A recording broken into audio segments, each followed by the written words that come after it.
The story begins with Vikir van Baskerville, once a loyal hound of the Baskerville family, now kneeling before a guillotine. Betrayed and falsely accused of colluding with the demon clan, Vikir faced execution. As the blade hovered over him, he vowed that if given another chance, he would never live as a submissive hound again. To his astonishment, Vikir awoke moments later, not in the afterlife, but in the fragile body of an infant. Disoriented and weighed down by his tiny form, he found himself surrounded by the wails of other babies. It didn't take long for Vikir to realize he was in the Baskerville family nursery. This was no ordinary rebirth. Hugo Le Baskerville, the family patriarch, entered the nursery to inspect the newborns. Cold and unfeeling, he dismissed the other crying infants as worthless. However, when his gaze landed on Vikir, who remained eerily quiet, Hugo's interest was piqued. He ordered Vikir to be moved to the infamous Cradle of Swords, a trial meant to test and shape Baskerville heirs. Vikir, carried to the cradle, locked eyes with Hugo, his hatred burning brighter than ever. It was clear to him now. Hugo was the architect of his downfall in his previous life. As the memories of his past life rushed back, Vikir realized the full scope of his predicament. Born to an illegitimate branch of the family, he had been subjected to brutal training in miserable conditions. Despite his unwavering loyalty and willingness to dirty his hands for the family's sake, he had been repaid with betrayal and execution, all because he knew too much. But this time, Vikir swore things would be different. No longer would he bow to Hugo or his family's whims. Revenge burned in his heart, but as an infant, he knew his power was limited. For now, his focus would be on survival and strength. The Cradle of Swords provided a rare opportunity. This brutal trial was a rite of passage for Baskerville children, who were thrown into a labyrinth of blades. Their goal was to reach the Styx River, a legendary waterway said to temper their bodies into iron. However, the river's transformative power was finite, and only the first to reach it could fully benefit. With memories of his past life fueling his determination, Vikir entered the maze. He recalled how his siblings had once sabotaged him, ensuring he missed the river's blessing. Not this time. Crawling through the razor-sharp labyrinth, he pushed forward, ignoring the pain that tore through his small body. His resolve paid off. He tumbled into the Styx River. The water seeped into his wounds, saturating his bones and flesh with excruciating agony. Yet, Vikir endured. This pain was nothing compared to what he had suffered in his past life. The longer he stayed submerged, the more his body absorbed the river's legendary strength. Outside the maze, his attendants grew frantic, begging him to surface before the river claimed his life. Meanwhile, Hugo observed with an air of amusement. He asked John Barrymore, the family's butler, how long Vikir had been in the water. When informed it had been 7 minutes, Hugo chuckled darkly, commenting that the boy might not survive. The attendants pleaded with Hugo to intervene, but the patriarch merely watched, his gaze a mix of curiosity and expectation. Hugo called out to Vikir, signaling that it was time to leave the river. But Vikir paid no attention. He was too focused on absorbing every drop of the Styx River's power. To him, this was an opportunity too rare to abandon. Even as the water began to fill his lungs and his strength waned, he repeated a single mantra in his mind. Endure, endure, endure. His body was at its limit, and it seemed as though he might drown, but he refused to surrender. Just as his consciousness began to fade, Hugo pulled him out of the water. The patriarch's smug smile betrayed a mix of amusement and satisfaction. He mockingly commented on Vikir's greed, noting how the boy had even tried to drink the river's water. As he examined the child more closely, Hugo noticed something unusual. Vikir already had teeth, an extraordinary development for a newborn. Intrigued, Hugo asked the head butler for the child's name. Upon hearing it, Hugo smirked and mused aloud. A very greedy son has been born. Though still groggy and weak, Vikir's mind remained sharp. He resolved that he would use this time to grow stronger in secret. Someday, with his own hands, he would tear his so-called master apart. His hatred burned not only for Hugo, but for the entire Baskerville family. He swore to make them vanish into history, just as they had tried to erase him.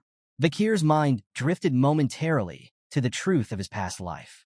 He had been born as the bastard son of Hugo Le Baskerville, a prominent noble. Despite possessing extraordinary intelligence from a young age, his illegitimate status had relegated him to insignificance within the family. To prove his worth, he ventured into the perilous arts of assassination, espionage, and conquest, earning renown by the time he was 20. Yet, in the eyes of the Baskerville family, he was never more than a tool. At 30, his life took a darker turn when the gates of the demonic realm opened, unleashing a devastating invasion. Vikir fought valiantly for 5 years, becoming a pillar of humanity's resistance. When the war finally ended in victory, he expected recognition for his sacrifices. Instead, he was met with accusations and betrayal, ultimately leading to his execution. But this time, he vowed things would end differently. As Vikir awoke fully, lying in the nursery, he realized he had successfully absorbed the power of the Styx River. This achievement gave him a significant advantage, a stronger starting point than he'd had in his previous life. However, his thoughts were interrupted by the sound of a door opening. A maid entered the room, seemingly startled to see him awake. She muttered to herself about an unusual request from Madame to place something on Vikir's bed. This piqued Vikir's curiosity. A gift? From someone in the Baskerville family? The thought was absurd. He was an illegitimate child, hardly deserving of any favor. The maid left, leaving behind a small box. As the lid creaked open, Vikir's curiosity turned to shock. 2 venomous mambas slithered out, their crimson eyes fixed on him. It didn't take long for Vikir to deduce the intent behind this gift. One of the few women in the Baskerville family addressed as Madam had sent these snakes, likely to eliminate him. The reason was simple: competition.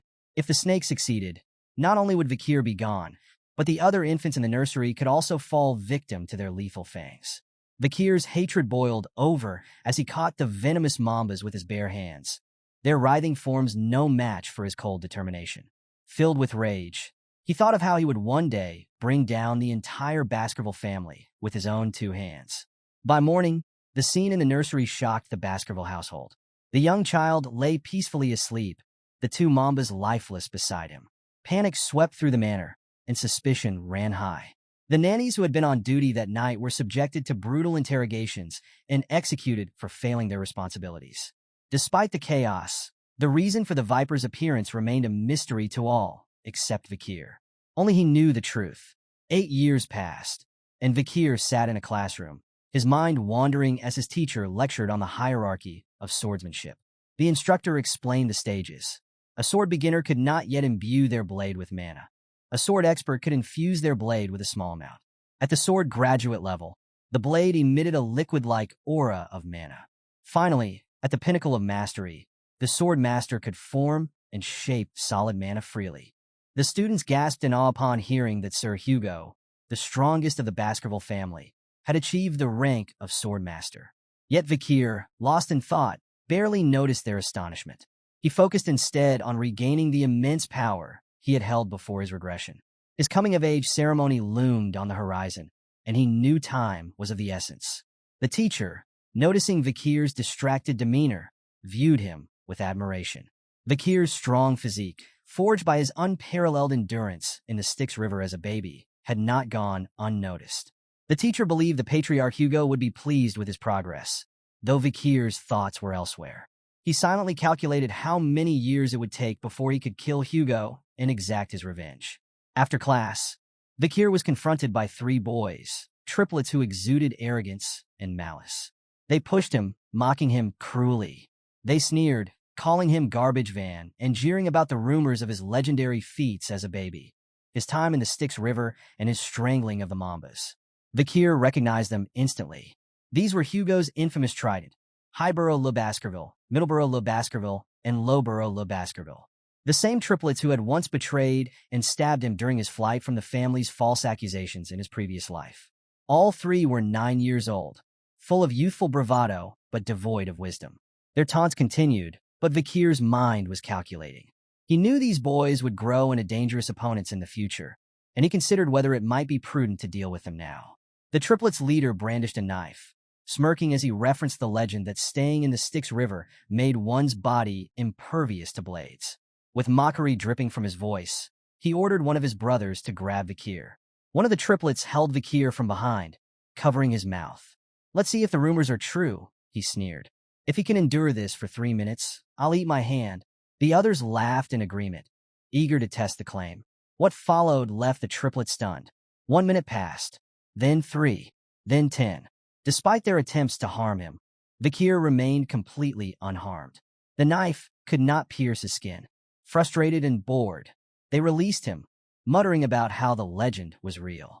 As the triplet who had been holding Vikir let him go, he noticed blood on his hand and his missing finger. Shocked, he looked to Vikir, who casually spat the severed digit onto the ground.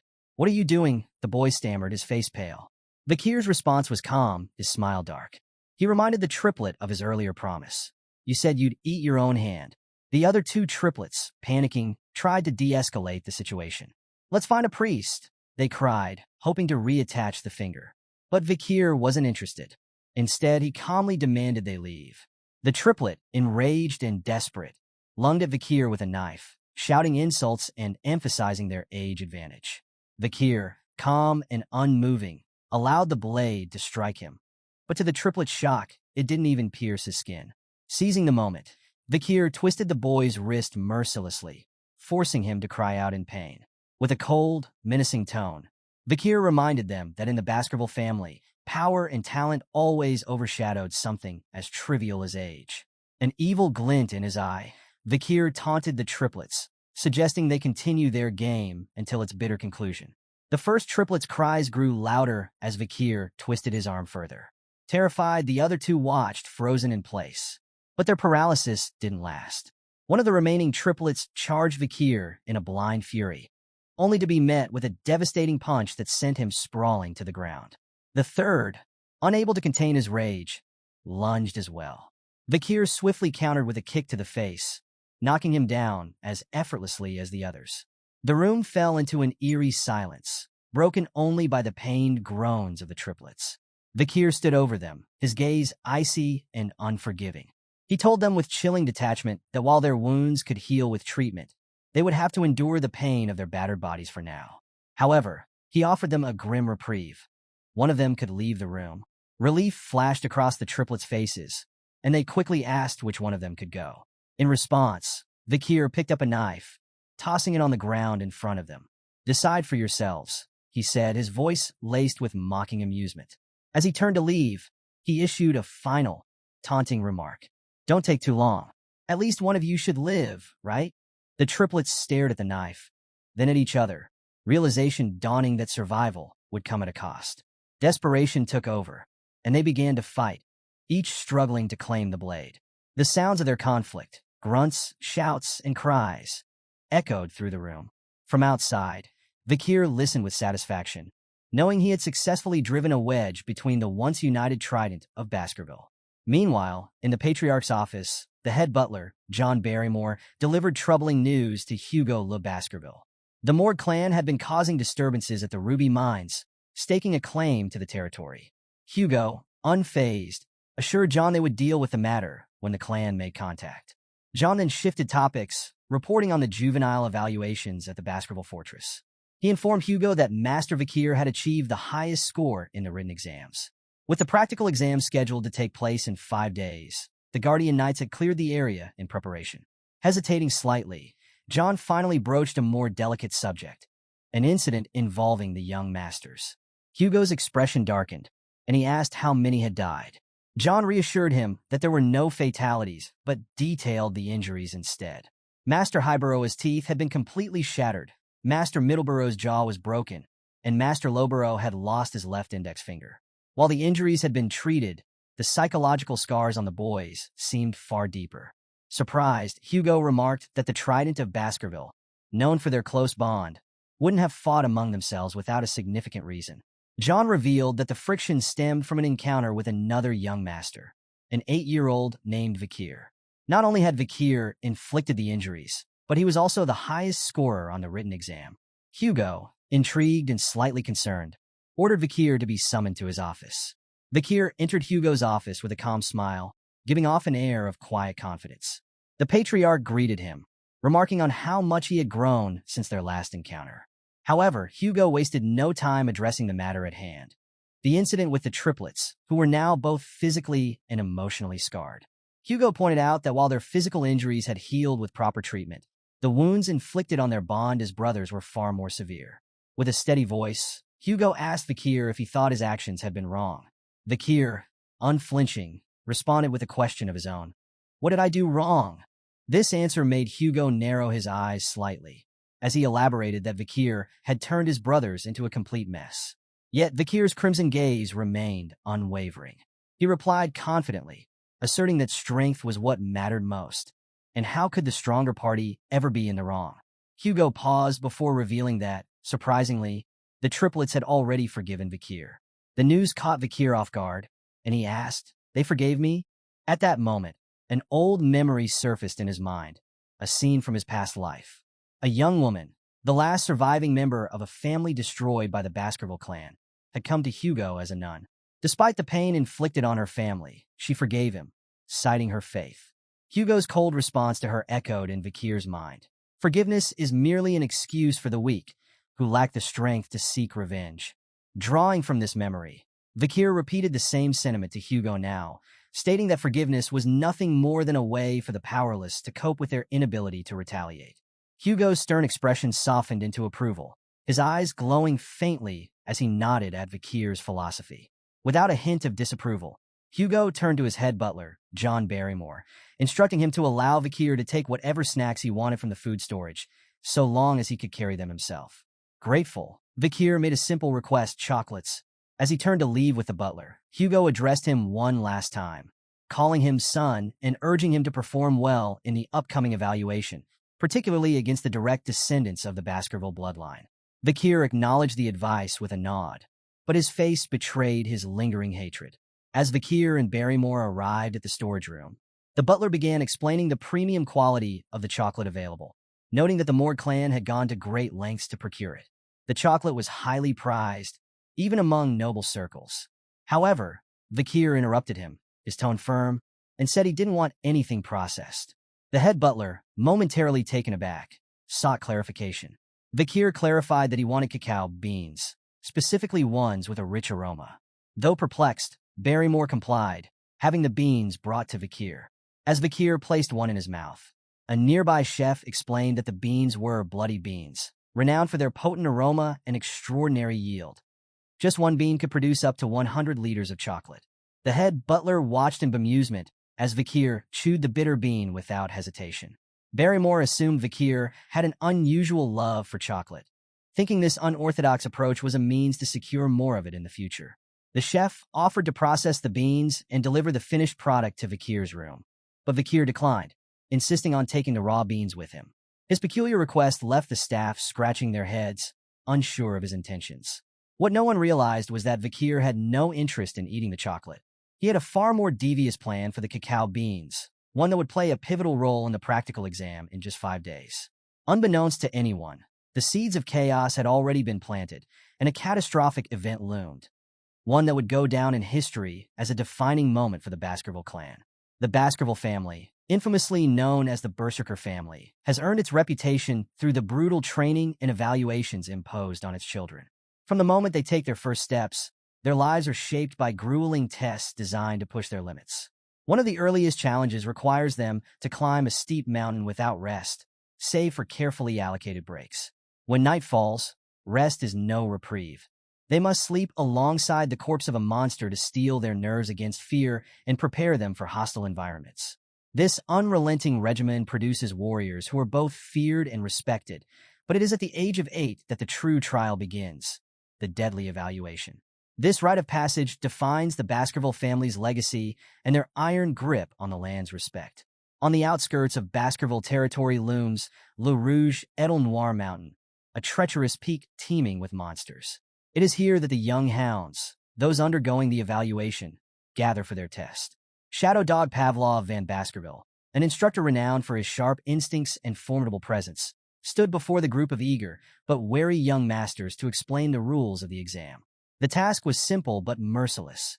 Survive for a month on the mountain while hunting large and strong monsters. The scoring system, however, added layers of strategy and danger.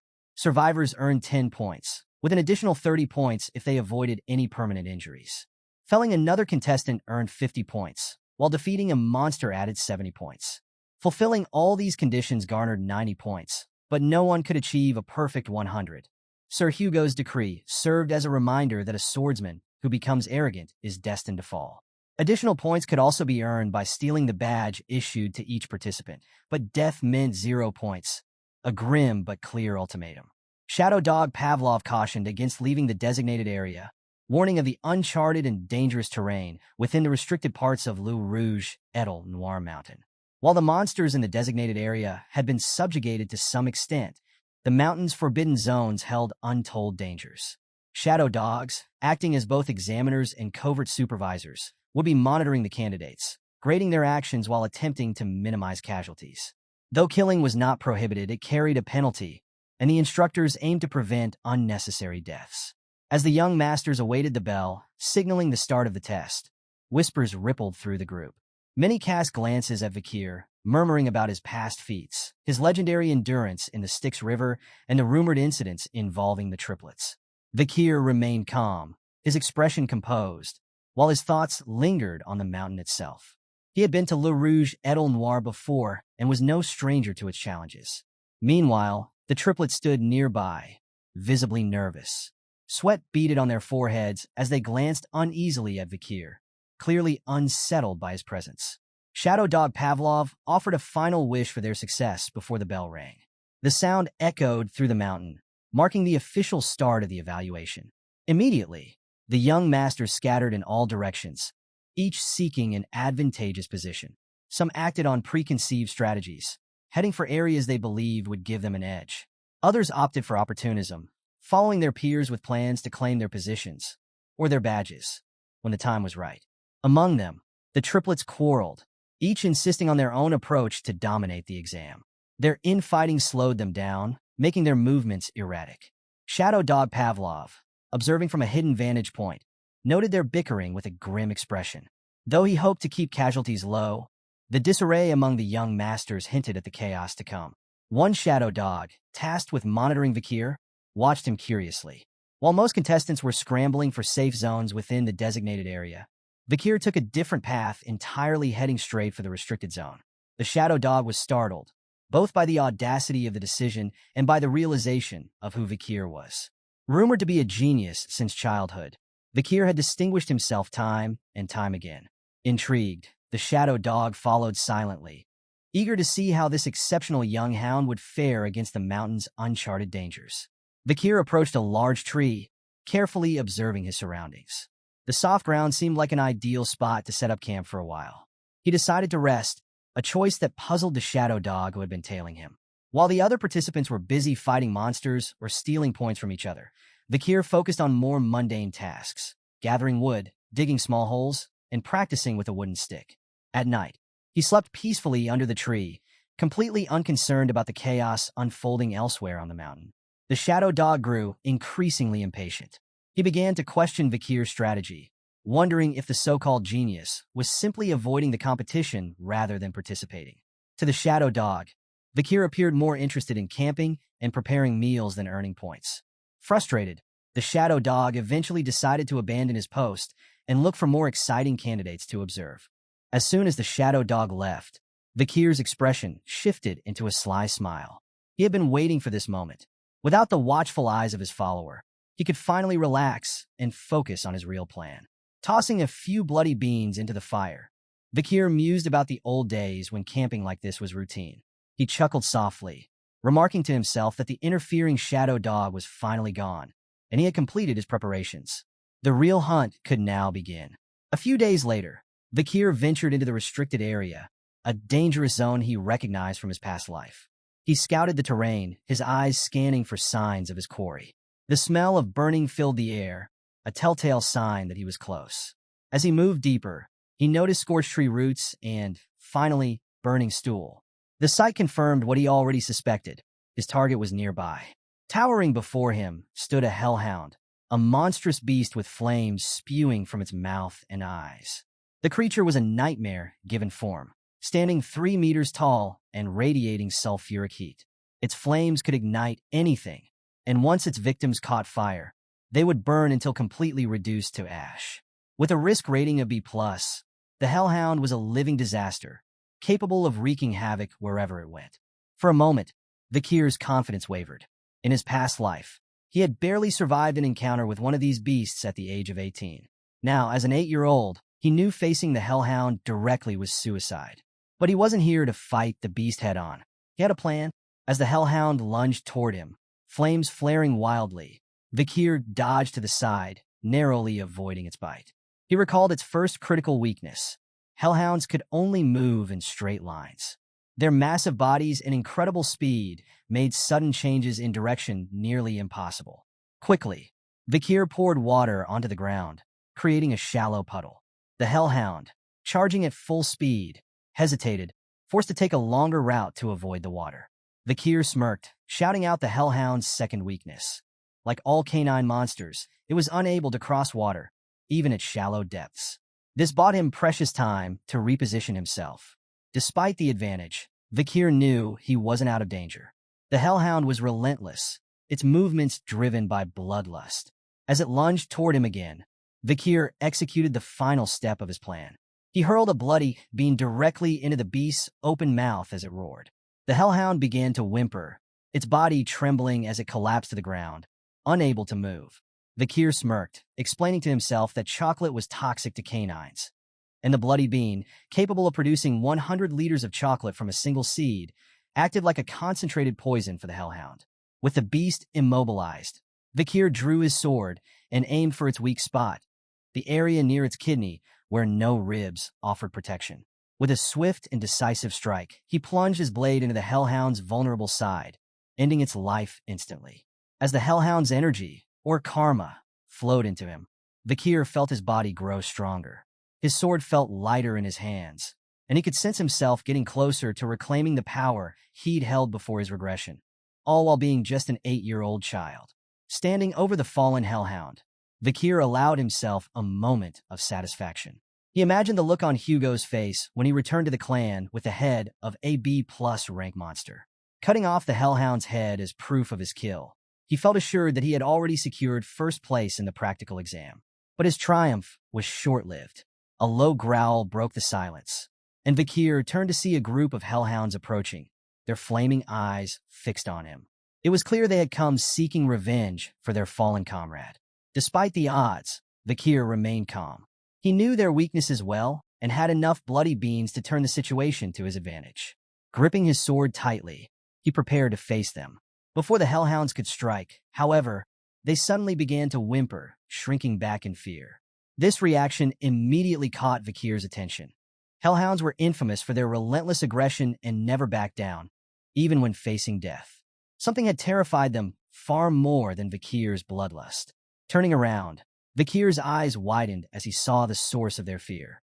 Towering before him stood a monstrous, three-headed creature, Cerberus, the legendary guardian of the underworld from Greek mythology.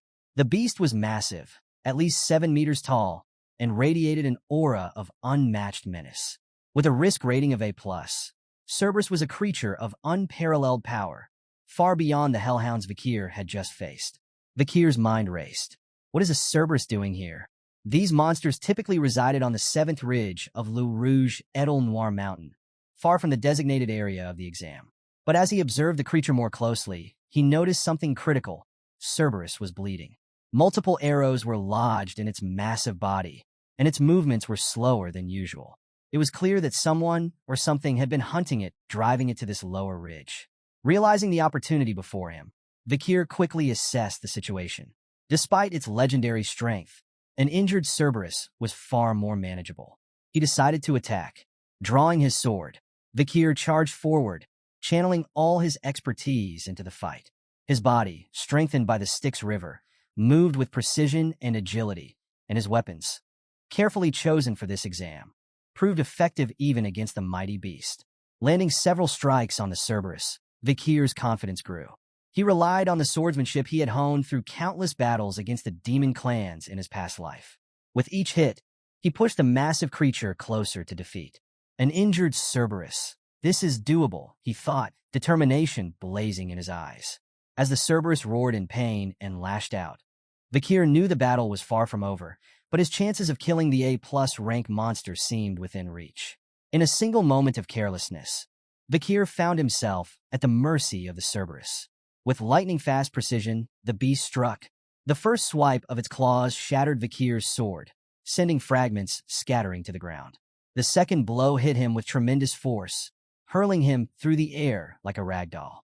Vakir's flight ended abruptly as his body slammed into a tree trunk with a sickening thud. Blood poured from his mouth as he crumpled to the ground, motionless and battered. For a moment, everything was still.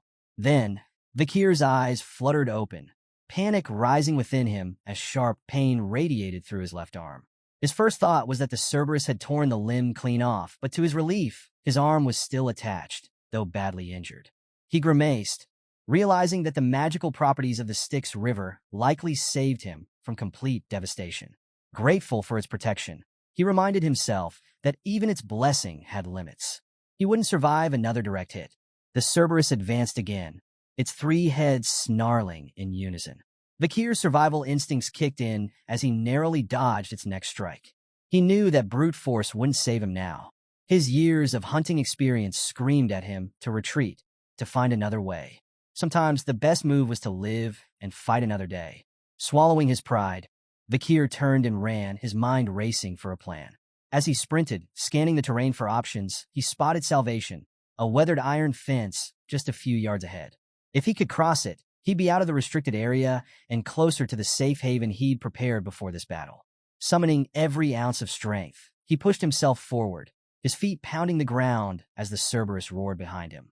Reaching the fence, Vakir threw himself through the gate, barely making it to the other side. Relief surged through him, but he knew the fight wasn't over. He had to reach the next phase of his plan. Moving quickly, he scanned the woods, searching for his prepared trap.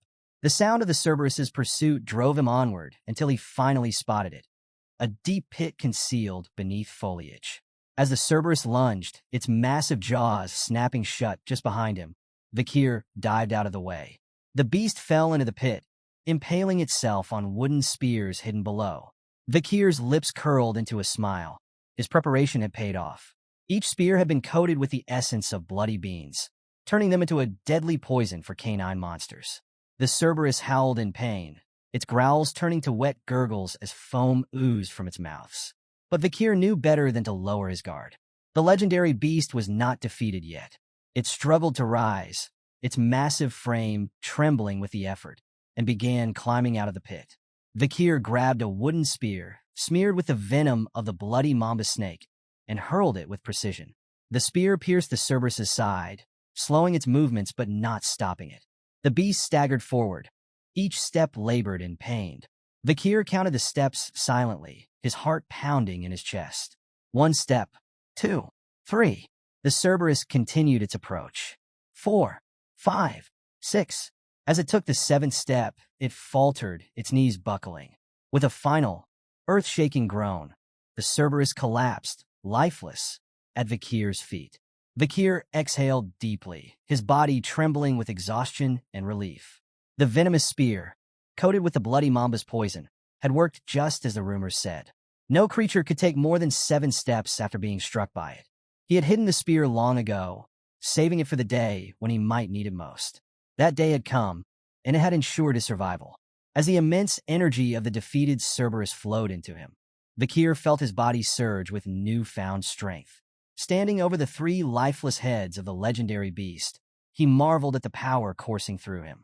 As Vakir stood over the lifeless Cerberus, his thoughts shifted from his hard-earned victory to a new, more pressing dilemma: how to transport the massive corpse. The sight of the beast's 3 severed heads alone would be enough to prove his feat, but the manner of its death, the poisoned spears, and the venomous fang's effects would be obvious to anyone examining it. He considered who might act as a witness to his triumph. Perhaps the guardian knight, who had seen him carving the wooden spears earlier, would vouch for him. However, a different thought sparked in Vakir's mind. The Cerberus was no ordinary monster. It was a gatekeeper. That meant one thing: it had been guarding something, most likely a dungeon. Vakir's pulse quickened as the possibility of hidden treasure came to him. Dungeons were often the lairs of powerful creatures, their depths filled with rare artifacts and untold riches. Determined to uncover what lay inside, he decided to investigate. Before entering the dungeon, Vakir took a calculated precaution. Scooping up a handful of the Cerberus's foul-smelling feces, he smeared it on his body. The odor would act as a deterrent to smaller monsters that might cross his path, masking his scent from predators. With his senses sharp and his resolve unwavering, He began tracking the Cerberus's trail through the forest. The path was clear to his experienced eyes. Dried soil, rotting leaves, and disturbed roots guided him back toward the source. As Vakir followed the trail, recognition dawned on him. This wasn't just any dungeon. It was one he had learned about in his past life. It would be discovered a decade from now, but by then, it would already have been looted, its treasures long gone. Right now, however, the dungeon felt alive with mana emanating from beneath the surface. It was a rare chance, one he couldn't pass up. Approaching the dungeon's entrance cautiously, Vakir noted the oppressive darkness within. The lack of light indicated that the dungeon was much deeper than he anticipated. Undeterred, his crimson eyes glowed faintly with excitement as he stepped inside. Each step echoed softly in the silence, heightening his anticipation of what lay ahead. The deeper Vakir ventured, the more wonders he encountered. Scattered throughout the dungeon were veins of ruby minerals, their faint glimmers illuminating the walls. He deduced that these veins were likely connected to the nearby Red All Mountain, a renowned source of precious gems. As he pressed forward, a glimmer of light appeared ahead, spurring him to quicken his pace. Soon, Vakir entered a brightly lit chamber that took his breath away. At its center stood a massive ruby mounted atop a stone pillar, radiating an intense, otherworldly glow. He could tell at a glance that the gem was infused with mana, its brilliance far beyond that of an ordinary jewel. The sight was mesmerizing, and for a moment he simply marveled at its beauty. But his awe was interrupted when he noticed something unsettling nearby. A skeleton lying crumpled on the ground. As he approached the remains, the signs of violence became apparent. The bones were fractured, with deep stab wounds visible in the brittle frame. Brown, dried blood stained the floor around it, indicating that the victim had perished long ago. Vakir knelt beside the skeleton, his sharp mind already piecing together clues. Lying beside the remains was a letter, its edges worn with age. Curiosity piqued. Vakir picked it up and began to read. The writer introduced himself as Cain, but he avoided staining the paper with his full name. As Vakir read further, his eyes narrowed in recognition. The handwriting was unmistakably that of a Baskerville. Could Cain have been a member of his family? The letter revealed a harrowing tale. Cain and his brother, Abel, had stumbled upon this legendary stone chamber, a place spoken of in Baskerville lore for generations. Together, they navigated countless trials and slew powerful monsters to reach this fabled location. But their journey ended here, where the final trial trapped them for 3 agonizing years. Vakir's mind churned as he took in the weight of their sacrifice. What treasure within this dungeon could possibly have been worth such suffering? Vakir's attention was drawn back to the magnificent ruby at the chamber's center. Its glow seemed to beckon him, and he realized it must be the key to unlocking the dungeon's final challenge. Approaching cautiously, he read the ominous riddle inscribed on the monument aloud. When entering, it's 1, but once inside, it's 2. When leaving, it's 1. The words were cryptic, and their meaning eluded him. He recalled from Cain's letter that both Cain and Abel had struggled with this very puzzle. The letter recounted their grim conclusion. As twins separated at birth, they believed the riddle required them to become one again. This interpretation had led to tragedy. Cain killed his own brother in a fierce battle, hoping their union in death would fulfill the riddle's condition. Yet even after Abel's death, the treasure remained inaccessible. Cain, racked with regret, left the dungeon empty-handed, warning future intruders of its cruelty. His letter described the dungeon as a devil's den, a place that preyed on human greed and ambition, offering nothing but despair. Vakir absorbed the account, his mind racing as he reread the riddle. Unlike Cain and Abel, he had no twin, and he felt certain the brothers had misunderstood the puzzle's true meaning. The words echoed in his head. When entering, it's 1, but once inside, it's 2. When leaving, it's 1. Vakir refused to succumb to despair. He was determined to succeed where Cain and Abel had failed. Examining the chamber closely, his sharp mind began piecing together the clues. His eyes lingered on the skeleton, a somber reminder of Cain and Abel's downfall, before shifting to the ruby at the center of the room. The riddle's phrasing, and its emphasis on 1 and 2, suddenly clicked. The answer wasn't about people. It was about shadows. Vakir strode toward the ruby, his thoughts aligning with clarity. The dark passageway leading into the chamber had cast only his shadowless form. Upon stepping into the ruby's light, however, he became 2. himself and the shadow created by the glowing gem.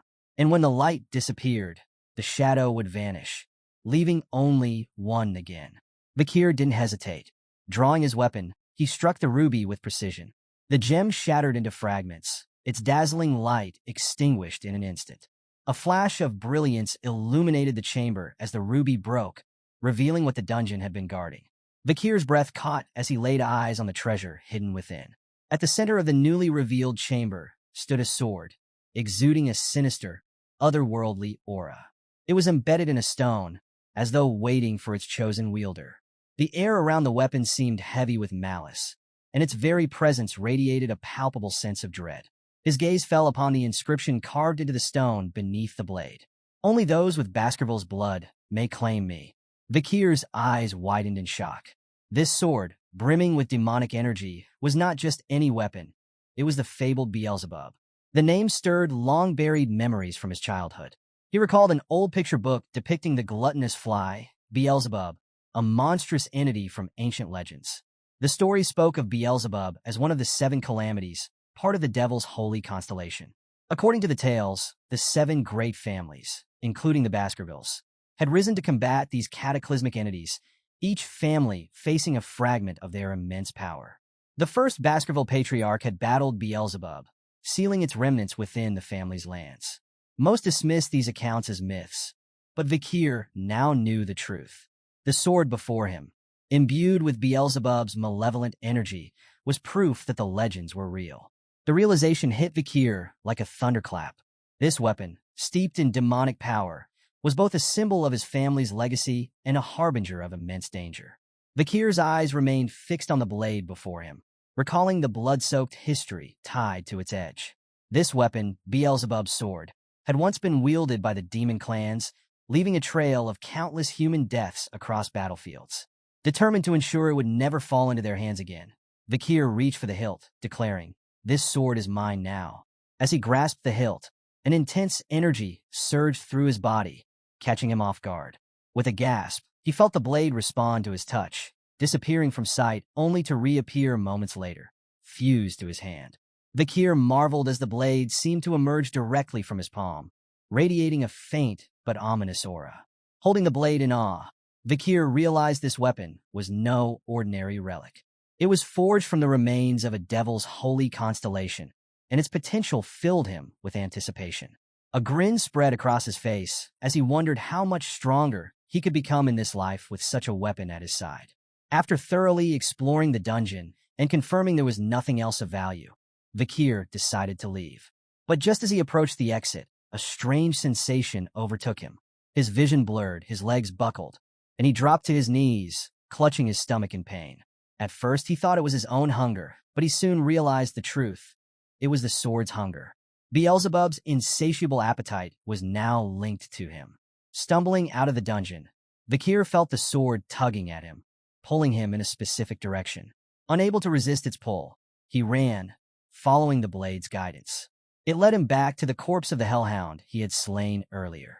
Surprised, Vakir extended the sword toward the body, watching as Beelzebub absorbed the hellhound's blood with a voracious hunger.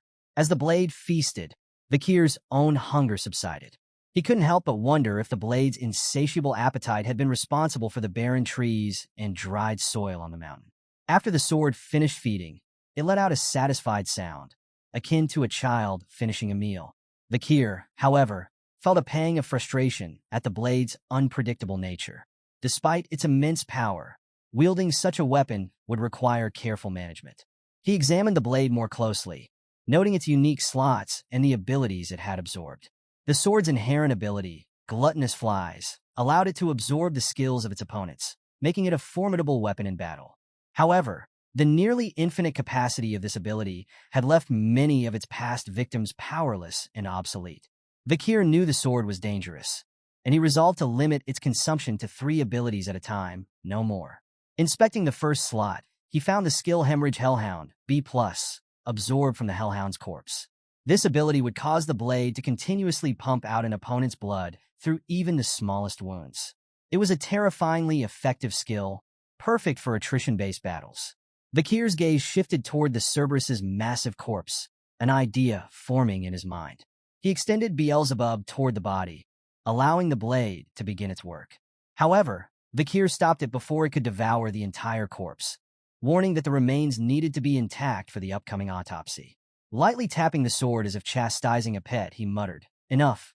The blade responded with a sharp cry, almost like a reprimanded child. Now, Beelzebub's 3 slots were filled. 1. Incinerate from Cerberus, A+. An ability to inflict severe, flaming injuries resistant to healing. 2. Hemorrhage from Hellhound, B+. A skill that exacerbates blood loss from even the smallest cuts. 3. High-speed regeneration from Brown Rat, F. A minor regeneration ability, likely from an unknown foe. Vakir was momentarily puzzled by the sudden acquisition of the high-speed regeneration ability until he noticed a crushed sewer rat under the massive Cerberus. Realizing that Beelzebub had absorbed the rat's skill alongside the others, he felt a mix of amusement and practicality. Though minor compared to the burn injury Cerberus or hemorrhage Hellhound skills, the regeneration ability could still prove useful. He also reflected on the incredible power of the Incinerate Cerberus ability, knowing that thermal injuries caused agonizing pain far worse than the effects of hemorrhage. With his preparations for the exam complete, Vakir decided to remain near the Cerberus's remains until the practical exam officially ended. When the young hounds returned to Baskerville, the clan elders began evaluating their performances. Each hound received a reward crafted from the remains of the monsters they had hunted, a sword, shield, or necklace symbolizing their success. However, one hound stood out from the rest, leaving an indelible impression on all who witnessed the evaluations. In his office, Patriarch Hugo Van Baskerville sat in his chair, eyebrows raised in surprise. Turning to his head butler, John Barrymore, he asked who caught what. Barrymore responded dutifully. Master Vakir Van Baskerville, the 8-year-old hound, hunted the Cerberus, a high-ranking A+ monster that accidentally wandered into the restricted area during the exam. Hugo's surprise deepened.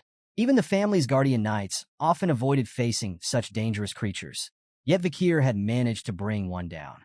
Barrymore continued, explaining that the Cerberus had been wounded by the Barbarian tribe before Vakir encountered it.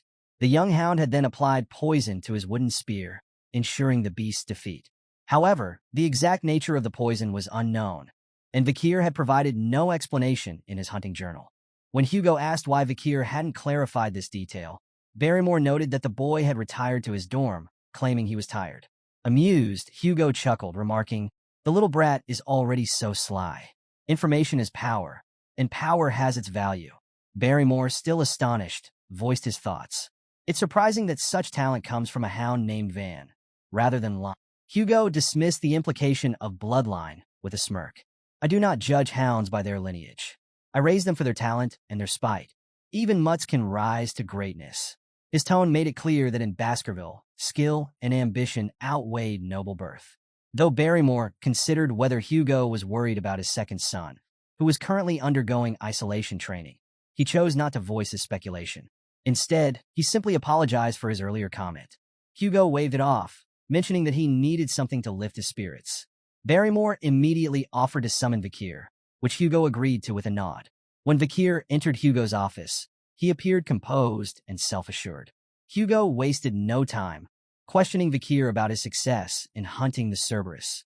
With calm precision, Vakir revealed that he had used chocolate as a poison, exploiting its lethal effect on canine monsters. The explanation left Hugo momentarily stunned. He quickly connected the dots, realizing that Vakir's earlier request for chocolate had been part of his strategy. Barrymore, standing nearby, was equally taken aback. However, his attention shifted to the unspoken tension between the two. The lack of formal greetings struck him as odd, leading him to wonder if this was truly the interaction of a father and son. The conversation continued, with Hugo inquiring why Vakir had refused to provide an explanation to Barrymore earlier. Vakir's response was curt but pointed. "The butler is not my master." Hugo raised an eyebrow and asked, "Then who is your master?" Without hesitation, Vakir replied, "I belong to the clan. The master of the clan is my master as well." Hugo smirked as he addressed Vakir, congratulating him on his exceptional performance during the practical exam. As a reward, Hugo declared that the Cerberus's corpse and all associated materials would belong solely to Vakir. Furthermore, as the highest scorer, Vakir was granted a special privilege, the chance to make a wish. Vakir's eyes lit up at the prospect. Without hesitation, He requested access to the 10,000 book library, one of the largest and most prestigious repositories of knowledge in the Empire, located deep within the Baskerville clan's territory. The library was a bastion of forbidden techniques and secrets, accessible only to the Patriarch, the second-in-command, and their direct descendants. Hugo's eyebrows rose at the unexpected request. He reminded Vikir of the strict rules governing access, making it clear that illegitimate children were not permitted entry. Undeterred, Vikir coolly replied that he would accept the decision if access was denied, though inwardly, he was already devising a plan to sneak in if necessary. To Vikir's astonishment, Hugo granted him permission, leaving him momentarily speechless. But Hugo didn't stop there. He instructed Vikir to specifically seek out the Baskerville 6 technique, located in the 6th restricted zone of the library, a place even legitimate children of the family rarely ventured. The weight of the moment wasn't lost on Vikir. No illegitimate child had ever been granted access beyond the 4th technique, much less the 6th. Though he kept his composure, his mind raced as he tried to discern Hugo's intentions.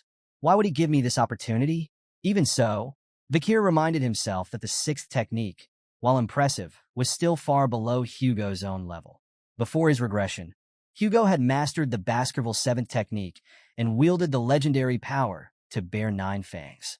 Vikir, however, had no intention of stopping at the 6th or even the 7th technique. His goal was clear: to surpass Hugo and claim the ultimate prize, the textbook of swordsmanship, containing the teachings of the first Baskerville patriarch who had subdued the 7 great disasters. This was the foundation of the clan's unparalleled legacy, and Vikir knew it held the key to his success. Hugo smiled faintly, wishing Vikir good luck. Bowing in gratitude, Vikir thanked him. Inside, he couldn't help but marvel at how Hugo had unknowingly handed him an opportunity of incalculable value. He doesn't realize what he's given me, Vikir thought. But it didn't matter. Vikir was determined to make the most of it and grow beyond all expectations. Arriving at the 10,000 book library for the first time, Vikir gazed around in awe.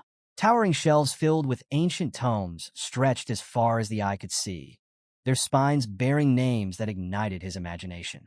He read some aloud, marveling at their evocative titles: Severing Incisors, Grinding Molars, Piercing Canines, Snaggletooth that embeds twice, Wisdom Teeth that lay down. These were the secrets of swordsmanship he had long coveted but had been barred from learning in his past life. Yet Vikir also understood the reasoning behind the restrictions. The Baskerville family had intentionally designed their techniques to prevent hounds, like him, from learning skills superior to the 4th technique. It was a safeguard, ensuring no hound could turn their fangs against their master. Despite these limitations, Vikir pressed on, his steps purposeful as he searched for his prize. Eventually, he arrived at a section guarded by chains. A massive book lay behind the iron bindings, its lock glinting in the dim light. He immediately knew this was it, the Baskerville 6 technique. Vikir couldn't believe it. Hugo had truly granted him access to a treasure he'd never dared to dream of in his previous life. As Vikir unlocked the chains around the book, he smirked, understanding why Hugo had allowed him access. Hugo likely believed an 8-year-old child couldn't possibly memorize the contents of the book in a single day. But Hugo underestimated him. Before his regression, Vikir had already studied the theories behind the 1st through 4th techniques extensively, so much so that he had grown sick of them. He had done this to deduce the elusive 5th technique, which he now understood had eluded him because of one critical oversight. After drawing the 4th tooth, he hadn't stopped the flow of mana. The Baskerville swordsmanship had a unique progression system. Each stage corresponded to a specific number of fang. The 1st technique involved 1 fang, the 2nd technique 2, and so on. With every new technique, a special trait emerged: the appearance of a distinct red sword energy. Despite the opportunity to read about the 6th technique, Vikir's focus wasn't on that book. He had come to the 10,000 book library for something far more significant, a way to surpass his current limitations entirely. Leaving the swordsmanship section, Vikir caught the guards off guard. They stared at him in disbelief, asking if he was already finished reading. One offered to retrieve more swordsmanship books for him, suggesting that he delve into the deeper sections of the library where the most valuable techniques were stored. But Vikir declined, assuring them that he had completed his task. The guards, amazed by how quickly he had finished, encouraged him to browse other sections. Vikir nodded politely and continued on his way, overhearing their whispered conversations. One guard speculated that Vikir didn't realize the worth of the deeper swordsmanship texts because of his age. Another suggested that if it were him, he would spend every moment studying the best techniques available. Vikir smirked to himself, letting the guards think what they wished. He knew exactly what he was doing. Among the dusty shelves of miscellaneous books lay the real treasure he sought. His crimson eyes scanned the rows until they landed on an unassuming, tattered book titled Lurking Embedded Teeth. Holding the book in his hands, Vikir appeared to be examining an insignificant, damaged text. Its ripped pages and mundane appearance suggested it was worthless, a forgotten relic gathering dust. But Vikir knew its true value. He remembered vividly the time before his regression when he was part of the Hound squad. During a mission, they had stumbled upon a single torn page from a swordsmanship textbook. The page bore the unmistakable handwriting of a Baskerville ancestor, and its cryptic contents hinted at a forgotten technique. The page had sent Hugo into an obsessive frenzy. Determined to find the original book, Hugo had scoured the library for years before finally locating it within Lurking Embedded Teeth. The book, hidden among piles of useless texts, contained the writings of the Baskerville ancestor and revealed the legendary 10th Fong technique. Hugo, captivated by its promise, declared war on anyone who held the missing pages. He dispatched hounds to the 7 great families to retrieve the remaining 6 pages, sacrificing countless lives in the process. Eventually, the pages were recovered, but the cost was horrific. The bodies of loyal hounds piled high, drenched in blood. For their unimaginable sacrifice, Hugo's only acknowledgement was a simple phrase: "Good job." The memory of this hollow reward enraged Vikir. The mission had propelled Hugo to master the 9th technique, but the price had been unbearable. Vikir's anger simmered as he reflected on the senseless waste of life. He vowed that history would not repeat itself. He would surpass Hugo, not by blindly following his methods, but by learning from his mistakes. He flipped through Lurking Embedded Teeth, knowing that without the missing pages, the book was little more than a collection of incomplete, disconnected techniques. Yet Vikir's advantage was clear. Before his regression, he had memorized every detail of those lost pages. He now realized the reason he couldn't progress beyond the 4th technique wasn't his skill or mana. It was the absence of this original text. The missing pages held the key to understanding the techniques in their entirety. As Vikir finished reading Lurking Embedded Teeth, he said aloud to himself, "To most, this book would seem like a collection of meaningless, disjointed nonsense. But when paired with the missing pages, the misleading information transforms into an absolute masterpiece." He marveled at the genius of the text, realizing its brilliance only fully emerged when the blanks were filled. Vikir had reached the pinnacle of graduate aura and the highest level of the 4th Fong technique before his regression, and now, with this knowledge, he was confident he could surpass it. However, this time, he vowed not to repeat the mistakes of his past. He promised himself that before he turned 15, he would reclaim all the power he had lost, and more. Engrossed in the book, Vikir lost track of time. When he finally closed it, the night had turned into day. The realization of how much he had achieved filled him with pride. He had memorized every word, every nuance of the text. Looking around, he noticed that the Guardian Knights were absent. The silence of the library emboldened him further. He couldn't yet draw all 10 teeth with his young body, but he felt sure that achieving the elusive 5th Fong technique, which had eluded him in his past life, was now within reach. Vikir approached a nearby statue and entered a state of unyielding focus. With determination in his heart, he began executing the Baskerville sword techniques, unleashing every ounce of power he could muster. First came the 1st Fong technique, then the 2nd Fong technique. The 3rd Fong technique followed, each strike more precise and forceful than the last. Finally, he unleashed the 4th Gang technique, a series of moves honed through years of dedication. As his sword struck the statue repeatedly, memories of his past life flooded his mind. He recalled the grueling work it had taken to achieve the highest level of graduate aura. Despite his immense potential, his illegitimate status barred him from learning the techniques that could elevate him further. The hostility of the Baskerville direct bloodline had ensured he never surpassed the 4th technique. But this time was different. Vikir was no longer shackled by his past. With every strike, he channeled his anger, frustration, and defiance into the blade.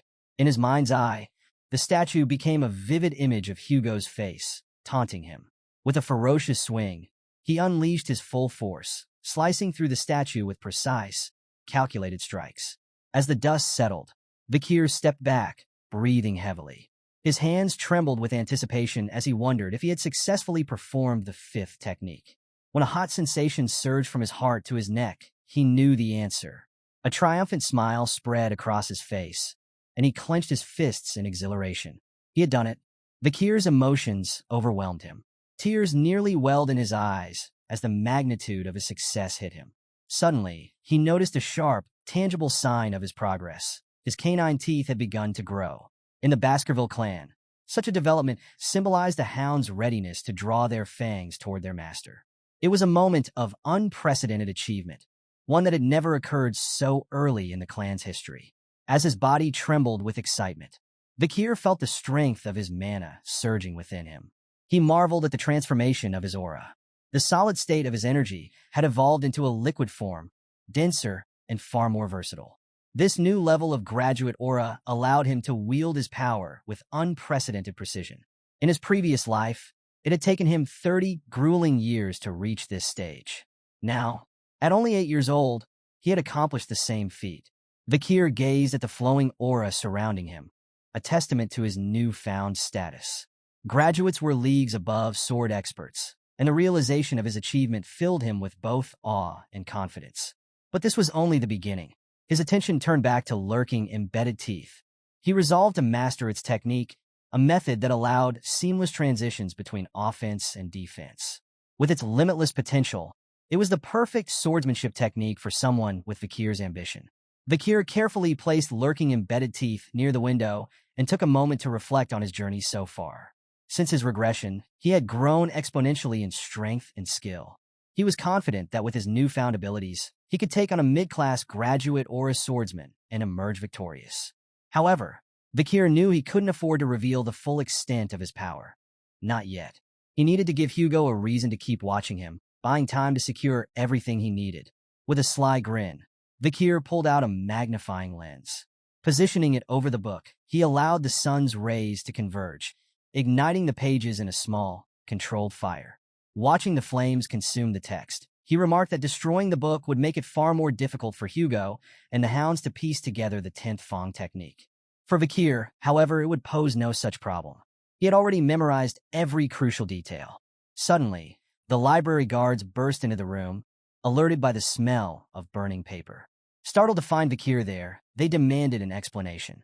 Vakir's expression shifted instantly to one of contrition, and he apologized profusely, claiming the fire had started when he accidentally left the magnifying glass too close to the book. He even offered to report the incident to the butlers himself. The guards, fearing punishment for neglecting their duties, hesitated. One finally suggested that Vakir bore no responsibility. It was their failure for not monitoring the area properly.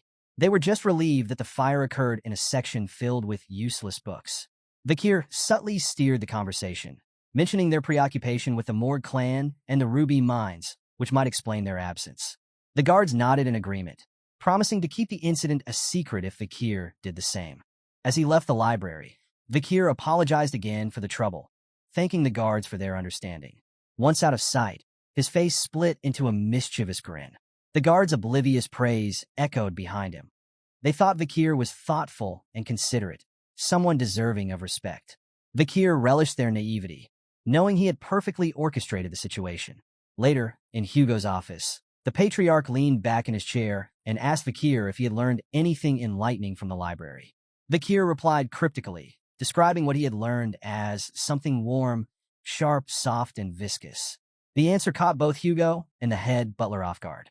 They exchanged startled glances, realizing the implications. Vakir might have achieved aura. Aura was the hallmark of one's official entry into the world of the sword. Even the most gifted Baskerville hounds typically needed to train without rest until the age of 15 to achieve this milestone. Hugo, stunned, reminded himself that Vakir was only 8 years old. Denying the possibility, he asked Vakir to demonstrate what he had learned. Vakir agreed without hesitation. In a massive coliseum-like structure, Vakir stood in the center, sword in hand. Rows of young hounds gathered around, their faces filled with confusion and curiosity. The head butler leaned toward Hugo, asking how he planned to test Vakir's skills. Hugo's response was simple and shocking. He intended to release a monster. The butler's eyes widened in disbelief. Releasing a monster was unheard of for an 8-year-old, but Hugo confirmed his plan with a smirk, adding that the creature he had chosen was both hungry and feisty. Moments later, the gate before Vakir creaked open, and a guard led in a chained orc. The massive, green-skinned creature snarled as it entered the arena. Its bulging muscles rippled with barely contained rage, and razor-sharp tusks protruded from its mouth. Beady eyes darted around the Colosseum, sizing up its surroundings. The young hounds in the audience gasped in awe and disbelief as the fearsome orc roared, its chained muscles rippling with feral rage. Whispers spread like wildfire among them, questioning whether such a powerful creature was necessary to test an 8-year-old. Some murmured concerns about whether the Guardian Knights might have to intervene if things spiraled out of control. But while the crowd doubted, Vakir stood calm and composed, his sword steady in his grip. He was unshaken, his sharp eyes fixed on the orc as Hugo gave the order to release the chains. The orc let out a deafening roar and charged at Vakir, its massive bulk barreling forward with terrifying speed. Vakir waited, his body still and poised, timing his move perfectly.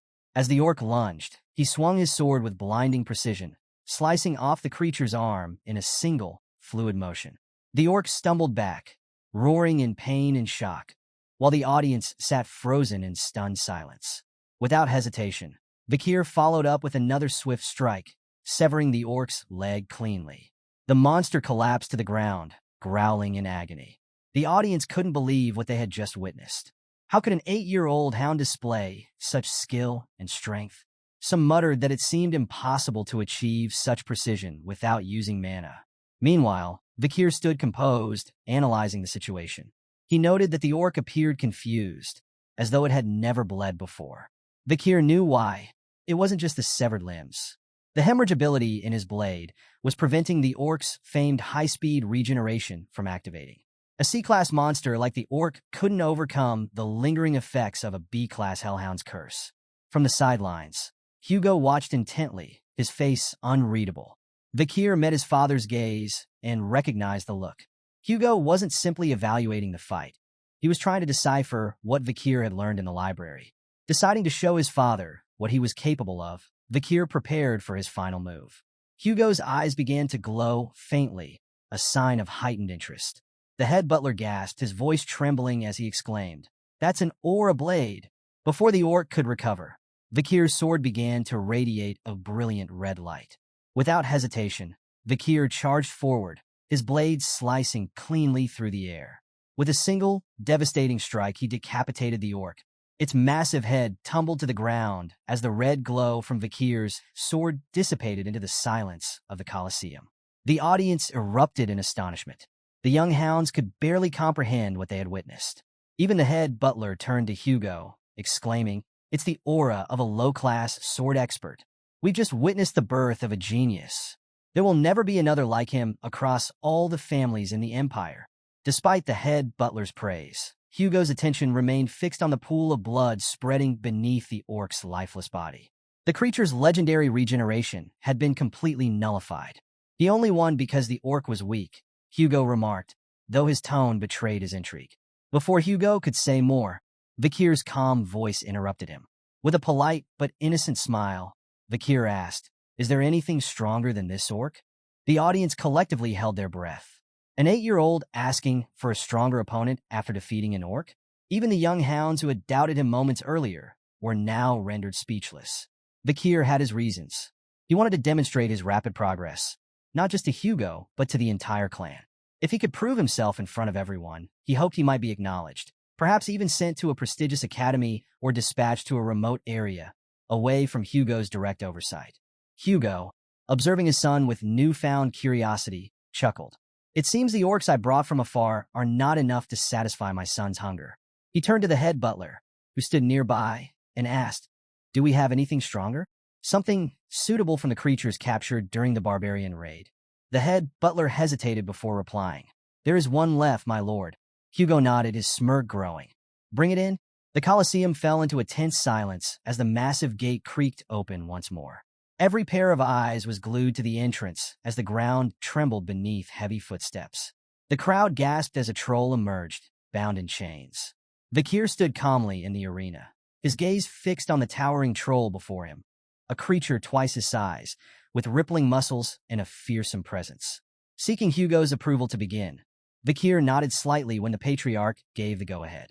The chains binding the troll clattered to the ground, and the beast roared ferociously, lunging forward with a massive punch aimed directly at Vikir. But Vikir was too quick. With graceful agility, he sidestepped the attack, the troll's fist smashing into the ground with a thunderous impact. Swiftly moving behind the troll, Vikir exploited its momentary confusion. From the audience, a young hound exclaimed, "That's the perfect moment to attack. Why didn't he take it?" Hugo's voice cut through the murmurs, calm and instructive. Trolls have extraordinary regenerative abilities. Only fatal attacks are worth it. Anything less is a waste of effort. A proper plan is essential to hunt a troll. The troll charged again, its movements powerful yet sluggish. Vikir danced around its attacks with ease, evading every swing, swipe, and stomp. The audience watched in awe as the 8-year-old displayed remarkable poise, but their curiosity grew.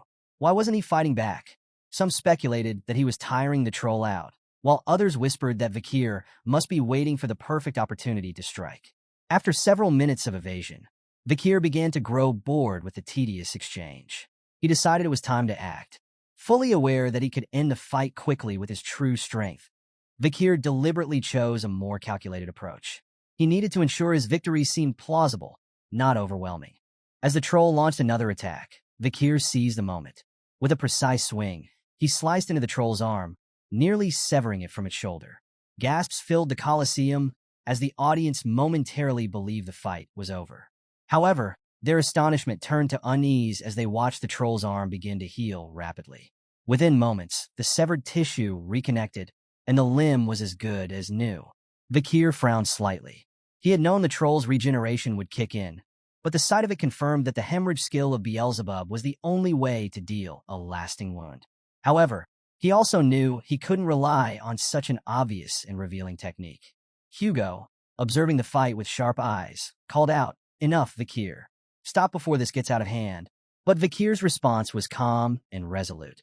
"I'm almost done," he replied. "If I can't finish it with the next attack, I'll give up." The troll growled, its beady eyes glowing with rage as it prepared another charge. Vikir's mind raced. He knew exactly how much power he was willing to reveal, and the scenario he wanted to create. He would make it seem as though he'd had a sudden breakthrough, a leveling up moment during the heat of battle. Not only would this impress Hugo, but it would also allow him to conceal the true extent of his strength. The crimson glow of Vikir's sword brightened, its aura blazing like fire. As the troll lunged, Vikir met its attack head-on. With one clean, decisive strike, his blade sliced through the troll's neck, severing its head in a single motion. The massive creature's body collapsed with a deafening thud, its head rolling across the arena floor. The Colosseum fell silent, every pair of eyes wide with shock. Even the head butler, who rarely showed emotion, gasped audibly. "The second technique," the butler whispered, barely able to believe his own words. "He's achieved the second technique of the Baskerville clan at 8 years old. That's unheard of. Most don't reach this level until they're at least 18. In the center of the arena, Vikir stood with an innocent smile, as if unaware of the weight of his accomplishment. "I did it," he declared cheerfully. Hugo, however, remained seated, his expression unreadable. Inside, he was reeling. What he had just witnessed defied everything he knew about swordsmanship and training. An 8-year-old performing the second technique? The implications were staggering. A week later, Vikir sat in the Baskerville dining hall, staring at a bowl of unappetizing meat porridge. Around him, the atmosphere was tense. None of the other hounds dared approach him, avoiding his gaze entirely. This reaction didn't surprise Vikir. In the Baskerville family, power was everything, and his recent display had placed him far beyond the reach of his peers. As he ate, Vikir noted with satisfaction that even Hugo seemed unsettled by his performance. Reflecting on his progress, Vikir considered what he had revealed so far, his mastery of the second technique and his rank as a medium-ranked sword expert. Yet the truth remained hidden. He was, in fact, a low-ranked sword graduate who could weakly perform the fifth Fong technique. Vikir sat at the dining table, reflecting on the skill he had gained from the troll. Super speed regeneration with a C+ rating, now occupying Beelzebub's third slot. With it, he felt stronger than the average graduate or a swordsman. though he noticed his appetite had increased significantly since acquiring the ability. As he continued eating, his thoughts were interrupted by the sudden appearance of the triplets behind him. Surprised and wary, Vikir turned cautiously. He had no interest in dealing with them again, so he returned to his food, hoping they would leave. However, the triplets quickly blurted out their reason for approaching him. They wanted to tell him how cool he was during his fights with the Cerberus and the troll. Vikir was so shocked by their unexpected praise that he spat out his porridge. The triplets, concerned, asked if he was okay, but Vikir remained suspicious, questioning their motives. Could this be some kind of two-faced technique? Or maybe a deceitful policy? He thought. For a brief moment, he considered beating them up preemptively, but decided to observe them further. Before he could act, the head butler, Barrymore, appeared behind him and called his name. Vikir turned in surprise, wondering what had brought the butler here. Barrymore informed him that the Patriarch had summoned him to the office immediately. Intrigued, Vikir quickly finished his meal and made his way to Hugo's chambers. In the Baskerville Patriarch's office, Hugo sat in his chair, exuding his usual air of authority. He greeted his visitor, Adolphe Morgue, the Morgue clan's patriarch by proxy. The Morgue clan, a renowned mage family, had a tense history with the Baskervilles, an iron-blooded sword clan. Despite their rivalry, they were bound by the Emperor's decree to conduct annual joint training sessions for children between the ages of 8 and 15. "It's been a while," Hugo said curtly. Adolphe nodded. "Indeed. I hope this year's event goes smoothly." Hugo's tone was casual. "The joint training has always been handled without issue." Adolphe raised an eyebrow. "Without issue? Last year, 2 children, one from each family, were seriously injured." Hugo waved the matter off dismissively. "A scratch. Nothing more. It seems the Morgue children are dramatic." Adolphe's lips twitched in irritation. "The Morgue children are noble and dignified, unlike some." His words dripped with subtle disdain. Once, the Baskervilles and Morgues had been on good terms. The past emperor himself had declared that magic and swords complemented each other, sparking cooperation between the two clans. But the discovery of a ruby mine along their shared border had changed everything. Bloodshed over the resource had soured their relationship, yet they continued the joint training sessions under imperial command. Adolphe had arrived on behalf of his brother to ensure this year's event proceeded without complications. Turning to Hugo, he commented, "I've heard there's a supernova in the Baskerville family. A rare genius born once in a century. A blessing to the Empire, no doubt." Hugo, though secretly pleased, downplayed the compliment. "It's nothing extraordinary."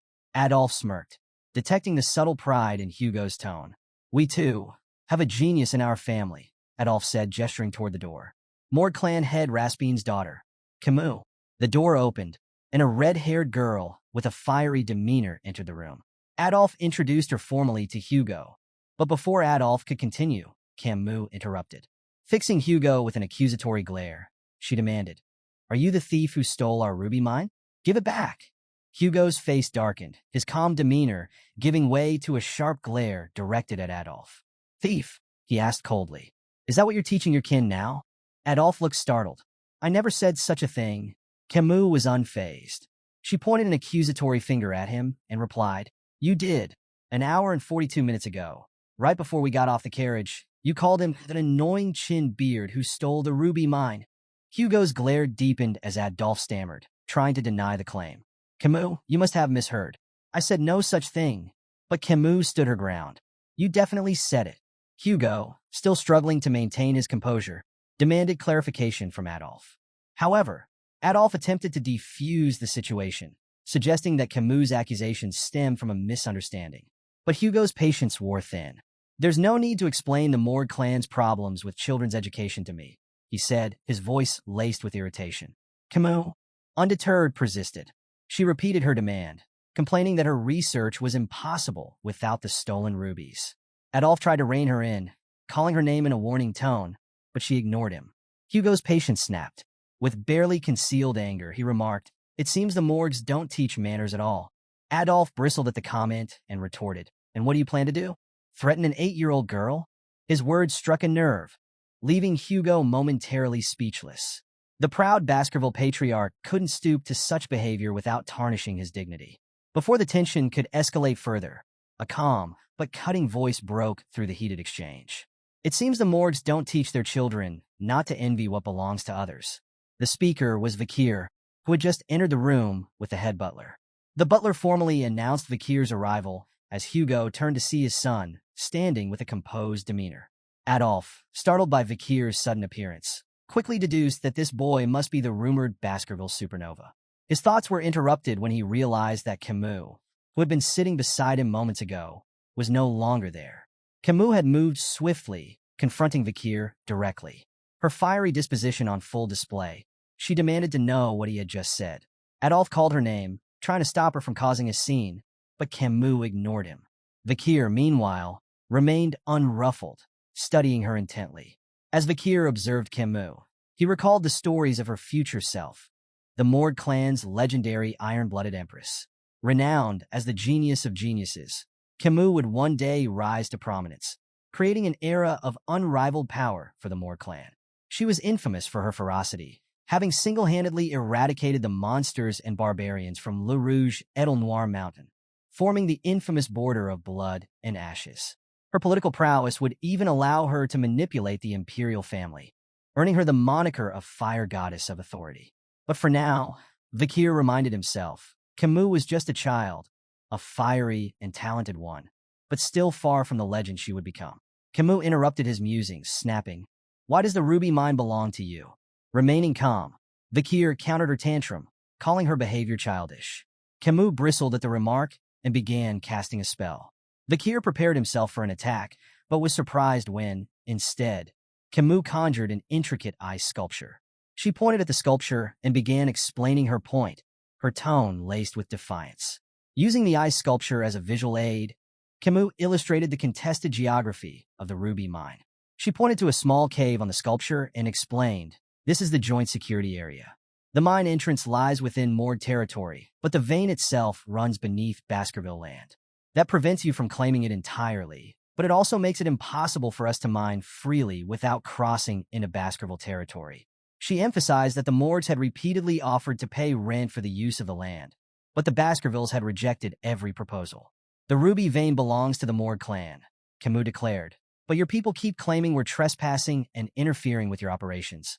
Adolf nodded approvingly at Kimu's explanation, while Hugo's expression darkened with mounting annoyance. Vakir, still calm, interjected, "Rubies are common magic ingredients. The Baskervilles don't need them." Kimu turned to him, confused and visibly frustrated. "Then why not rent your land if you don't need the rubies?" Vakir explained calmly but firmly to Kimu that the Baskervilles were fiercely protective of their land and uninterested in letting others profit from it. His warning was clear. Entering Baskerville territory would bring losses, not gains, for the Mord clan. Kimu, however, refused to accept his reasoning. Determined to assert her claim, she placed her hand over the portion of her ice sculpture that represented Baskerville territory. With a defiant glare, she asked whose arm it was. Vakir swiftly caught her arm in his grip, his expression shifting to a confident smile. "It's my arm," he said coolly. "Because it's in my land." Kimu's face flushed with embarrassment. The unexpected response caught her off guard, leaving her flustered. She stuttered, "What are you talking about? How could I belong to you?" Vakir, clearly amused by her reaction, tilted his head with a mischievous grin. "Who said you're mine?" he replied, his tone teasing and ambiguous. Before Kimu could process his words, Vakir reached behind him and pulled out a knife. The sudden motion startled not just Kimu, but also Adolf and the head butler. Vakir's grin widened, taking on a darker edge, and his voice dropped. "What I'm saying," he said ominously, "is that your arm is mine." Kimu froze, her usual fiery confidence shaken.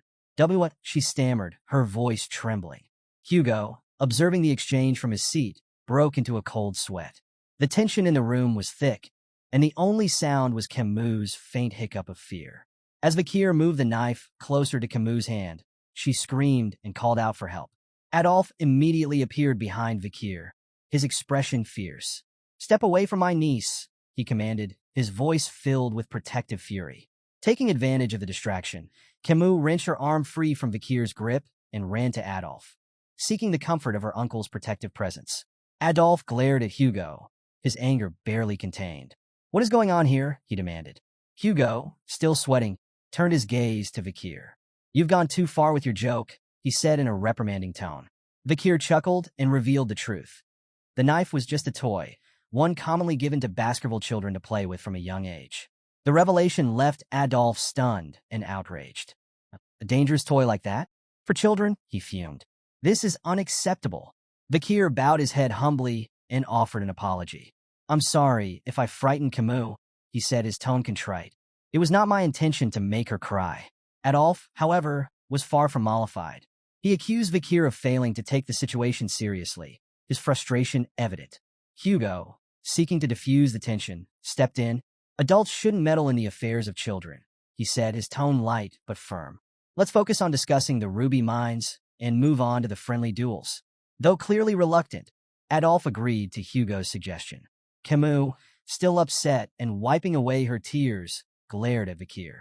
I won't forget this, she declared, her voice trembling with indignation. Vakir responded with a faint, unreadable smile, seemingly unfazed by her warning. The day of the friendly duels arrived.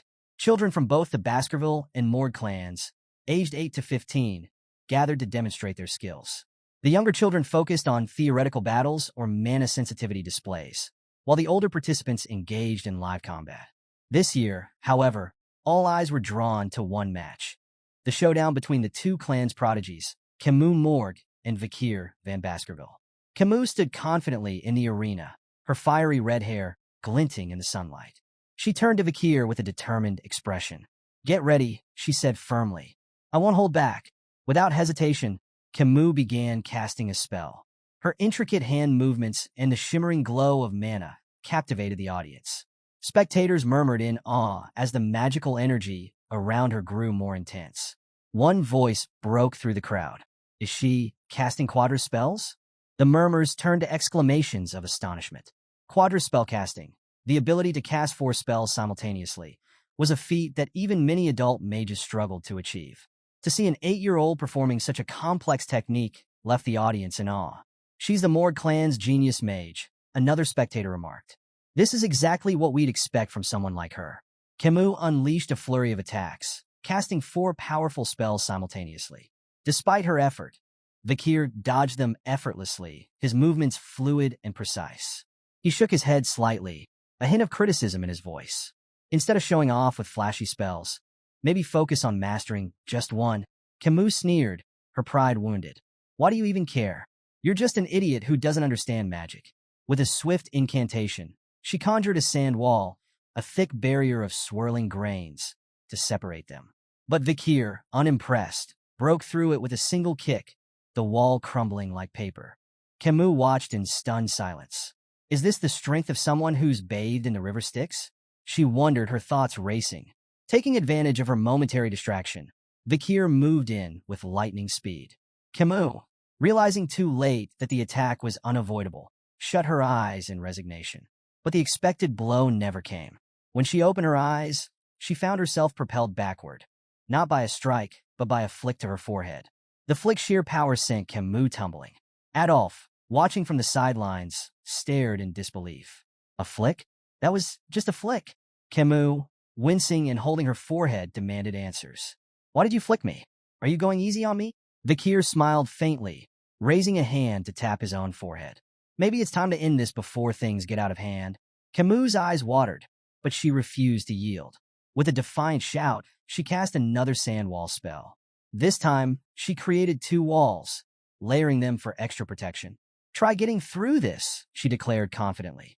Vakir, still unbothered, considered simply walking around the walls but decided to humor her. Drawing back his fist, he punched straight through both barriers, creating a clean hole. Kimu froze, astonished, as Vakir stepped through. As he approached her, he mimicked a flicking motion with his hand. Whose arm crossed the wall? He asked, his tone calm and deliberate. Before she could respond, he answered for her with another flick to her forehead. The stronger one. The force of the flick sent Kimu sprawling to the ground again, growling in frustration. Still, she got up, ready to continue the fight. Vakir sighed inwardly, thinking, dealing with children is harder than I thought. I could end this in 0.1 seconds if I wanted to, but that would cause a whole new set of problems. While dodging Kimu's relentless attacks, Vakir's eyes wandered to the arena behind him, where 2 other contestants were locked in a duel. A sword apprentice was cutting through a mage's spells with precise, powerful strikes. An idea sparked in Vakir's mind. They might be useful for this. Meanwhile, Kimu's frustration boiled over. Stop running away and fight me, she yelled, her voice trembling with anger. Vakir, sensing the perfect opportunity, warned her, you might want to have a defensive spell ready. Kimu blinked, confused by his sudden comment. Then she noticed the mage behind Vakir preparing a large-scale attack. Adolf, observing the unfolding scene, understood Vakir's plan and shouted in alarm. Kimu, watch out. The mage's spell erupted in a massive, fiery blast that engulfed the arena. Gasps and cries of surprise rippled through the audience as the flames consumed the battlefield. The heat, light, and force of the spell left everyone momentarily blinded. In the midst of the chaos, Kimu activated a defensive spell, narrowly avoiding any severe injuries. But as the dust settled, she realized her clothes had been burned away by the flames. Tears welled up in her eyes as the horrifying reality sank in. She had been exposed in front of the entire audience. Amid the gasps and murmurs from the crowd, Kimu heard her uncle Adolf calling her name. She froze, torn between her instinct to hide and the overwhelming shame of the situation. How could this happen? She thought, her hands trembling as she tried to cover herself. As the smoke cleared, Vakir stepped forward, his calm figure emerging from the dissipating dust. He approached Kimu and, to the audience's surprise, offered her his jacket to cover herself. Kimu stared at him in shock, unable to comprehend why her supposed enemy was showing her kindness. You'll need this, Vakir said simply, his voice steady as he draped the jacket over her. Kimu protested weakly, flustered by the gesture. But you'll be exposed if you give me your only jacket. Vakir brushed off her concern with a faint smile, his composure unwavering. It doesn't matter. Kimu, still reeling from the chaos of the fight, couldn't understand why Vakir was taking care of her despite their earlier enmity. Her confusion deepened when she noticed a thin line of blood trailing down Vakir's arm. She pointed it out. You're hurt.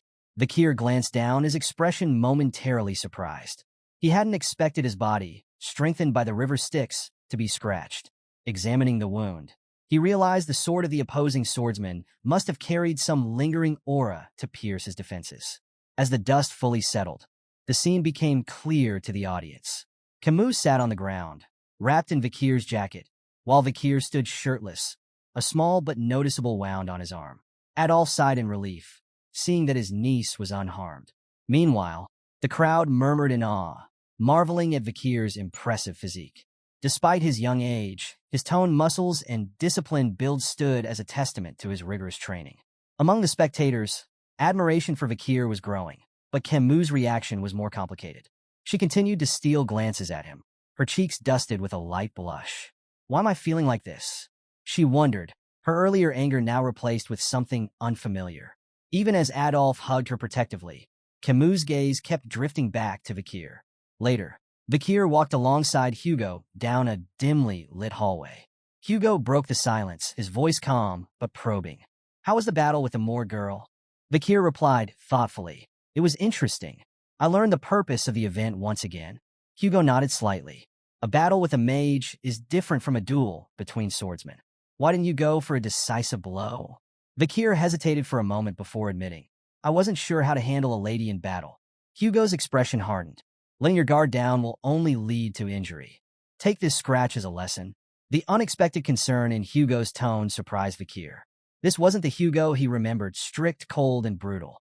Growing up, Hugo's emotions had seemed as unyielding as stone.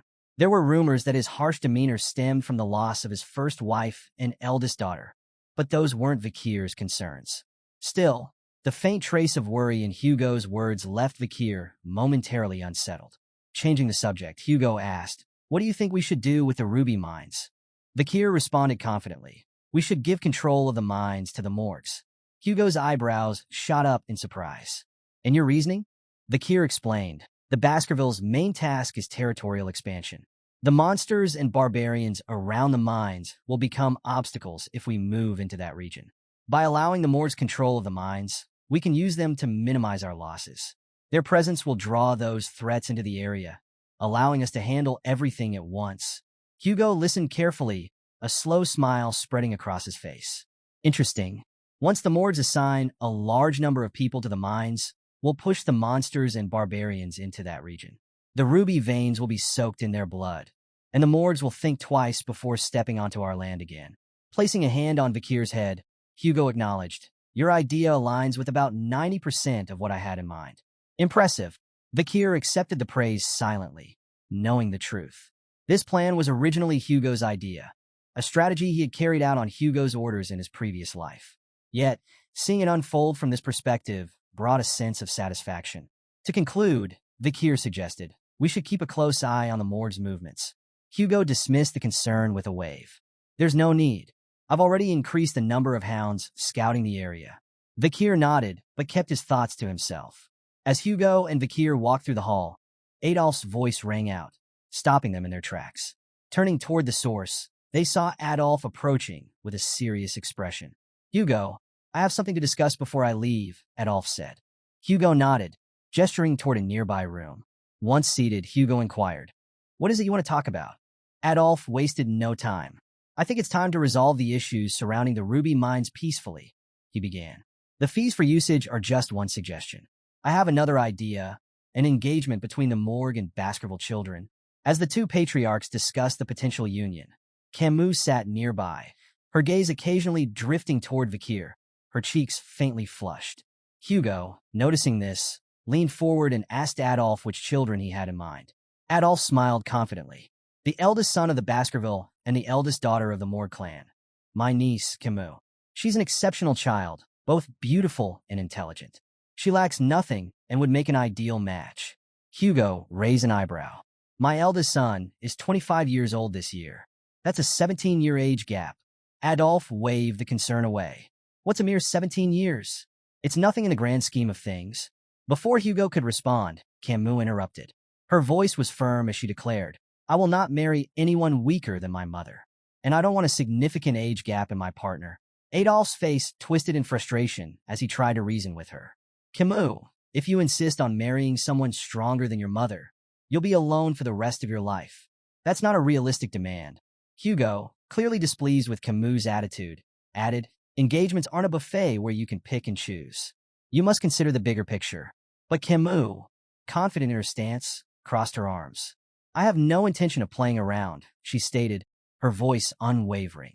Suddenly, her face flushed a deep red, and she looked away, catching the attention of both Hugo and Adolf.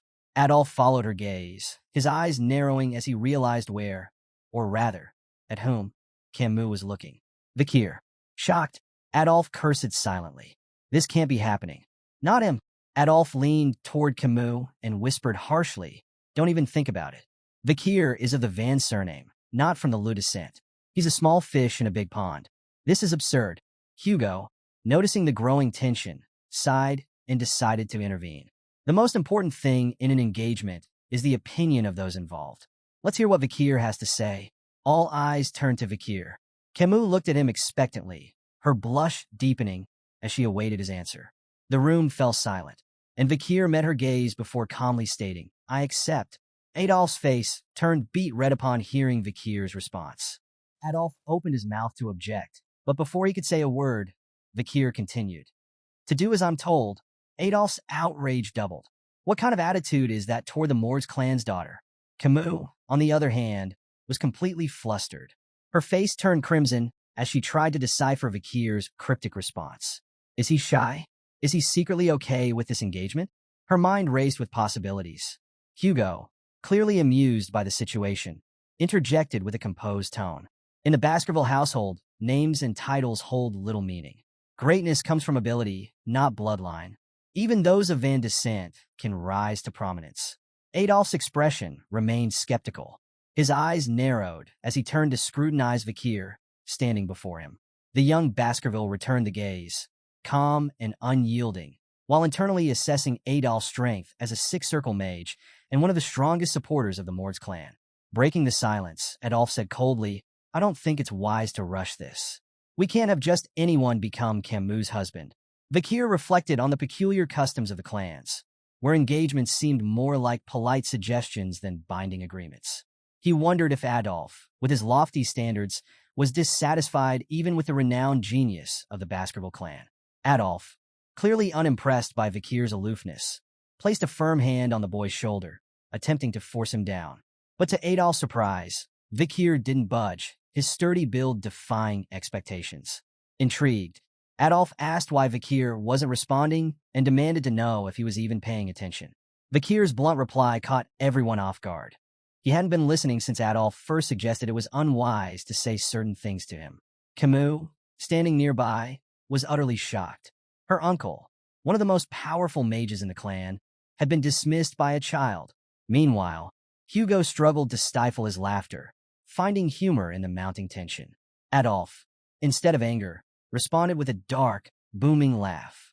Turning to Hugo, he expressed his desire to have a more in-depth conversation with Vikir. Suspicious, Hugo questioned Adolf's intentions, teasingly asking if he intended to scold an 8-year-old. Adolf laughed again, explaining that he was approaching this as an uncle, not as the deputy patriarch of the Mord's clan. After all, Vikir might one day marry his niece. Kimu pleaded with her uncle to drop the idea, but Adolf ignored her, claiming such moments were inevitable. With some hesitation, Hugo allowed the conversation, but it quickly became clear this wasn't going to be a talk, it was a duel. The scene shifted to the arena. Vikir and Adolf stood face to face, while Hugo and Kimu observed from the sidelines. Adolf declared he would test Vikir's abilities and demanded the boy show him everything he was capable of. Vikir, ever confident, thought to himself that revealing his full potential might actually knock Adolf out cold. To start, Adolf cast an intricate spell. Using fire, earth, and water magic in flawless harmony, he crafted a clay pot, a display of his incredible control. Kimu explained to Hugo that this was typical of her uncle's unmatched skill. Adolf filled the pot with water, balanced it on his head, and issued his challenge. If Vikir could make even a single drop of water spill, he'd be victorious. Vikir studied the pot and analyzed his chances. The duel presented a rare opportunity to gauge Adolf's true power, but Vikir knew he had to be cautious. A head-on fight offered only a slim chance of success. With a plan forming in his mind, Vikir charged forward, sword in hand, racing straight for Adolf. Kimu shouted in disbelief, warning that such a direct approach would surely fail. As Vikir's sword came crashing down, Adolf calmly cast a barrier spell, easily blocking the attack. Amused, Adolf asked Kimu why she was helping Vikir, remarking that shield magic was the perfect counter to swordsmen. Vikir clicked his tongue in annoyance, frustrated by the failed attempt. Adolf, now on the offensive, unleashed a barrage of spells. But Vikir's agility and quick reflexes allowed him to evade effortlessly. From the sidelines, Kimu couldn't contain her outrage, calling out that Adolf had never used this level of magic in their own duels. Adolf, surprised by her support of Vikir, turned to her with a mock-crying face, accusing her of betrayal. Then, looking back at Vikir, he growled with playful menace, vowing revenge for the insult. Hugo observed the battle with sharp focus, analyzing both fighters. Vikir's attacks were swift, almost too fast to follow, yet still within the realm of dodgeability. Hugo decided not to intervene. He was curious to see how the young hound would perform and wanted to give Adolf a first-hand demonstration of Vikir's potential. As Vikir deftly dodged Adolf's spells, he carefully studied his opponent's techniques. Drawing on memories from his previous life and his current youthful form, he devised a strategy. Adolf, with a smug grin, declared that no sword could pierce his shield. However, cracks began to form as Vikir struck the same spot with relentless precision. Adolf's confidence wavered as he noticed Vikir's machine-like efficiency and skillful swordsmanship.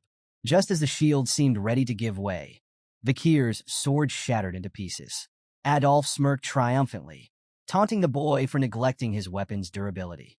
But the mood shifted as Hugo and Kimu, watching from the sidelines, exchanged shocked looks. Adolf continued his mockery, oblivious to the expressions of those around him. Suddenly, water poured over his face, completely drenching him. Bewildered, Adolf shouted, demanding to know how a shard of the broken sword had pierced the pot and spilled its contents. Vikir, calm and smiling, remarked that the pot must have been full. Kimu, still processing the unexpected turn of events, blushed as the realization hit. Vikir had defeated her formidable uncle. Thoughts of marriage fluttered through her mind as she struggled to contain her amazement. Meanwhile, Hugo stood silently, his thoughts racing. This wasn't just luck or coincidence. Vikir's victory showcased incredible talent and strength. Hugo couldn't help but wonder if he was raising a hound far more powerful than he had ever imagined. Years passed, and the young hounds continued their training. 7 years after their initial step into the Baskerville training grounds, they faced a new challenge, a monstrous horned bear. As the creature charged, the hounds attacked in unison, their swords striking one after another. From the sidelines, Staffordshire Baskerville, a shadow hound of the Baskerville clan and their instructor, carefully observed. He knew that such battles were grueling for the young fighters. With a commanding voice, he urged them to aim for the monster's hind legs to slow it down instead of wasting energy targeting its vital points. Among the group were the triplets, who executed coordinated strikes with remarkable efficiency, leaving the beast exhausted. Staffordshire nodded in approval, noting how well their dark crimson auras complemented the Baskerville fighting style.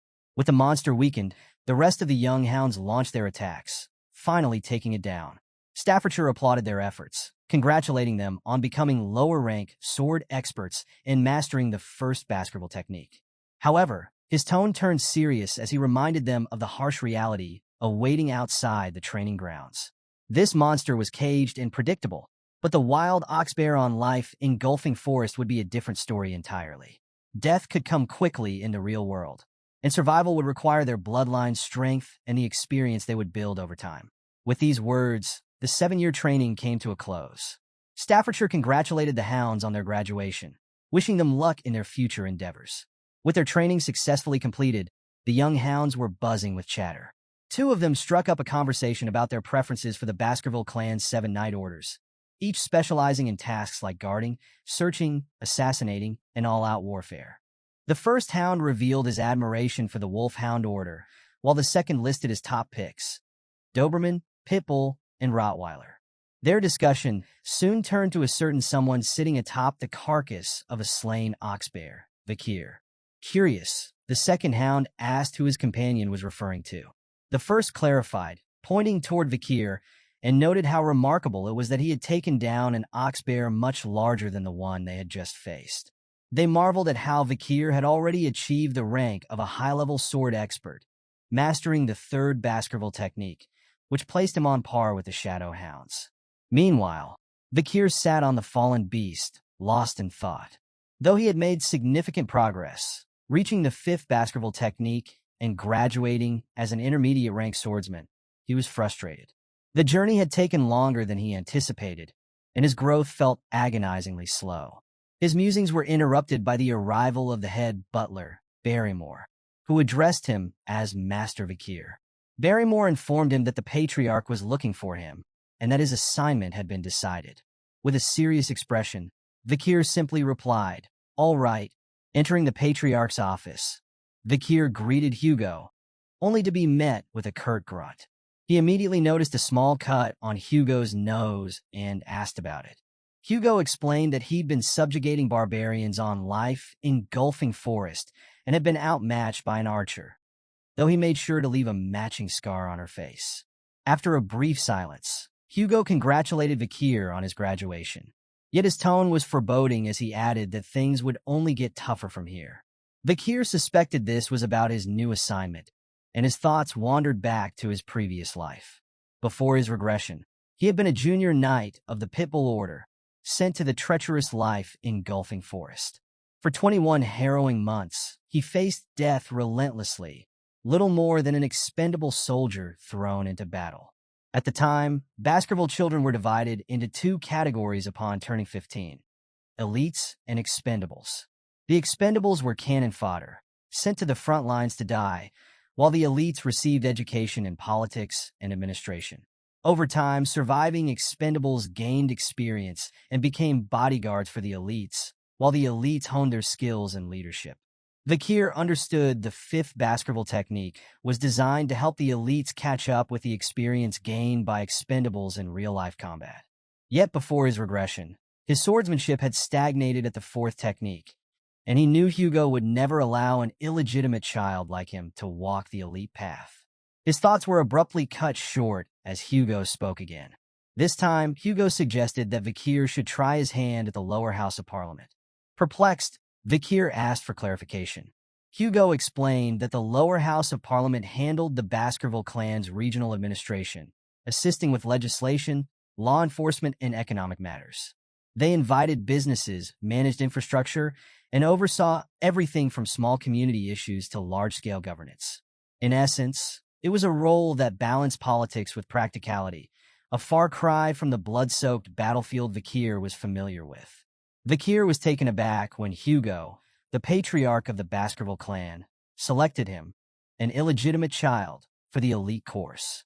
Hugo explained that Vikir's achievements by the age of 10 had already surpassed those of children hailed as geniuses, and he deserved to be treated accordingly. Hugo revealed the position Vikir would take, Deputy Consul of Underdog City. Both the Consul and Deputy Consul positions there were currently vacant, and Hugo asked Vikir if he wanted to give it a try. After weighing the offer, Vikir decided to accept. But before moving forward, he brought up a matter involving the Morgs clan and the Ruby Mines. Hugo, unsurprisingly, already seemed familiar with it and commented on how Vikir had outsmarted Adolf Morgs. Vikir nodded and, with confidence, made a bold request to borrow his reward from the incident. Although the specifics of what Vikir wanted weren't clear, the head butler accompanying them was visibly shocked by the audacity of the request. Hugo, however, remained unfazed. Stamping a document, he assured Vikir that he trusted him not to do anything reckless. Vikir promised not to disappoint, though he couldn't shake the odd feeling of hearing Hugo call him son. It was a term that would have been unthinkable before his regression. As Vikir and the head butler walked down the hallway, the butler spoke in a grave tone. He highlighted how highly Hugo regarded Vikir, pointing to the unprecedented appointment of a consul prior to a battle assignment. Referring to this as the disciplines of kingship, the butler implied that Vikir was being groomed for even greater responsibilities. Vikir, however, wasn't content to rest on his laurels. He understood that success wasn't guaranteed and resolved to take his new role seriously. For him, this was a chance to hone his skills in a relatively safe environment. Despite not being particularly invested in current events, memories of his previous life still haunted him, especially the vivid sensation of his head being severed by a guillotine.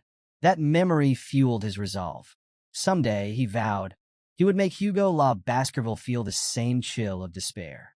Elsewhere in Baskerville territory, preparations were underway at a large villa in Underdog City. A bald man barked orders at two workers, instructing them to ensure the villa was spotless by the next day for the arrival of the new deputy consul. The workers acknowledged his orders, though one later expressed curiosity about the newcomer.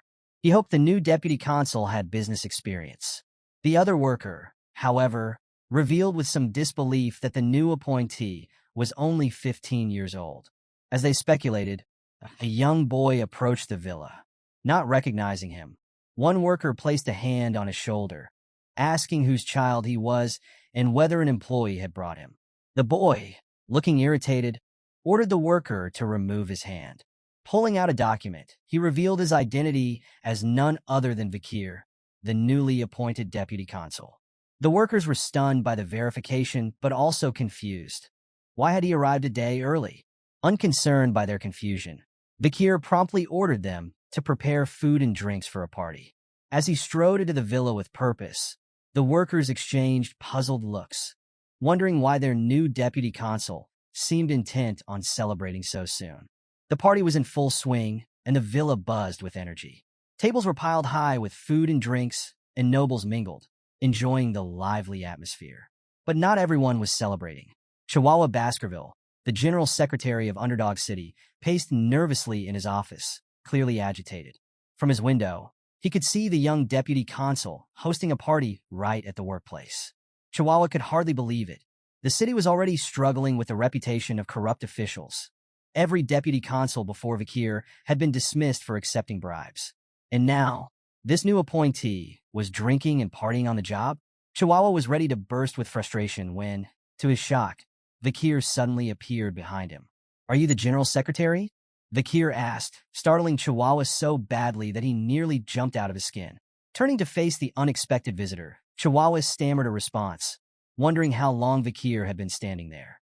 Introducing himself as Vikir Van Baskerville, the new deputy consul, Vikir greeted Chihuahua with a calm confidence. Chihuahua, regaining his composure, introduced himself in return. Vakir repeated Chihuahua's name, pausing when he noticed something peculiar. Chihuahua had no middle name. Chihuahua winced internally, expecting ridicule.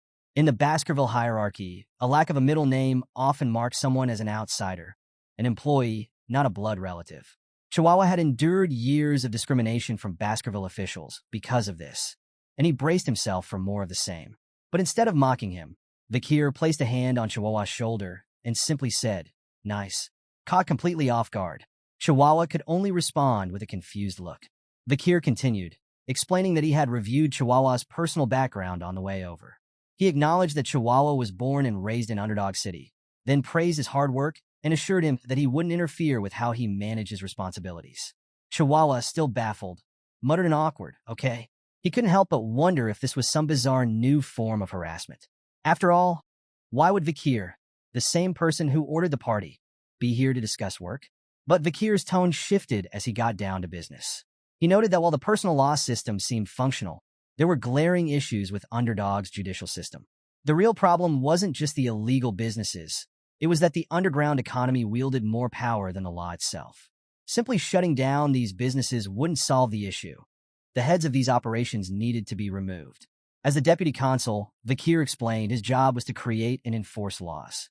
While he respected the current system, he intended to introduce a new law to deal with the underground economy. Chihuahua was stunned. "A new law?" he asked, his voice filled with surprise. Vakir nodded, stating that within a week, he would ensure the underground economy was in shambles. However, he needed a cause, something that would justify the creation and enforcement of this new law. Chihuahua was puzzled. Why did Vakir need a cause to deal with illegal businesses? Vakir clarified that as a young and newly appointed deputy consul, he needed a strong performance to establish credibility. He then glanced out the window, his expression twisting into a sly grin. To put it simply, Vakir said with an air of mischief, "I'll lay out poop for the flies." Chihuahua was left speechless, unsure of what Vakir was planning. The next day, Vakir arrived at Dort Smile Street in downtown Underdog City. The area was bustling with people, and a large crowd had gathered, their conversations buzzing with curiosity. All eyes were on Vakir as he prepared to execute the first step of his plan. Vakir stood confidently on the stage, holding a large stake in his hand. General Secretary Chihuahua and his companions exchanged puzzled looks, trying to figure out what the young deputy consul was planning. They couldn't help but notice the large crowd that had gathered, all murmuring with curiosity. Since dawn, Vakir had been standing on that stage biding his time. Finally, he stepped forward and introduced himself as the newly appointed deputy consul of Underdog City. The crowd buzzed with surprise. Whispers spread through the audience. Many found it hard to believe someone so young held such a high position. While a few murmured that Vakir was cute, others questioned what someone his age could possibly accomplish. Undeterred, Vakir raised his voice and addressed the crowd. He reminded them of the Baskerville family's long-standing laws, which remained as strict as ever regardless of who held office. But the crowd was skeptical. Doubt hung heavy in the air as people questioned his ability to enforce those laws. Some even muttered about the corruption of past officials, assuming Vakir would eventually succumb to the same fate. Standing beside him, Chihuahua could no longer stay silent. Frustrated, he shouted at the crowd, demanding that they show respect to the new deputy consul. The crowd fell quiet, though their skepticism lingered. Some even suggested Chihuahua might be better suited for the role than Vakir. Suddenly, Vakir's next move silenced the crowd entirely. With an impressive display of strength, he raised the stake high and with one powerful motion, drove it into the ground. The earth seemed to tremble from the force, leaving the onlookers in awe. Gasps echoed through the audience as they struggled to process what they had just witnessed. Then, Vakir dropped a bombshell. Standing tall, he declared the introduction of a special law under his authority as deputy consul. He called it the Vakir Special Law. The first provision? Anyone who managed to pull the stake from the ground would be awarded 100 million gold on the spot, paid personally by Vakir. The crowd erupted in disbelief. 100 million, they shouted, their voices blending into a chaotic mix of awe and doubt. Murmurs spread rapidly as people tried to comprehend what they'd just heard. Was it really that simple? Could pulling out a stake make someone unimaginably rich? Despite the excitement, no one stepped forward. Vakir scanned the hesitant faces and challenged them, asking if no one dared to claim the prize. When the silence continued, he raised the stakes, literally, With a sly grin, he announced a second provision of the Vakir special law. Paragraph 1, Article 2, he declared. The person who pulls out the stake will now be paid 1 billion gold. The crowd's murmurs turned into gasps of shock. 1 billion gold was a life-changing fortune, far beyond anything they had ever dreamed of. Yet hesitation lingered. Breaking the tension, a loud laugh echoed from the crowd. An overweight older man stepped forward, his face contorted with anger. He accused Vakir of mocking them, calling the whole spectacle ridiculous. Who would even try? He barked. But someone in the crowd pointed out, in a softer voice, that 1 billion gold wasn't exactly pocket change. The mood began to shift as whispers of intrigue rippled through the audience. On stage, Chihuahua stood behind Vakir, growing more confused by the second. He wondered why they were the ones getting embarrassed instead of the crowd. Vakir, however, ignored all the noise. He remained focused, addressing the crowd once more. So, he asked, his voice calm but commanding, "Is there no one brave enough to take the challenge?" When no one stepped forward, Vakir surprised the crowd yet again by raising the stakes. This time, the reward skyrocketed to 10 billion gold. The crowd fell silent, stunned by the sheer magnitude of the offer. As Vakir confidently repeated his challenge, the crowd remained in a state of disbelief. Some whispered that it had to be a joke, while others toyed with the idea of testing their luck. However, caution won out for most. People pointed nervously at the sword on Vakir's waist, warning each other about the risks of being seen as greedy by the deputy consul. Despite the allure of the reward, no one dared to step forward. As Vakir prepared to speak again, Chihuahua leaned in and whispered anxiously, reminding him that there wasn't nearly enough money in the city to fulfill such an extravagant promise. Before Vakir could respond, a small hand shot up from the crowd.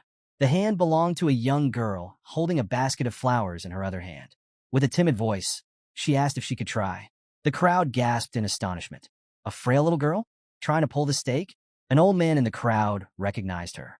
Judy, the flower girl, he muttered, attempting to dissuade her. But Judy explained that her mother was sick, and she had no choice but to try. Ignoring the warnings, she approached the stage, her movements hesitant but determined. Standing before the massive stake, Judy glanced nervously at Vakir, who stood silently behind it. Her small frame shook with fear, but she steeled herself. Judy wasn't thinking about the billions of gold on offer. She simply hoped to earn a few coins for her bravery or sell her basket of flowers to the gathered crowd. Vakir's expression was unreadable as he addressed her with a single word, "Pull." His tone was calm, devoid of emotion, leaving Judy unable to tell if he was angry, amused, or indifferent. Taking a deep breath, she wrapped her small hands around the stake and pulled with all her strength. To her astonishment, the stake slid out of the ground effortlessly, as though it had never been stuck there at all.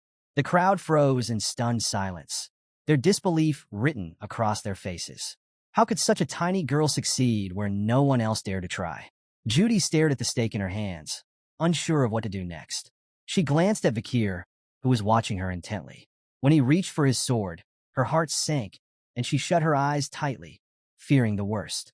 Tears welled up as she thought of her sick mother and the uncertain future that lay ahead. But instead of steel, a small bag landed in her hands. Opening her eyes, Judy saw Vakir kneeling before her, holding out a bag filled with gold. In a calm voice, he said, "For now, here's 100 million gold." Judy stood frozen, clutching the bag tightly, still unsure if she was dreaming. Vakir then asked where her home was, explaining that 10 billion gold would be too heavy to carry and would need to be delivered. He also assured her that a guard would be assigned to protect her reward. Finally, placing a hand gently on her head, Vakir said, "This is the law. It must always be obeyed." The crowd erupted in murmurs of disbelief. Vakir had actually followed through on his outrageous promise. Even Chihuahua, watching from the stage, was left slack-jawed, unable to process what he had just witnessed. This performance was a game-changer. The Vakir special law became the talk of the town, overshadowing even the Baskerville clan's long-standing self-governance law. For the first time, the people began to see the young deputy consul as more than just a symbol. He was someone who kept his word, no matter how outlandish it seemed. The citizens were deeply moved by the simple fairness of the Vakir special law, rewards for obeying the law and consequences for breaking it. Discussions about the new deputy consul spread like wildfire. Unlike his corrupt predecessors, Vakir was earning respect for his unwavering commitment to his word. For the first time in years, people admired their leadership. The implementation of the Vakir special law led to a dramatic drop in crime, and the city began to feel safer and more orderly. In the deputy consul's office, Chihuahua had just finished writing something on a board when Vakir approached and noted that it was written in the Eastern language. Complimenting Chihuahua's impressive handwriting, Vakir sparked a conversation. Chihuahua, still moved by the events from earlier, expressed his admiration for Vakir's daring performance. After 2 decades of working in the city, Chihuahua admitted he had never been so touched. Vakir shared his perspective, explaining that ruling through fear and wrath, as some leaders did, wasn't the answer. He emphasized that trust in the law was essential, and that's why he had carefully crafted his performance, to command attention and leave a lasting impression. Chihuahua, overcome with emotion, pledged his loyalty to Vakir, promising to follow him for the rest of his life. Vakir tried to calm him down, but his thoughts drifted elsewhere. Reflecting on the success of his plan, Vakir couldn't help but compare it to a future he once knew, one shaped by Kimu morgues. While she had reduced crime rates to a mere 1%, her methods had relied heavily on fear, leaving her unpopular among the people. Vakir was determined to take a different path. He turned his attention to the map laid out before him, marking several locations. These were potential hideouts or operational bases for illegal groups. The real problems are just beginning, he mused. The 10 billion gold reward had already been spent, and now they needed to recover those funds. Pointing to the marked areas, Vakir explained his plan to maintain surveillance and confiscate the dirty money flowing through these criminal networks. Chihuahua, intrigued, asked how Vakir knew where these groups operated. Tapping his nose with a smirk, Vakir quipped, "I can smell them." The truth, of course, lay in his memories from before his regression. Vakir knew these areas intimately, having already surveyed them in his previous life. Chihuahua was impressed by Vakir's investigative skills, marveling at how thorough he seemed. Their conversation was interrupted by a staff member bursting into the room. Addressing Vakir, the Staffordshire reported that the Village Hall's Youth Autonomy Association had requested a meeting. Chihuahua, unfazed, commented that it was probably about time for such a meeting. Vakir, on the other hand, referred to the group as arrogant bastards and questioned their motives. Chihuahua explained that the Youth Autonomy Association was composed of members from various clans. It was founded by the 2nd and 3rd generations of Baskerville's 7 native families. Despite its formal name, Chihuahua dismissed it as little more than a rowdy social club. He speculated that its young, entitled members likely had opinions about the Vakir special law. Vakir's response was sharp and cutting. "The dung flies have started to smell the bait," he said with a grin. His blunt statement caught both Chihuahua and the staff member off guard, leaving them momentarily speechless as Vakir prepared for his next move. Vakir smirked coldly, suggesting it was time to deal with the pests gnawing away at the city's foundations. Deep within the burning suspension, a high-end club located in Underdog City's most luxurious hotel, a raucous party was underway. The VVIP lounge, rented out for an eye-watering 10 million gold for a mere 6 hours, was bustling with the 7 key members of the Youth Autonomy Association. These were the 2nd and 3rd generation heirs of Baskerville Territory's most influential families, each one steeped in power and privilege. The atmosphere was lively as the group entertained themselves by building a pyramid-shaped tower of glasses and pouring expensive wine over them, letting the liquid cascade dramatically. The blonde ringleader of the group turned to the waiters and, with a smirk, instructed them to drink the wine spilled on the table. Without hesitation, the waiters complied, lapping up the liquid like obedient dogs, and even thanking him for the privilege of tasting such a fine drink. Reclining on a plush sofa, the blonde man boasted about his wealth, claiming that no matter how recklessly he spent, his money always seemed to replenish itself. One of his companions chimed in, attributing their fortunes to the Baskervilles. He noted that the Baskervilles' focus on territorial expansion created an endless supply of barbarians to kidnap and sell as slaves. Another companion laughed, agreeing that the Baskervilles' ambitions were a blessing. "They're like our personal hunting dogs," one remarked. "Always there to protect us." The blonde man scoffed. "Protect us? They're just sword-wielding idiots, easily manipulated." He recounted how they had orchestrated a conflict between Mesamadrano clan and Baskerville clan, which resulted in the Baskervilles wiping out the latter. The group laughed heartily, mocking the Baskervilles for their naivety. Amid the laughter, one companion brought up the new deputy consul, Vakir Van Baskerville. The blonde man sneered, asking if anyone had heard of him before. When they all replied no, he suggested teaching the boy a lesson. The plan was simple. Invite Vikir to a lavish party, ply him with expensive drinks and women, then force him to foot the bill afterward. The group laughed at the idea, convinced that the 15-year-old wouldn't dare report them since he wouldn't have the funds to pay. As they finalized their plan, a waiter entered, accompanied by several women, announcing their arrival. The group's attention shifted to the women, eager to indulge in the night's entertainment. But one of them noticed an unfamiliar young man standing among the women and questioned his presence. The waiter, uncertain, explained that the boy had entered with such confidence that no one had stopped him. The young man was none other than Vikir himself. The blond man gestured for a waiter to handle the situation. Grabbing Vikir by the hair, the waiter angrily demanded to know why he was there. Vikir's eyes glowed with cold fury, and a palpable tension filled the room. Suddenly, silence fell as the waiter's arm twisted at an unnatural angle, forcing a howl of pain. The group froze in shock as Vikir calmly stepped forward. One of the companions, still reeling, stammered in disbelief, recognizing Vikir as the deputy consul. "Why are you here?" he asked. Vikir's reply was simple and cutting. "You invited me." The blond man, realizing the situation was spiraling out of control, forced a laugh. "Well, isn't this amazing?" he exclaimed, trying to diffuse the tension. "The deputy consul himself has graced us with his presence at our party." Vikir sat silently, watching as the blond man leaned in to whisper to one of his companions. Their hushed conversation wasn't subtle enough to escape his sharp ears. The blond man suggested they go ahead with their plan, to keep Vikir there and force him to pay for the entire party once it was over. His companion nodded in agreement, eager to see how Vikir would handle the situation. Vikir had heard enough. Slamming his hand down on the table, he interrupted their scheming. The entire table suddenly exploded, sending glasses of expensive drinks crashing to the floor. The explosion startled everyone in the room. The blond man's eyes widened in disbelief. Watching the champagne tower shatter and fall, he couldn't help but wonder if Vikir had used mana manipulation to destroy it with a mere touch. His thoughts raced as he realized something troubling. Vikir wasn't just an ordinary 15-year-old. He was a graduate of the Baskervilles' intense training. The blond man's companion was equally stunned.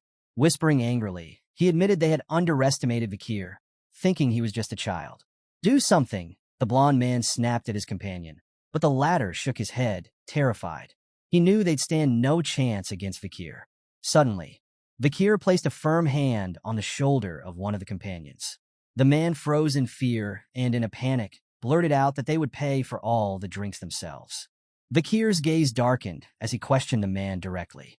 "Were you planning to force me to pay for everything?" The man's expression shifted from panic to regret as he realized his massive mistake. Another companion tried to defuse the situation, nervously asking who would even dare try such a thing. The blond man joined in, laughing awkwardly, claiming it was all a misunderstanding. He explained that their intentions had been noble. They simply wanted to test Vikir to see if he was strong enough to resist the city's corruption. The blond man's companion quickly added, "It looks like you've passed. You're exactly the kind of leader Underdog City needs." But Vikir wasn't convinced by their feeble excuses. Without warning, he lunged at the man sitting closest to him, delivering a devastating palm strike that resembled a claw attack. His hand clutched the man's stomach with crushing force as he leaned in and spoke firmly. "An owner can test their dog, but a dog should never test its owner. No matter the situation." The room fell into an uneasy silence as Vikir's eyes swept across the group. He asked if they were so unmoved by his actions because they had grown complacent with their wealth and power. He warned them that they had no idea what true fear looked like. Without hesitation, Vikir threw the man to the ground and stomped on his face. Looking back at the others, he asked coldly, "Do you even know why I'm doing this? If you don't, then perhaps you'll need the same treatment." The blond man's face turned pale with fear. Stammering, he insisted that they understood perfectly why Vikir had acted this way. But Vikir wasn't satisfied. He kicked the man whose face was beneath his boot and replied, "If you really knew, you'd understand what comes next." Anger bubbled up among the group. The blond man called Vikir a bastard, while another companion sneered, questioning if Vikir really thought he could get away with this. In a flash, Vikir appeared right in front of the second man, his expression cold and unyielding. "You're guilty of abduction, kidnapping, illegal slave trafficking, and insulting Baskerville," he said sharply. The group froze, their faces reflecting pure shock. How did he know about their crimes? Before they could process his words, Vakir punched the second man with brutal force. Animals don't learn until you teach them, Vakir said, his voice dripping with disdain. His expression twisted into a sinister grin as he added, "And now, it's time for me to teach you disobedient creatures a lesson." In the dimly lit confines of a prison cell, two men stood in stark contrast to one another. Deputy Consul Vakir appeared calm and composed, while General Secretary Chihuahua's face betrayed a mix of shock and unease. Before them, a blond man with a battered face screamed profanities, his voice echoing off the stone walls. The blond man's tirade was relentless. He accused Vakir of orchestrating some underhanded scheme that would provoke his father into retaliation.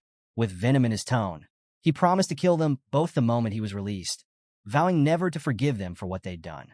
Chihuahua, visibly distressed, turned to Vakir, questioning the severity of the man's injuries. "Did you really have to go this far?" he asked. Vakir, his expression indifferent, replied with a faint smirk. "Do you think I overdid it?" Chihuahua's answer was an emphatic yes. He couldn't fathom how anyone could inflict such brutal injuries on another human being. He likened the man to a meat bag, battered beyond recognition. But Vakir remained unfazed. With a cold smile, he strode toward the cell, assuring Chihuahua that he hadn't even started yet. Chihuahua's disbelief deepened. "What are you planning to do?" he asked cautiously. Vakir's response was chilling. "I'm going to execute all the wicked civil servants who've turned into a hideous organization." He gestured toward the prisoners. "Just look at their arrogant faces. They've completely ignored the authority of the Baskerville clan. This is the result of a lack of proper education." The blond man and his companions, sensing the gravity of their situation, abandoned their bravado. They begged for mercy, offering Vakir everything they had if he would spare their lives. Chihuahua, ever pragmatic, voiced his concern. "You do realize their families won't sit idly by, right? They're cowardly, yes, but daring enough to seek revenge. This could spiral out of control." Vakir's confident smile didn't waver. He reassured Chihuahua that the families wouldn't dare retaliate. "These men are tied to the criminal underworld of Underdog City," he explained. "Their families are just as complicit. They wouldn't dare raise a complaint." Chihuahua pressed further. "But what about the evidence? Without proof, this could backfire." Vakir, unfazed, replied cryptically, "I have my ways of finding evidence. And if there isn't any, I'll make my own." Vakir's calm demeanor masked a deeper calculation. He wasn't concerned about what might happen next.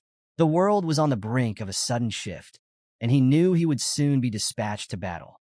Even if that didn't happen immediately, his departure for the academy was inevitable. Standing before the prisoners, Vakir's voice turned cold and methodical as he listed their crimes: human trafficking, kidnapping, bribery, blackmail, assault through intermediaries, and murder. His words fell like hammer blows in the eerie silence. The blond man, desperation written across his face, denied everything and demanded evidence. Vakir's only response was a smirk. "If I present evidence," he asked, "will you accept your punishment?" The blond man lowered his gaze, his guilt apparent. His defiance gave way to a silent plea, as if he were thinking, "I'll never bring shame to my family, even if I die here." Suddenly, the tense atmosphere was interrupted by the arrival of a bald man carrying a bag. The man greeted Vakir with a casual air, as though nothing out of the ordinary was happening. "Your custom order is ready," he announced, placing the bag at Vakir's feet. Vakir nodded, thanking the man for his timely delivery. The bald man chuckled and stepped back as Vakir opened the bag, revealing an array of tools. As Vakir carefully arranged his tools, the bald man, who had been watching with a mix of fascination and dread, finally spoke up. He admitted that despite 30 years of experience in torturing people, he had never seen anything like the tools Vakir was preparing. With a nervous chuckle, he asked where Vakir had come up with such terrifying devices. Vakir shrugged nonchalantly. "I didn't invent them. They were common where I came from." The bald man froze, visibly unsettled. "Where you came from?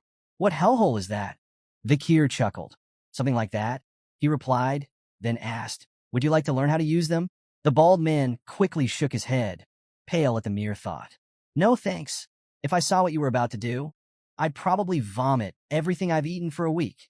Vakir smirked and nodded, turning his attention back to his tools. As he gazed at them, his mind wandered back to the era of destruction, a time when even the demon clans would crumble under advanced interrogation techniques. Torturing prisoners of war from the demon clans had pushed the evolution of these methods to their peak. Opening his coat, Vakir revealed the full array of tools strapped to his body. The blond man's defiant bravado melted into sheer terror as he let out a high-pitched squeal.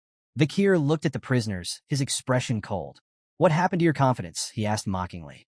"Where's that tough talk about not admitting anything, no matter what?" Buttoning the cuffs of his sleeves, Vakir added, "Don't say anything just yet.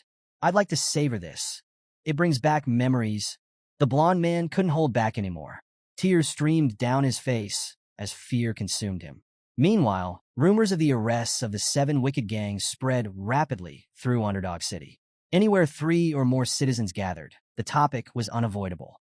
In a nearby tavern, patrons debated the events. "Good riddance," one man said. "Those gangs treated ordinary people like pests." Another, more skeptical patron doubted the arrests would lead to much. "The new deputy consul might make some noise, but I bet he'll release them soon enough. They're too connected to the native families." A third chimed in, "Still, the charges against them are serious. They might actually be executed this time." The room fell into murmurs as the group discussed whether the children of native families could truly be put to death. One patron reminded the group of Vakir's reputation for ruthlessness. "This is the same man who burned 10 billion gold just to prove a point. Don't underestimate him."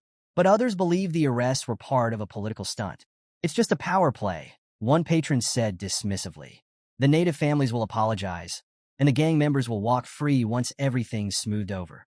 Initially, events seemed to follow those predictions. The Mablank, Pyre, Luib, Chanel, Duragamu, Hermes, and Prada clans issued formal apologies to Deputy Consul Vakir. The gesture, however, wasn't enough to save the gang leaders. In the heart of the city's central square, 7 severed heads were hung on display. Salt preserved the grotesque expressions of agony etched on their faces, a chilling testament to the suffering they endured before their deaths. Above the heads, a public notice detailed the punishments meted out under the Baskerville Family Autonomy Constitution, renowned for its strict laws and merciless penalties. Clause 1. The banning of illegal brothels. The punishment? Tattooing the symbol forced sex all over the criminal's face. Clause 2. The banning of illegal gambling. The penalty was wrist amputation, carried out 72 times at regular intervals, matching the number of offenses. Clause 3. The banning of illegal private loans. The punishment was eye removal, though in this case, the punishment was suspended in response to pleas from the criminal's victims. Clause 4. The banning of illegal lobbying. The penalty? Exile.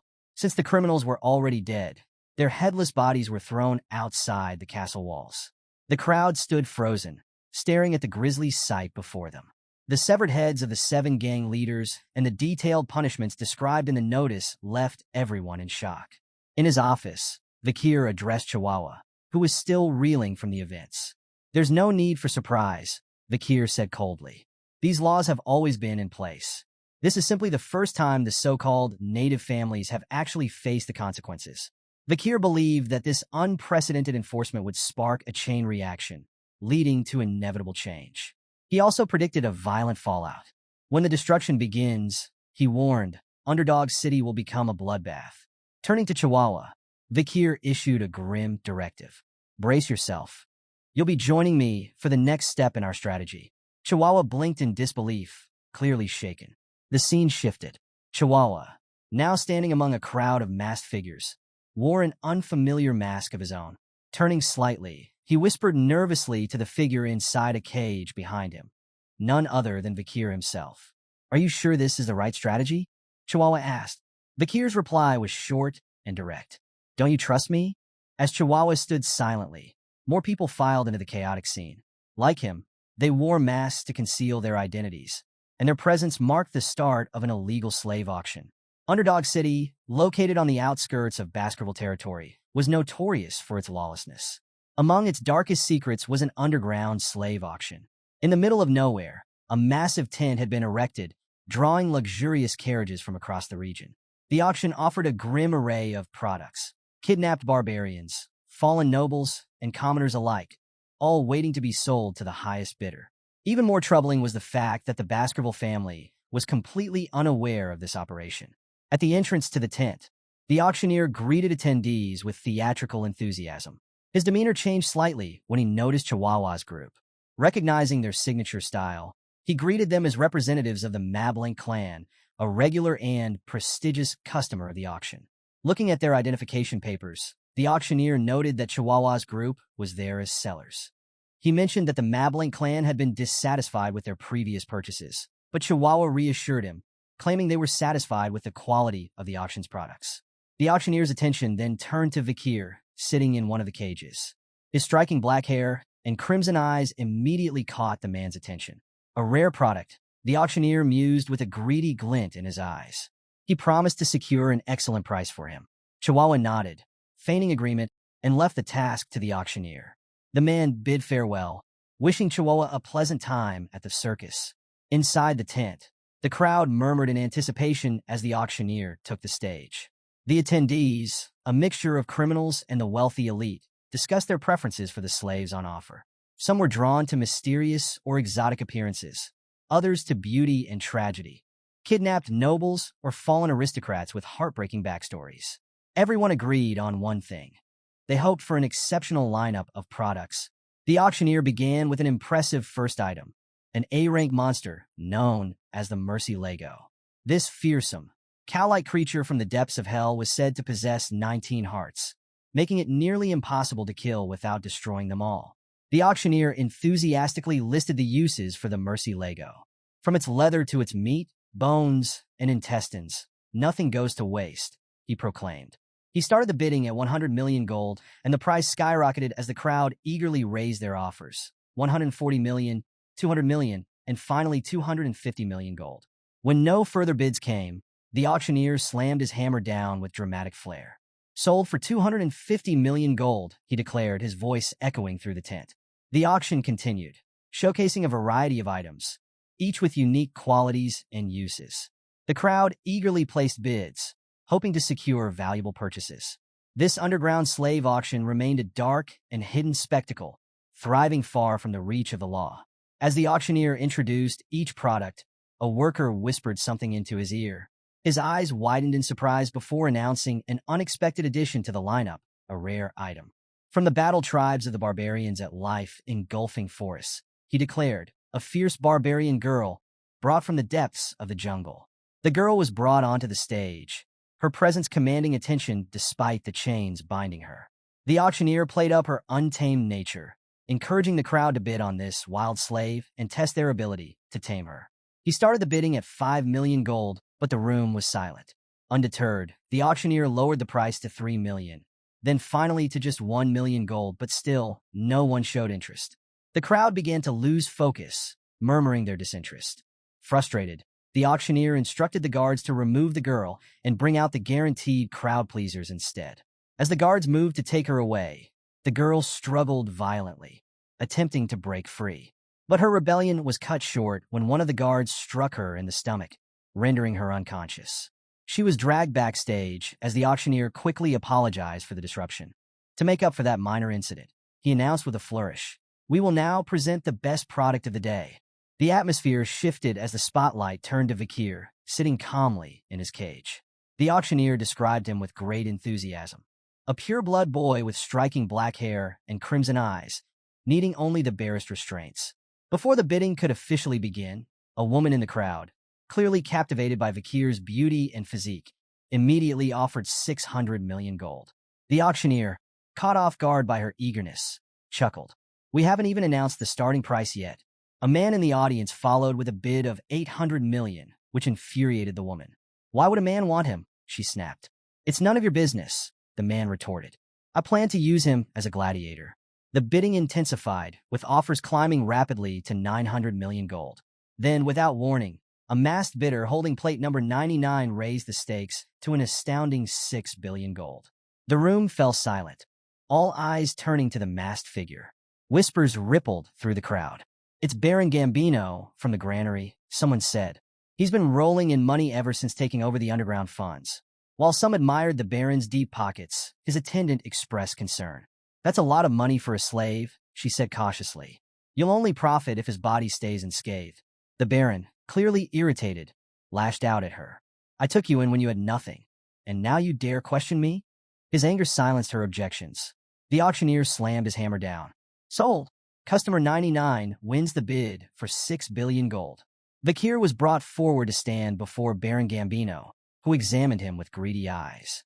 Up close, Vakir's appearance was even more striking, and the Baron's thoughts turned dark.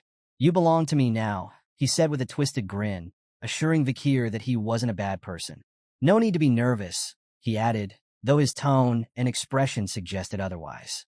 The Baron began speaking of the many ways he could enjoy his new purchase, his perverse gaze making Vakir visibly uncomfortable. Suddenly, Vakir raised his hands, presenting them to the Baron. The Baron, momentarily puzzled, assumed Vakir wanted him to undo the cuffs. "Oh, you want me to?" Before he could finish, Vakir effortlessly broke the handcuffs. The sound of snapping metal reverberated through the room, leaving the Baron and his attendant stunned. Without hesitation, Vakir delivered a devastating kick to Baron Gambino, sending him flying to the ground. Before the Baron could recover, Vakir grabbed him by the back and announced a game he called Spear and Shield. With an iron grip, Vakir explained the rules. He would be the spear, and the Baron, as the shield, had to endure his attack to win. The Baron writhed in pain, screaming for his attendant Cindy to save him. But before she could move, the Baron had already passed out.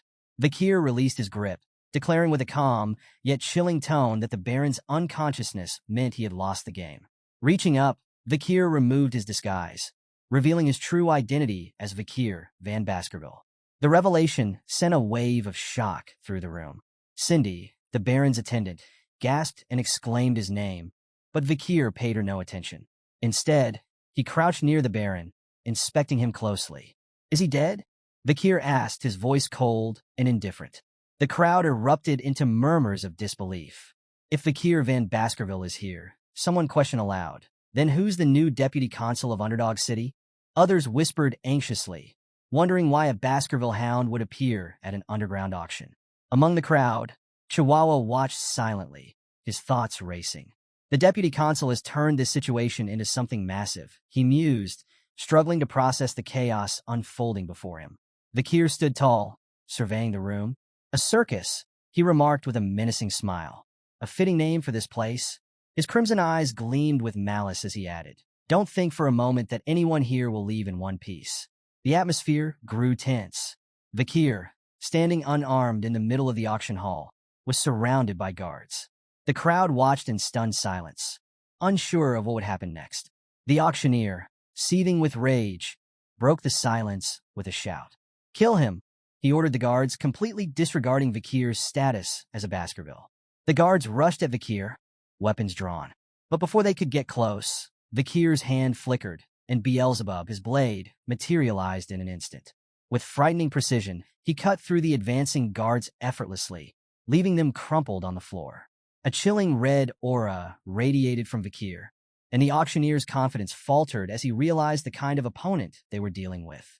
One guard, wielding a metal ball and chain, swung the weapon at Vakir. In a blur, Vakir dashed forward and sliced through both the chain and the guard in a single stroke. The auctioneer's mind raced as he tried to comprehend what was happening. It dawned on him with horror that Vakir was a graduate, a title bestowed upon the most elite warriors who represented a nation's ultimate strength. "We don't stand a chance," he thought, his terror growing by the second. Watching from the sidelines, Chihuahua muttered to himself, marveling at Vakir's incredible swordsmanship. "I never expected his skills to be this irregular," he admitted, awestruck. But the chaos took a sudden turn. A sinister laugh echoed through the room, drawing Vakir's attention. Turning, he saw the auctioneer holding a knife to Chihuahua's throat. "Drop your weapon and surrender," the auctioneer demanded, his voice dripping with malice. "Or I'll slit his throat right here." The room fell silent as all eyes turned to Vakir. Vakir stood his ground, calm and unflinching, even as the auctioneer pressed the knife closer to Chihuahua's throat. Frustrated by Vakir's composure, the auctioneer grew more agitated. Meanwhile, Chihuahua, still held hostage, spoke with surprising resolve. "I'll be fine, Deputy Consul. Don't worry about me. Take care of yourself." The auctioneer snarled, trying to silence Chihuahua, but his words only further demonstrated his loyalty to Vakir. Amused, Vakir laughed softly. "You've impressed me, Chihuahua," he said, his tone light but purposeful. Reaching down, Vakir revealed a flute attached to his leg. The auctioneer, confused, demanded to know what Vakir intended to do with it. Chihuahua, recognizing the object, wondered about its true purpose. Holding the flute confidently, Vakir stepped forward and addressed the tense room. Without warning, he placed it to his lips and blew with all his might. The piercing sound echoed through the auction hall, reverberating with such intensity that the crowd cried out in pain. Covering their ears, they tried desperately to block out the deafening noise. When the sound ceased, an eerie silence fell. The crowd exchanged uncertain glances, unsure of what had just occurred. The auctioneer, seemingly unaffected, let out a nervous laugh. "Is that all? A scare tactic," he sneered. "Even a graduate can't change anything here." But before he could say more, his words were abruptly cut short. A blade pierced his throat from behind, silencing him mid-sentence. Blood sprayed as the auctioneer's head was severed from his body. His lifeless head tumbled to the ground, eyes still wide in shock. Standing behind him was a hooded figure, their presence radiating menace. Chihuahua stared at the scene, paralyzed with disbelief. A guard nearby, attempting to regain control, rushed at the hooded figure. But with a single flick of the intruder's sword, coated in a dense red aura, the guard was shredded to pieces. The remaining guards froze in terror, their fear palpable. Vakir, watching the chaos unfold, smirked in satisfaction. Suddenly, more hooded figures appeared throughout the auction hall. There were dozens of them, each exuding a chilling, powerful aura. Their cold, unrelenting gazes seemed to pierce through the souls of those who dared meet their eyes. One guard, trembling, whispered, "Oh, who are they?" Another muttered a prayer, desperate for hope. Cindy Wendy, the Baron's attendant, recognized the distinctive teeth insignia on their chests. Her face drained of color. "The Pitbull Order," she murmured, her voice quivering. "The Baskerville clan's most brutal knights, the annihilation experts." The crowd erupted into panicked whispers. Everyone knew the Pitbull Order was made up entirely of graduates, warriors who represented the pinnacle of strength. Before Cindy could react further, one of the knights appeared behind her, sword poised to strike. Her heart raced as she thought, "I can't die here, not like this." But just as the blade was about to fall, Vakir stepped in, stopping the knight with a commanding presence. "Leave her alive," he ordered. The knight immediately backed off and knelt, showing deference to Vakir.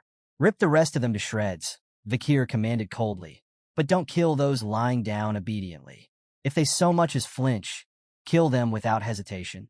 The knight nodded and vanished with terrifying speed, disappearing into the shadows. The hall descended into chaos as the Pitbull Knights carried out Vakir's orders with ruthless efficiency. The cries of those being cut down echoed throughout the area, their pleas for mercy drowned out by the sound of blades tearing through flesh. Among the survivors, a man lying prone on the ground trembled in fear. "Don't move. Don't even breathe," he thought. "Just stay down, and maybe I'll survive this." A Pitbull Knight appeared in front of a trembling man lying on the ground. The man squealed in terror, begging for mercy. "I'll wear the cuffs. I'll do whatever you want," he cried. The knight stared down coldly. "We don't carry cuffs," he replied bluntly. Confused, the man stammered, "Then what will happen to me?" Without another word, the knight's blade flashed. The man screamed in agony as his legs were severed. "Those sentenced to execution don't need legs," the knight said emotionlessly before moving on, leaving the man writhing in pain. Nearby, a man with a cigar stood beside Vakir. It was Boston Terrier Le Baskerville, commander of the Pitbull Knights. He glanced at Vakir, his gaze appraising, and asked, "How are you finding the Pitbull Knights? Satisfied with their performance?" Vakir nodded. "They're effective." Smirking, Boston Terrier offered further assistance. "If there's anything else you need, just say the word." Taking a long drag from his cigar, Boston Terrier studied Vakir more closely. No wonder Brother Hugo is so interested in him, he thought. At just 15, he's already this fierce and cruel. Placing a hand on Vakir's head, Boston Terrier invited him to join the Pitbull Knights. "Come to us," he said with a grin. "I'll raise you properly." Vakir hesitated before replying. "I'll think about it." Then, excusing himself, he added, "There's an urgent matter I need to handle." Boston Terrier watched him leave, a slight frown crossing his face. "He's ignoring me," Boston Terrier thought, but instead of feeling insulted, it only deepened his resolve. "I want it even more now." Vakir made his way to a dimly lit storeroom. His sharp eyes scanned the area as he muttered to himself. It has to be here somewhere, he said, searching purposefully. His gaze landed on a large safe tucked in the corner. Approaching it, he wondered if it held the payments from the nobles. For a moment, he considered taking the money to City Hall for taxation, but dismissed the thought. That's not why I'm here, he murmured. Turning his attention away from the safe, Vakir spotted a cage nearby, draped with a cloth. His expression hardened with determination as he approached it. Pulling off the cloth, he revealed a battered and bruised girl lying inside. The girl's body bore visible signs of torment, and tears streaked her face as she whimpered softly. Vakir clicked his tongue in disapproval, reaching into his pack to retrieve a potion. You're lucky enough to get this, he muttered. The potion, a gift from the Pitbull Knights, had extraordinary healing properties. Vakir poured it carefully into the girl's mouth. Almost instantly, her wounds began to mend, and the bruises on her body faded. The girl's eyes fluttered open, but upon seeing Vakir, she recoiled in fear. Perplexed, Vakir asked, "Why are you so afraid?" She didn't respond, only staring at him with confusion and caution. Rising to his feet, Vakir unlocked the cage door. Speaking in halting barbarian, he ordered her to leave. The girl seemed to understand but continued to look at him, hesitant. Vakir thought back to his battles with barbarians before his regression, where he had picked up some basics of their language. Pointing to the exit, he repeated his command in barbarian. Run away. The girl spoke something in her native tongue, her tone soft but incomprehensible to Vakir. He admitted, I'm not fluent in your language. As she turned to leave, the girl paused at the doorway and looked back at him. She spoke again in barbarian, her voice carrying an emotional weight Vakir couldn't decipher. Though he didn't understand the words, Vakir concluded from her tone and expression that she was thanking him. Vakir removed another cloth, revealing the true reason he had come to the storage area, Mercy Lego's corpse. Stepping closer, he examined the A-rank monster's remains with satisfaction, pleased to see it was still intact. A red aura began to radiate from his hand, and Beelzebub emerged with a faint grin, exuding a sinister presence. It's been a while since you feasted on an A-rank monster, Vakir said to Beelzebub, his tone almost conversational. You'll get your meal soon, but you need to finish quickly. The Pitbull order is due to arrive shortly. Beelzebub responded with an eager, pleased sound, expressing its gratitude for the extraordinary feast it was about to enjoy. As the sun rose, news of the new deputy consul's ruthless actions against the criminal underworld spread like wildfire. Whispers circulated that the nobles and others involved in the illegal slave auction were now prisoners, their limbs torn off, held in Underdog City's prison. The notorious club burning suspension, once a den for illicit activities, had been burned to the ground, reduced to ashes. Heads of the club's VIPs were displayed publicly, creating a chilling warning against criminal behavior. The 7 original clans, whose heirs had been among those executed, sent written protests to the administrative office. Vakir's reply was blunt and unwavering.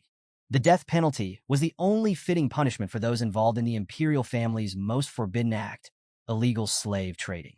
Bank drafts, ledgers, and incriminating documents from burning suspension were seized and turned over to the Baskerville clan for investigation. These records detailed cash transactions and financial ties to criminal organizations, all of which were being prepared for a formal report to the imperial family. With such decisive action, the protests from the 7 families eventually ceased. In an unprecedented move, the patriarchs of the 7 clans came personally to plead with Vakir at the administrative office. Their desperation was palpable as they sought leniency for their families. Vakir's response was simple and final. The black ledgers from burning suspension have been investigated. In accordance with the Baskerville self-governing dominion, the assets of your families will be confiscated, and for the crime of treason, 3 generations of your bloodlines will be destroyed. The impact of Vakir's appointment as deputy consul was felt across Underdog City. The execution grounds ran red with the blood of the city's corrupt elite, wiping out its most vile elements. Public officials and contractors, now free from the criminal influence, required new manpower, which led to a decrease in unemployment. The collapse of the underground auction house resulted in a surge in tax revenue, improving the city's welfare and revitalizing its economy. Underdog City began to see daily improvements, and Vakir's popularity among the citizens soared. Even the market reflected this shift as local businesses thrived and stock prices climbed. One day, Chihuahua approached Vakir in the administrative office, holding a steaming coffee cup. I brought you some coffee, he said, smiling. Vakir looked up and waved dismissively. You don't need to do that. You're the office manager, not a servant. Chihuahua shook his head, his tone warm. It's just my way of thanking you for saving me back at the auction. That clown nearly stabbed me. Vakir chuckled, a rare smile gracing his face. Coffee, huh? That's a bit stingy for someone whose life I saved. Chihuahua laughed and replied, I put in 2 spoons of sugar, creamer, and just a little bit of water. Consider it premium. The two shared a moment of levity before Chihuahua shifted the topic. By the way, how's your transcribing training coming along? Vakir handed over a sheet of paper. Take a look for yourself. Chihuahua examined the paper and was genuinely surprised. You've only been learning to write for a short time, but this is amazing. Your handwriting is almost flawless. Vakir humbly admitted that he still had much to learn, praising Chihuahua for his skills as office manager. Chihuahua, on the other hand, thought to himself how remarkable Vakir was. The young deputy consul not only had the ability to create and enforce new laws, but also grasped their deeper implications with ease. Chihuahua believed that if Vakir stayed in Underdog City, its development would flourish like never before. In the stillness of the night, faint rays of moonlight pierced through the clouded sky and spilled into a prison cell. Inside, Vakir stood face-to-face with a prisoner, Cindy Wendy, Baron Gambino's former attendant, whom he had spared during the slave auction. Cindy was bound with handcuffs, a blindfold covering her eyes. Vakir broke the silence, apologizing for not visiting her sooner and explaining that his duties had kept him occupied. He asked her a question to confirm her identity. Your name is Cindy Wendy, isn't it? She didn't respond to his question, instead asking coldly why he had spared her life. Without answering, Vakir reached forward and removed the blindfold from her eyes. Meeting her gaze, he replied, because I had questions for you. Cindy's expression twisted with disdain. Is that the only reason you kept me alive? She asked, her voice dripping with bitterness. Vakir ignored the question and turned away, his voice calm yet deliberate. Baron Gambino's rise in power wasn't natural. He was just an ordinary man before, but he climbed the ranks rapidly because of you, your ability to generate wealth. If you had nurtured your talents in a legitimate environment, you could have been a great merchant or banker. Pulling a chair in front of her, Vakir sat down. I'll make you a deal, he said. Answer my questions honestly, and I'll release you.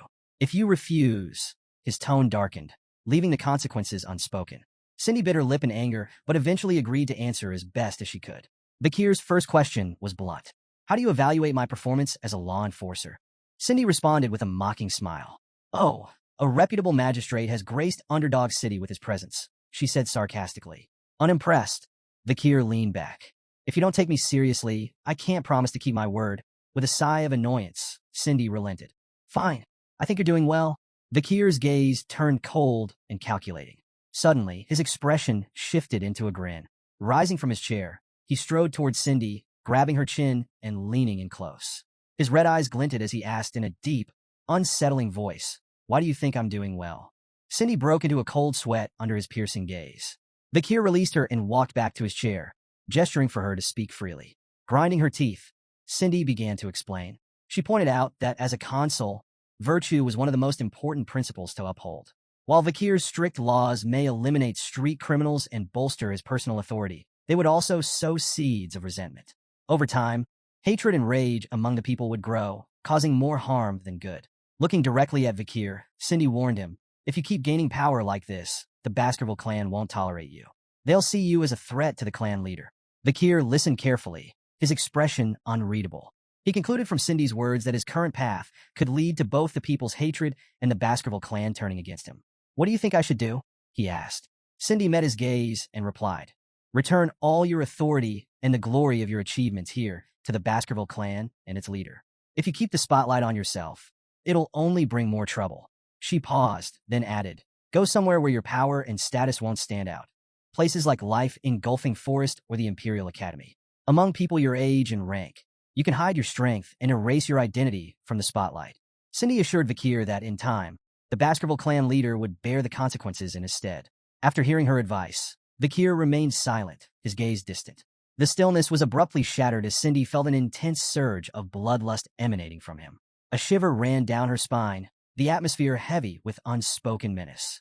Breaking the silence, Vakir finally spoke, his voice calm but chilling.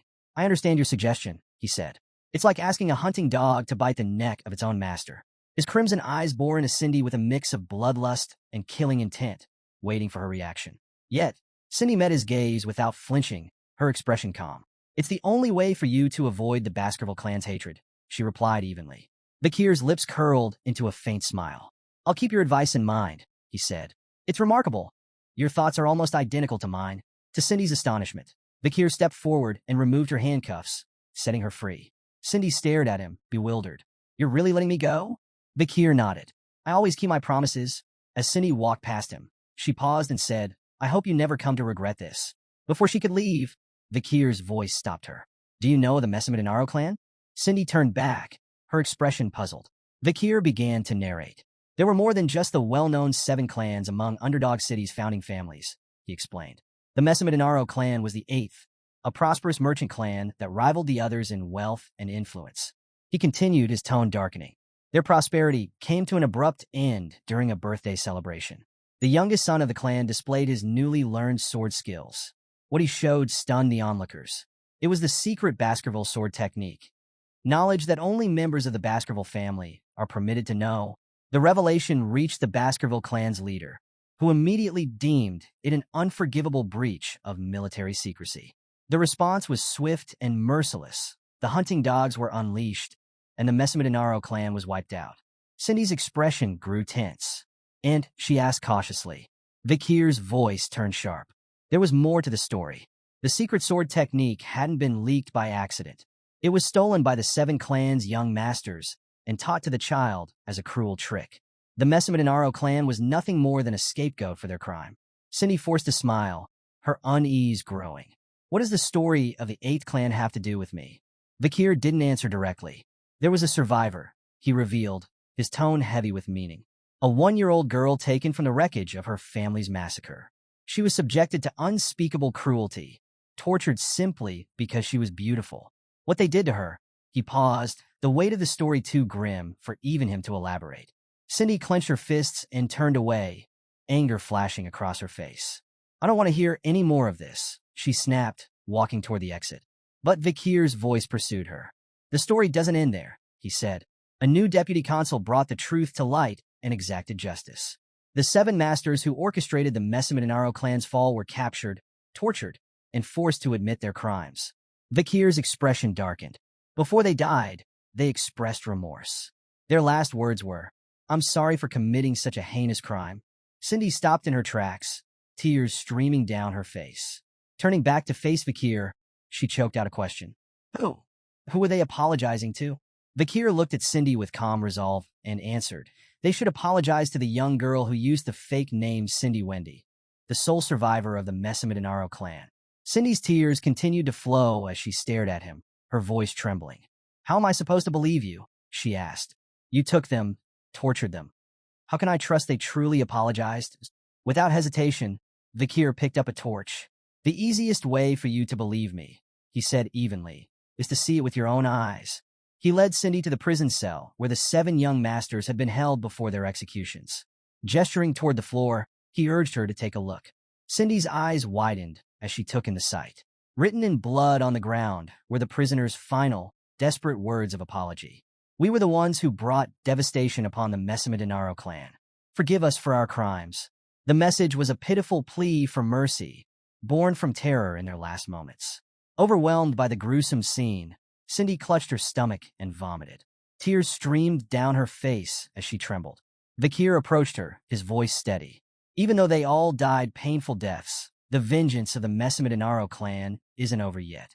There's still one more clan that needs to answer for what they've done. He knelt slightly to meet Cindy's gaze. Despise the Baskervilles. You have more than enough right to do so. As a survivor of the Messamidinaro clan, Cindy wiped her mouth, her tears refusing to stop. Why are you helping me? She asked, her voice raw. You're part of the Baskerville clan yourself. Vakir smirked faintly, his crimson eyes glinting. You're asking the wrong question. Cindy got to her feet, brushing herself off. She began to walk away, but paused, turning back to face him. I understand now, she said softly. Vakir van Baskerville, I owe you a debt.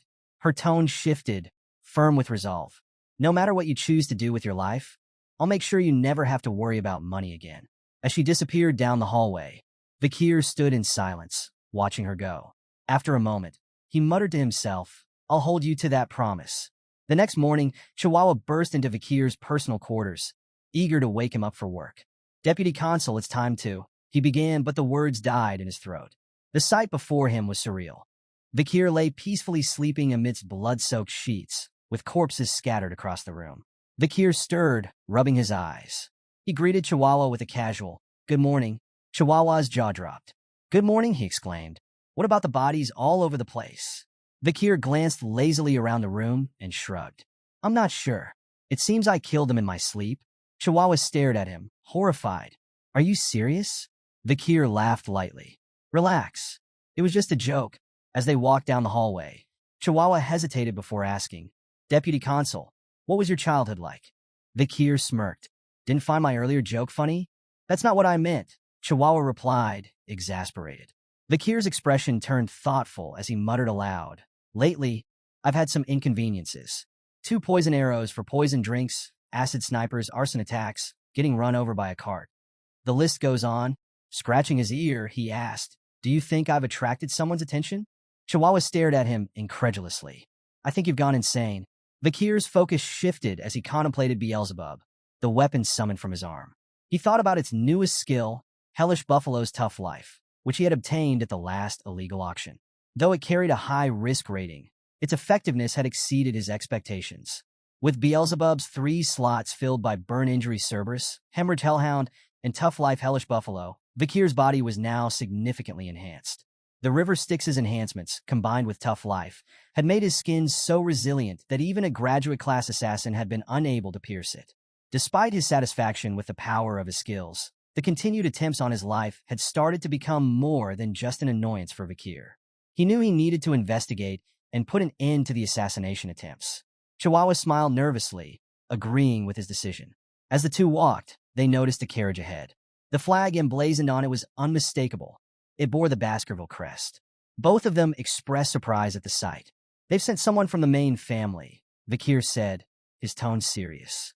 The carriage door opened, and a figure began to descend. Chihuahua immediately started to sweat profusely. Standing stiffly at attention, he nervously wondered if this was who he thought it was. Vakir, on the other hand, remained calm, watching the guest with measured eyes. The new arrival was none other than John Barrymore, the head butler of the Baskerville household. John greeted Vakir with a warm smile. "It's been a long time, hasn't it?" Vakir inclined his head slightly, acknowledging the greeting. "You're looking much better these days, head butler," he remarked politely. The butler chuckled lightly as he approached. "Do you really think so?" he replied playfully. "I had no doubts that you'd do well ever since you left the main residence."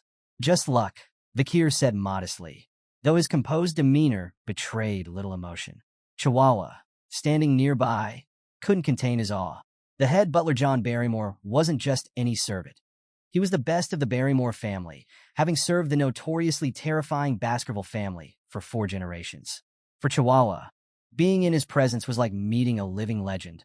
Vakir interrupted Chihuahua's starstruck thoughts with a direct question. "What brings you all the way here, head butler?" John's smile remained as he explained. "The Patriarch has been following your progress closely and is quite pleased.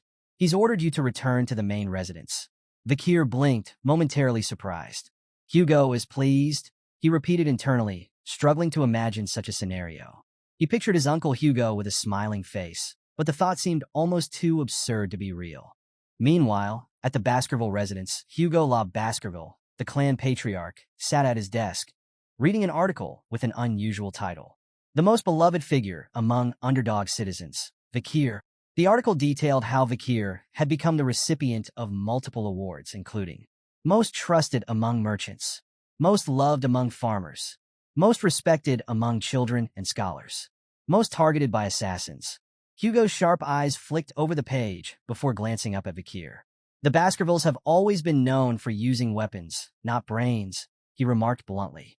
"But with your actions, we can change that image." Hugo nodded approvingly. "You've done well, Vakir." Vakir bowed humbly, placing a hand over his chest. "I only did what I was supposed to do." Yet, he couldn't help but silently question whether the expression on Hugo's face was genuinely happiness or something else entirely. Hugo continued in a commanding tone. "One must reward and punish according to the situation." He paused, then added, "You will be attending the Colossio Academy this year." Vakir, ever composed, merely nodded. He had anticipated this. The Colossio Academy was renowned as the Empire's finest institution, catering exclusively to the children of aristocracy and royalty. With its strict dormitory system and unparalleled internal security, it was the ideal training ground for the Empire's elite. To Vakir, this was a golden opportunity, not only to grow stronger, but also to subtly distance himself from Hugo's ever-watchful eyes. As Hugo continued, he mentioned his intention to send additional companions with Vakir to the academy, but admitted he hadn't yet decided who they would be. He then asked Vakir directly if there were any siblings he would prefer to attend with. Vakir responded that he was closest to Highborough, Middleborough, and Lowborough, though inwardly, he thought of them more as convenient sandbags. Hugo, seemingly satisfied with the choice, agreed to send those 3 along. He then asked Vakir if he remembered the plan they had devised when Vakir was just 8 years old. Vakir immediately guessed Hugo was referring to the strategy they had discussed during joint training with the Morgs. "You mean the plan to lend the ruby mines to the Morgs family and use them to wipe out the barbarians?" Hugo smirked. "That's the one. And it worked." Curious, Vakir pressed for clarification. Hugo explained that the Morgs had proposed a joint raid and approached the Baskervilles humbly, offering a partnership that was already showing promising results. Switching topics, Hugo suggested that before entering the academy, Vakir should conduct a territory inspection to ensure that the laws he had implemented were being upheld. "It'll be a good experience for you," Hugo added. Bowing his head, Vakir agreed. "I'll follow your orders, Patriarch." Soon, Vakir and Chihuahua stood at the city gates, preparing for Vakir's departure. With tears in his eyes, Chihuahua waved goodbye, addressing him formally. "Deputy Consul, I'll do my best to manage the administrative work while you're away." Vakir turned back to glance at the teary-eyed secretary and thought to himself that this parting would likely be permanent. As Vakir and his group traveled some distance from the city, he abruptly called out, instructing someone to reveal themselves. In response, dozens of figures dressed in black emerged from hiding spots all around the group. One of them even appeared beside Vakir, removing his head covering to reveal himself. The man introduced himself as Staffordshire Baskerville, a knight of the Pitbull Order. Vakir greeted him and apologized for the wait, explaining that he wanted their departure to proceed in an orderly fashion. Staffordshire assured Vakir that their mission was to safely escort him to the Morgs family's juvenile fortress. "Any updates on my Uncle Boston Terrier?" Vakir asked. Staffordshire chuckled. "He's doing well, but ever since the slave auction incident, he's been adamant about recruiting you into the Pitbull Order." Vakir smirked slightly, but thought to himself how uncomfortable his uncle's obsession made him. The group eventually arrived in a hilly region, where they observed farmers diligently working in the fields. Vakir pointed toward the farmland. "Is this the region we lent to the Morgs?" he asked. Staffordshire nodded. "It is. It doesn't look like anyone's breaking the law here." Vakir's sharp gaze swept across the scene, but he remained quiet. He knew the stated purpose of the envoy team was territory inspection, but their true mission was to eliminate the barbarians. Staffordshire continued, informing Vakir that the Morgs family had assembled a substantial force. 3 delegates, 30 members of the lower house parliament, and about 100 mages unaffiliated with the legislature. Vakir noted the effort and remarked inwardly that the Baskervilles, in contrast, had sent only a dozen knights and himself, a lone member of the lower house parliament, while the elite forces were stationed on standby beyond the mountains. He recalled Hugo's words of advice before his departure. It wouldn't be a bad idea to observe the barbarians' lifestyle for yourself. As Vakir and Staffordshire continued their journey, a fortress came into view in the distance.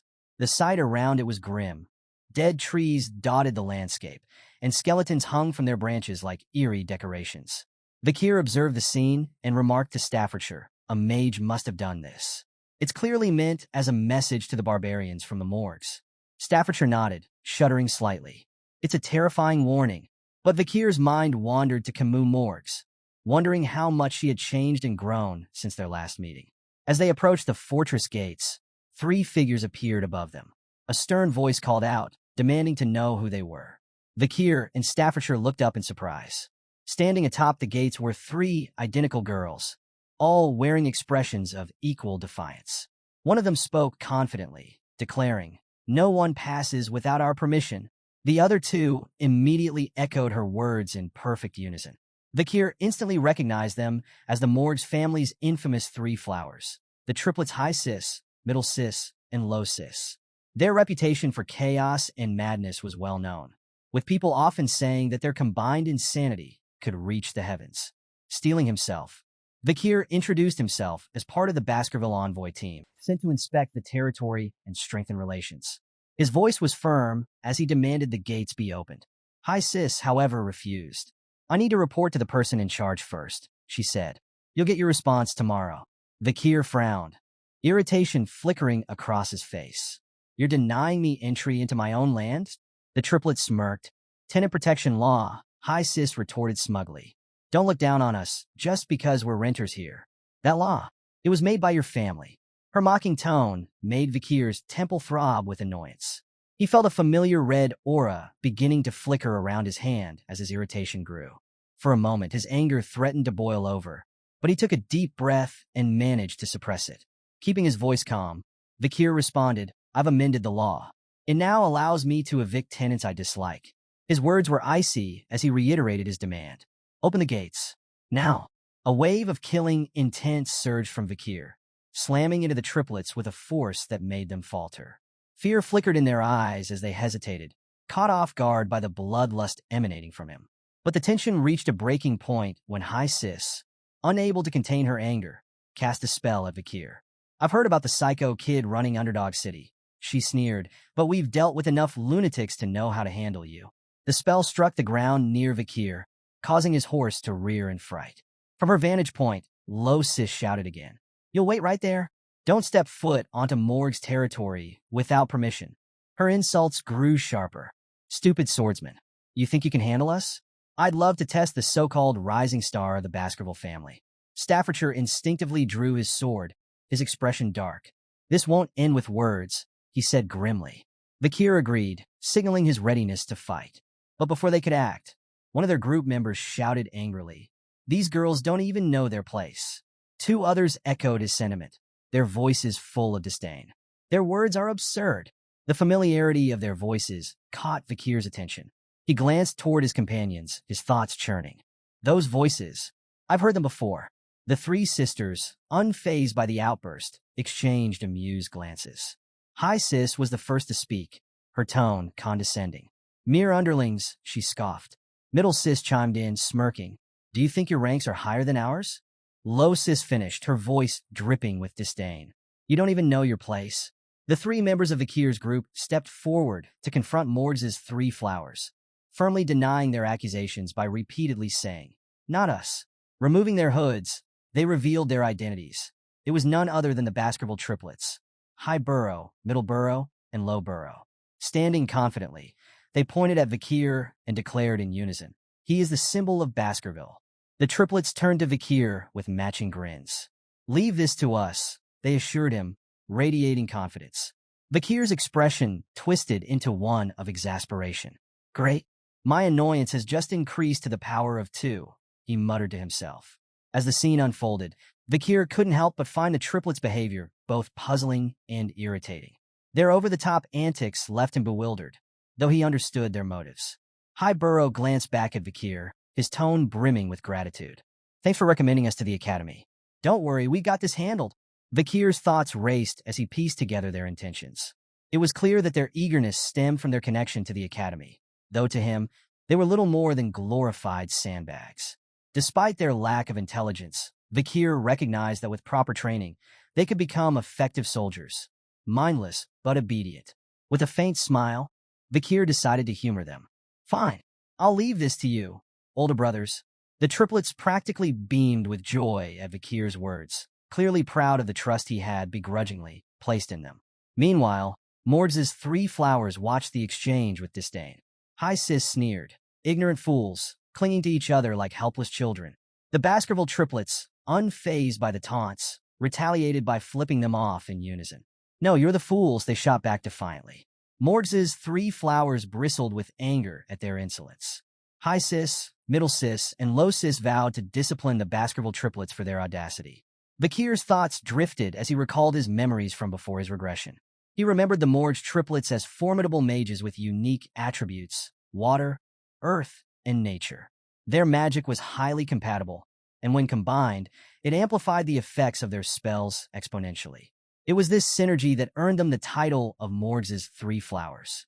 As if to prove their reputation, the Morg triplets combined their magical abilities, summoning a colossal vine barrier made of soil and plants. High Sis perched atop the wall of vines, bursting into laughter. "Let's see you try to get through this," she taunted.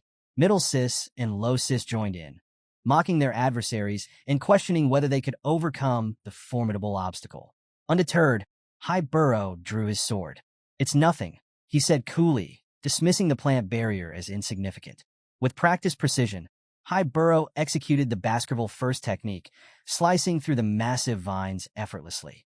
The barrier crumbled execution of the first technique.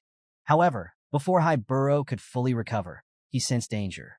A vine whip lashed out toward him with incredible speed. High Burrow managed to block the strike with his sword, but the sheer force of the attack sent him staggering backward.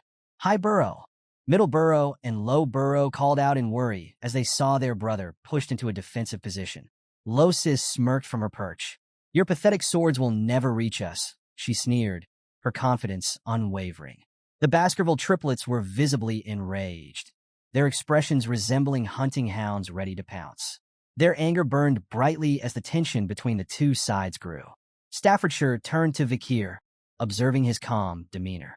"Are you enjoying this?" he asked, a trace of amusement in his tone. Vikir raised an eyebrow, puzzled. "What exactly are you referring to?" Staffordshire gestured toward the ongoing clash between the Morgs triplets and the Baskerville triplets.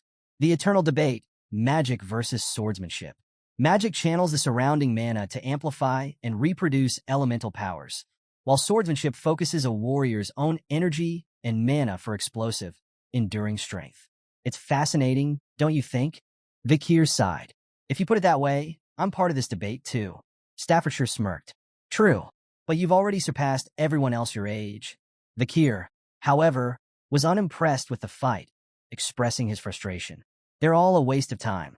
I wish they'd just wipe each other out already. I've got more important things to deal with than watching children squabble." His thoughts drifted to his growing workload and the responsibilities piling up since finding a supervisor. Suddenly, a fiery spell erupted onto the battlefield. A powerful voice, filled with anger, rang out. "What are you fools doing in front of my territory?" High Burrow, caught up in his skirmish with High Sis, attempted to take advantage of the distraction, but the tide of the battle shifted dramatically. A massive wall of fire burst forth, engulfing the area.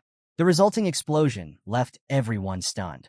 Staffordshire tensed at the sudden display of magic, but Vikir smirked, half-jokingly wondering if the fiery blast had incinerated them all. To his annoyance, the Baskerville triplets emerged alive from the smoke, coughing and stumbling. Vikir shot them a displeased look, clicking his tongue. "Where did that fire magic come from?" High Burrow asked, still in shock. Middle Burrow turned toward the source of the attack, shouting his frustration. "Who the hell is behind this smoke wall?" As the smoke began to clear, the Morgs triplets came into view. High Sis and Middle Sis were visibly shaken by the near-death experience, their confident facades crumbling. High Sis trembled as she whispered, "If I dodged a second later, I might have died." Low Sis clung to her older sisters, voicing her fears in a shaky voice. From atop the fortress gate, the figure responsible for the fiery display stepped forward. Flames still flickered in her hands as she looked down at the chaos with a commanding presence. It was Kimu Morgs. Kimu's voice cut through the tension like a blade. "I can't forgive anyone who causes trouble in the territory I manage." She landed gracefully in front of the Morgs triplets, her gaze ice-cold. High Sis scrambled to explain. "We were trying to stop the invaders." Low Sis added, "It was their fault.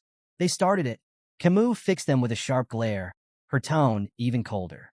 "First of all, address me properly. I am the vice head of this fortress, not someone you can call Kimu so casually." The authority in her voice made Middle Sis shudder. Hastily, she corrected herself and addressed Kimu with the proper honorific. Kimu's gaze shifted toward the treetops, pointing to the skeletons hanging ominously. "If you don't want to meet the same fate, I suggest you think more carefully next time."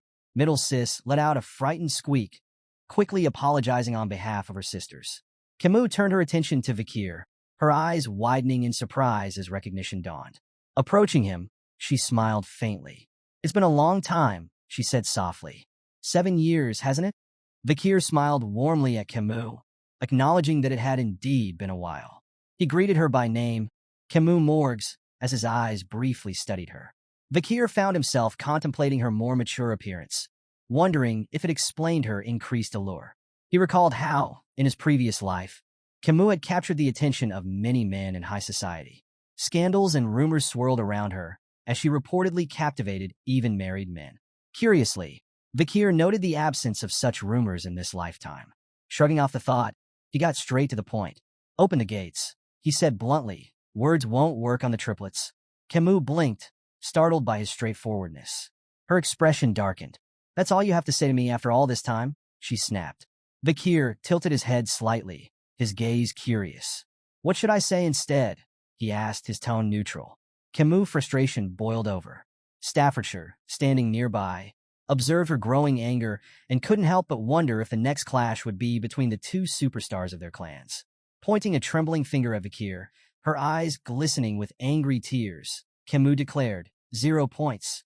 You get 0 points. Your attitude toward your future wife is appalling." The entire group, Mords's 3 flowers, Baskerville's triplets, Vikir, and Staffordshire, turned to Kimu in stunned silence. Kimu, now visibly flustered, averted her gaze and muttered, her face reddening. "Humph." Everyone present, including Vikir, was left with the same question on their minds. Whose wife? Riding together on their horses toward the fortress, Vikir and Kimu resumed their conversation. Kimu remarked, "The Baskerville clan doesn't seem to know much about the barbarians." Vikir replied confidently, "We know more than you think. We've fought against them many times, probably more than the Mords family ever has." Kimu glanced at him sideways. "If that's true, why send those idiots?" she asked, clearly referring to the Baskerville triplets, whom she considered young and reckless. Vikir shrugged. "The arrangement was already made with the Mords family," he explained. "The main force is stationed on the other side of the mountain range. You know that." Kimu smirked. "You may think you know, but I wonder if you're as well informed about the barbarians as you believe." Vikir shot back. "As the leader of this delegation, it's my responsibility to know everything." "Of course I'm well informed." Kimu's expression softened into a faint smile. "For someone the clan may have wanted to discard, you certainly seem trusted now." The topic shifted naturally. "Which of the barbaric tribes do you find the most troublesome?" she asked, her curiosity evident. Vikir considered her question. "The Balak warrior tribe and the Rococo sorcerer tribe," he said after a pause. "The Balak are exceptional archers. Their skill with a bow surpasses even the Empire's finest. And no, this isn't common knowledge." Kimu nodded, clearly impressed by his answer. 8 points, she said, scoring him with her own unique system. 8 points? Out of what? Vikir asked, confused. Kimu grinned playfully. "Out of 100, of course. You answered well, so you get points." Vikir gave her a curious look, but decided not to press further. Kimu continued her peculiar evaluation. "I don't like overly intelligent men," she declared. "They're dull. A little foolishness makes men more interesting." She turned her attention to his horseback riding. "Your choice of horse is terrible. That giant beast doesn't suit someone of your shorter stature." With a teasing tone, she deducted 6 points. Next, she critiqued his attire. "Your clothing? Dull and uninspired." She awarded him only 4 points for his fashion choices. When she noticed Vikir ignoring her entirely, she gave him 1 point for his manners. Finally, Kimu smiled as she gazed at his face. "Your face gets 99 points, she said, her teasing tone softening. "But your lack of control over your expressions loses you 1. Growing increasingly frustrated, Vikir sighed and told Kimu to stop her pointless evaluations. "Why is it pointless?" Kimu shot back, her tone sharp. "I'm just being stern with my future husband." Vikir froze, his confusion evident. "Future husband? What are you talking about?"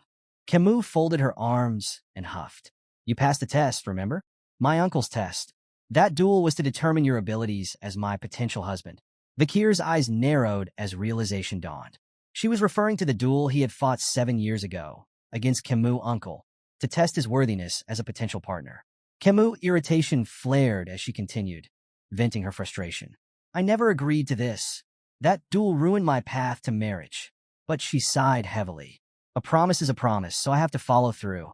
Not that I'm happy about it." As Kimu fumed, Vikir watched her silently. He couldn't help but acknowledge her incredible prowess as a fire mage, one of the best he had ever seen. Finally, he interrupted her rant with a blunt declaration.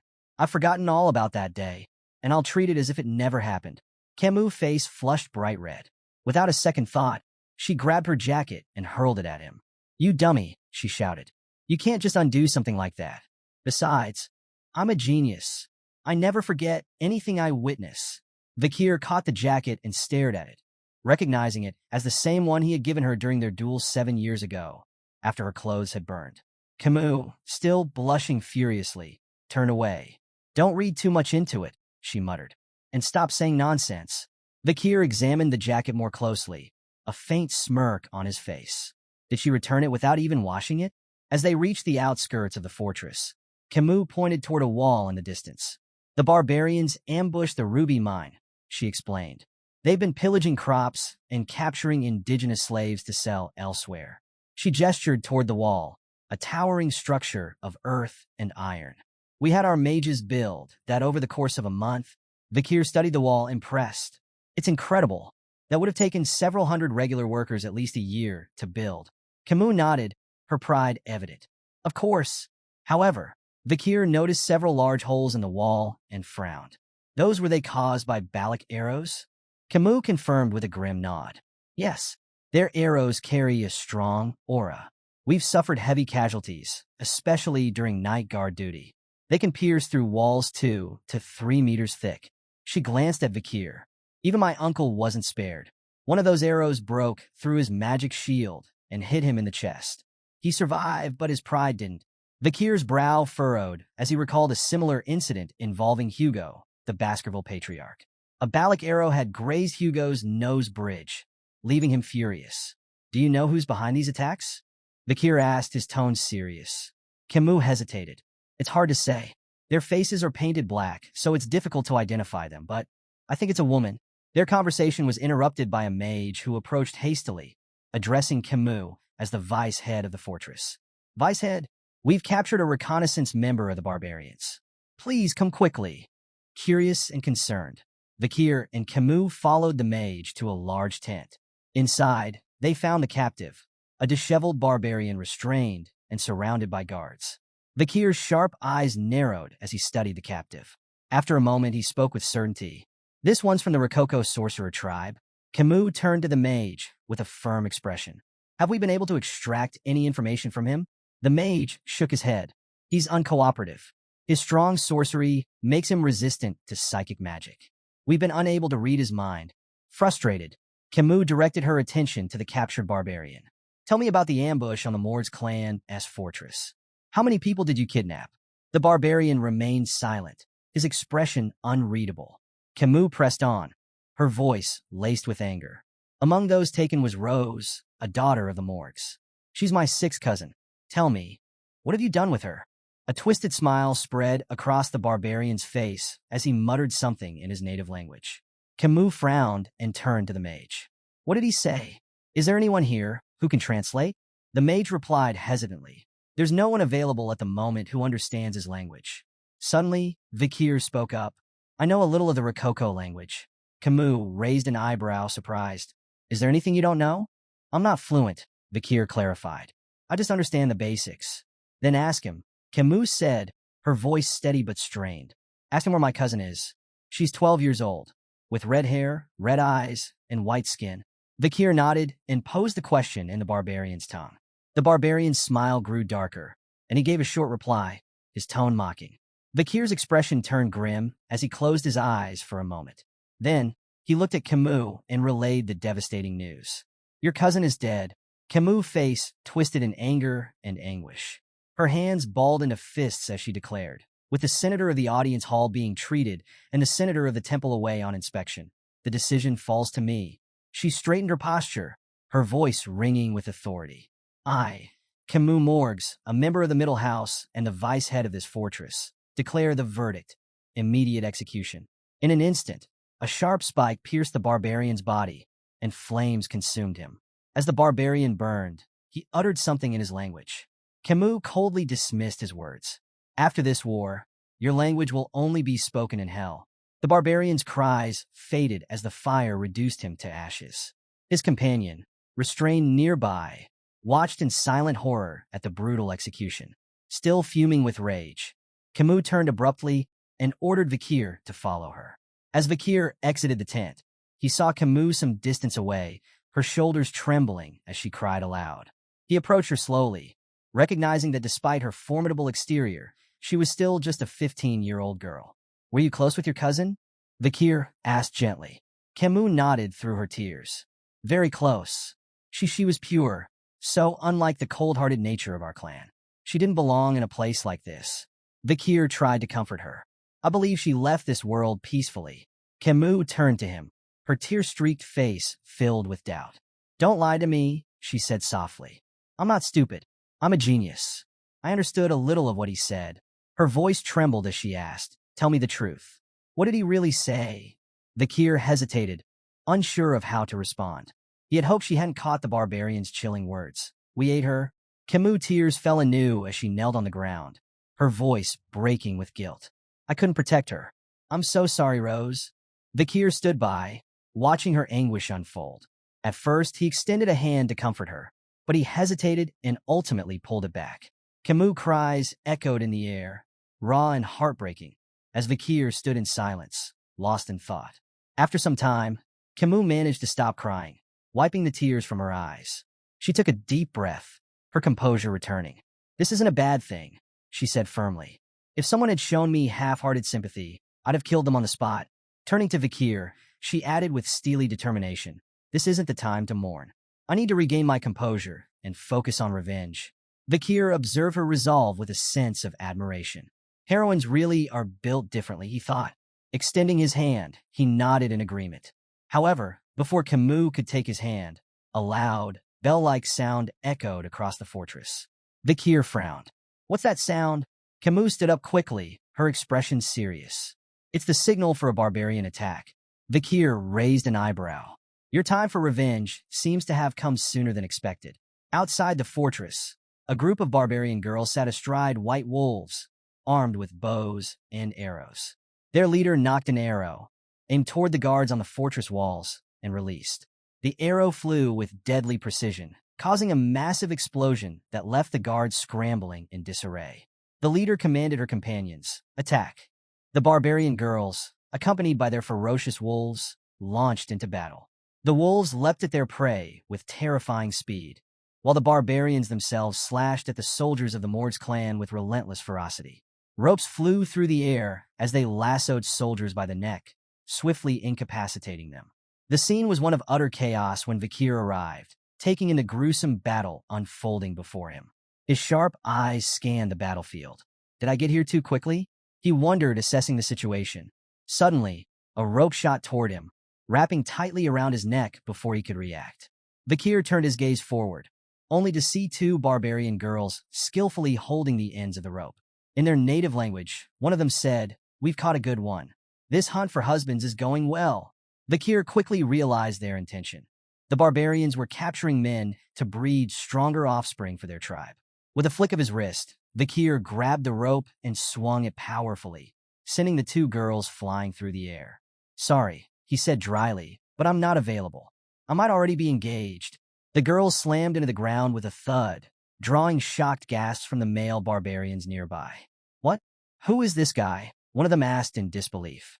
The others quickly prepared their arrows, uncertain of whether Vikir was friend or foe. Despite the tension, Vikir didn't back down. His mind briefly flashed to Hugo's instructions: avoid engaging in a fight before meeting up with the main force. Vikir considered waiting, but ultimately decided otherwise. Drawing his sword, he advanced fearlessly toward the incoming arrows.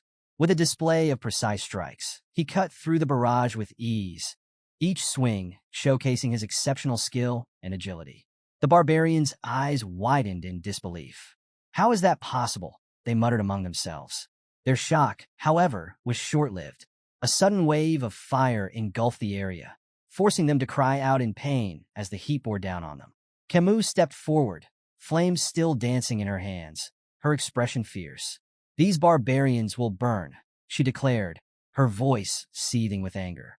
Vikir turned to her in astonishment, realizing that she had turned the battlefield into a sea of fire. Kimu turned to Vikir, her expression sharp. "Are you using liquid aura?" she asked, clearly recognizing his abilities as a graduate. Her words carried a tone of acknowledgement, one rarely given. "You're the only man I could ever recognize," she added. Vikir confirmed calmly. "I received an order from the Patriarch to avoid battle until regrouping with the main force." Kimu wasn't deterred. Beginning to cast multiple spells, she questioned, "An order from Baskerville's patriarch? Is that supposed to stop me?" Her voice was filled with defiance. "A Baskerville should refrain from intervening," she declared. "I will handle this myself and eliminate every last barbarian here." Unleashing a series of powerful fire attacks, Kimu set the battlefield ablaze. Vikir stood back, astonished. He immediately recognized her spell, Burned, a potent fire spell. His sharp eyes caught the details of her casting method. She was employing a quadra-casting technique, 4 simultaneous casts of burning spells, which exponentially increased the lethality of her attacks. Driven by her desire for vengeance, Kimu poured her all into the spells, decimating the area in front of them. Suddenly, a barbarian wielding a blowgun fired a poison needle that struck her neck. Kimu winced, realizing she had been poisoned. Her body grew numb, and she collapsed to the ground, her movements hindered. Through blurry vision, she spotted the culprit, a barbarian perched on a wolf's back. Vikir observed her state, clicking his tongue. "She's more trouble than I thought." The barbarian launched a rope toward Kimu, aiming to capture her, but Vikir's hand shot out, catching the rope midair. Kimu managed a faint smile despite her condition. "Nice catch," she murmured. Vikir glanced down at her. "We should retreat," he said bluntly. Kimu's eyes flashed with defiance. "What about the farmlands? The captives?" "It's wiser to wait for the Baskerville main force," Vikir replied firmly. Kimu shook her head, her resolve unwavering. "I won't retreat. I can't. Not when the barbarians took my cousin." Vikir sighed, frustrated. "You need to make a rational decision." Before he could say more, Vikir's instincts flared. He sensed an arrow flying toward him from behind. Ducking just in time, he narrowly avoided the projectile. Looking up, Vikir spotted the archer, a barbarian girl with sharp, focused eyes. Could this be the destructive power Kimu mentioned? He wondered, lost in thought. Vikir was caught off guard as another barbarian lunged forward, grabbing Kimu and swiftly retreating into the chaos. "Vikir!" Kimu cried out, her voice filled with desperation. Vikir watched, his expression darkening with frustration. Memories flooded his mind of a younger Kimu Morgs, held captive years ago. He remembered her fierce return, annihilating an entire barbarian group and earning the title of Queen of Larue at Lenore. Vikir's focus snapped back to the present. He knew what he had to do.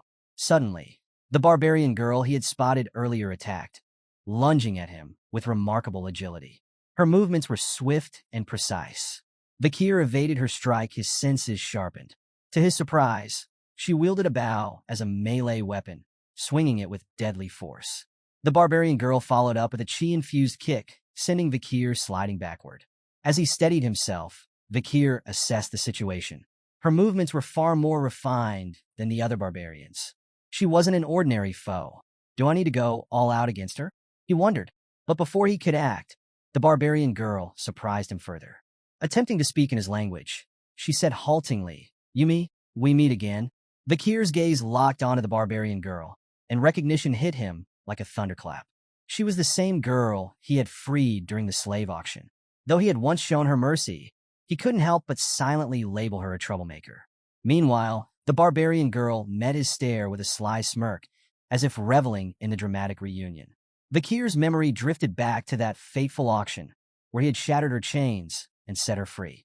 Now, faced with her again, he hesitated. Breaking the silence, he asked if this was how she intended to repay his kindness, with revenge. The girl chuckled and made it clear. Her vengeance wasn't aimed at him, but at the Morgs clan, the ones who had captured and enslaved her.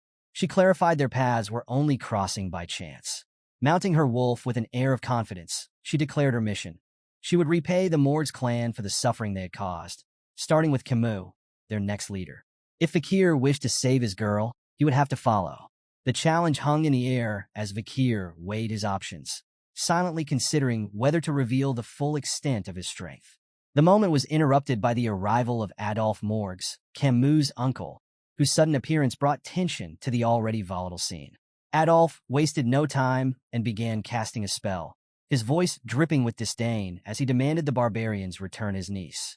His spell fractured the ground, sending jagged shards flying, but the barbarians were prepared.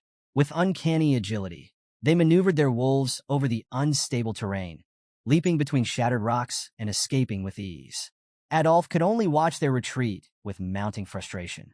His curses echoed through the air as his mind churned over the unfolding disaster.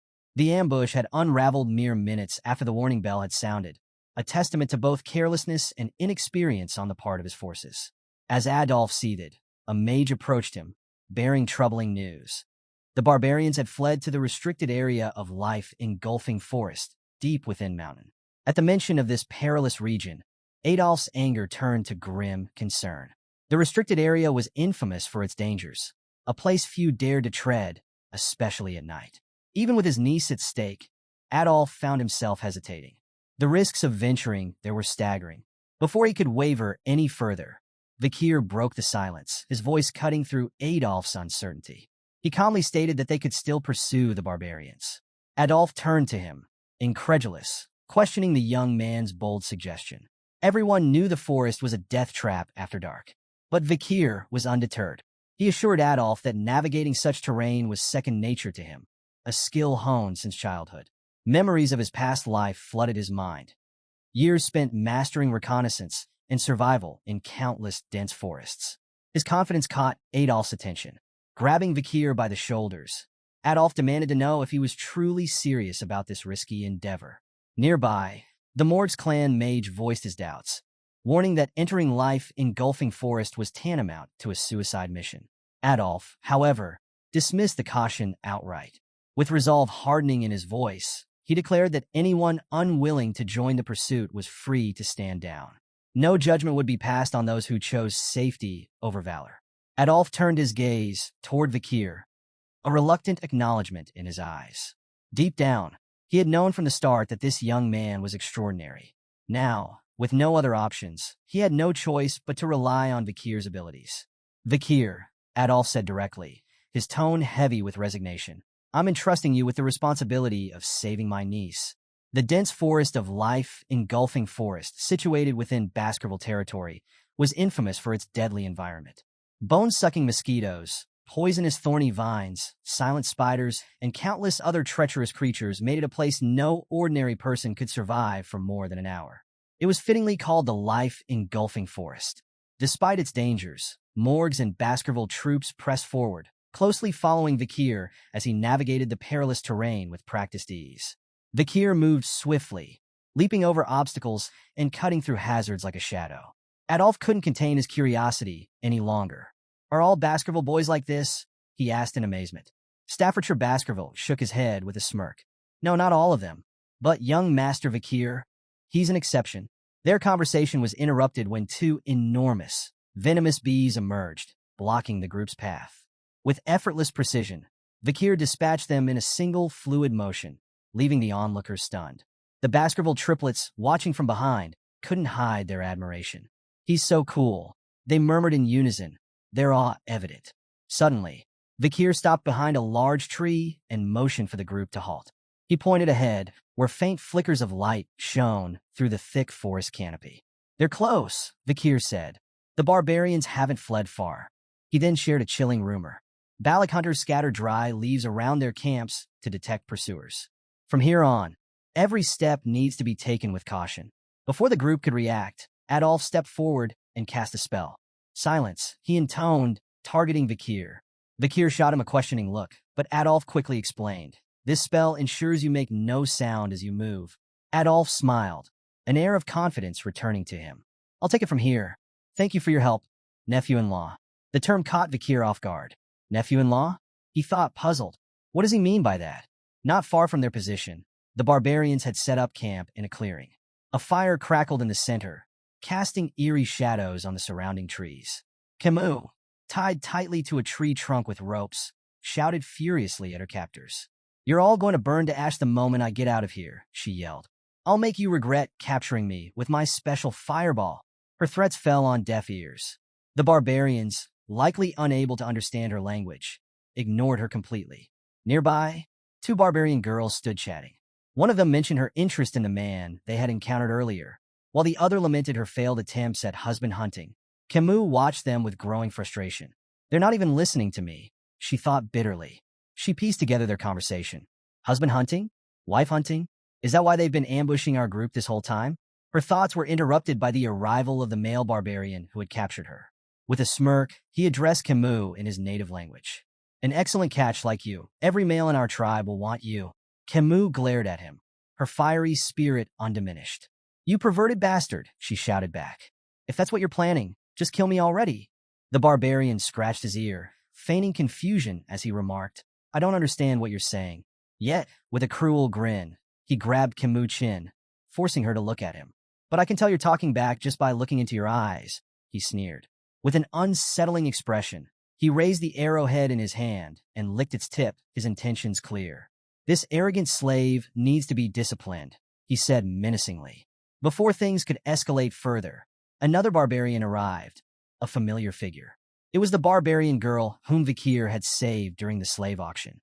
Stay away from my slave, she commanded sharply, addressing the male barbarian as a Hun.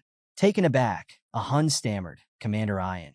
His tone shifted to one of pride as he added, but I was the one who captured her. Commander Ian shot him a cold glare. Lower your voice, she snapped. Defensive, a Hun attempted to explain. I shot the paralyzing arrow. I set the trap. Ian cut him off, her expression unyielding.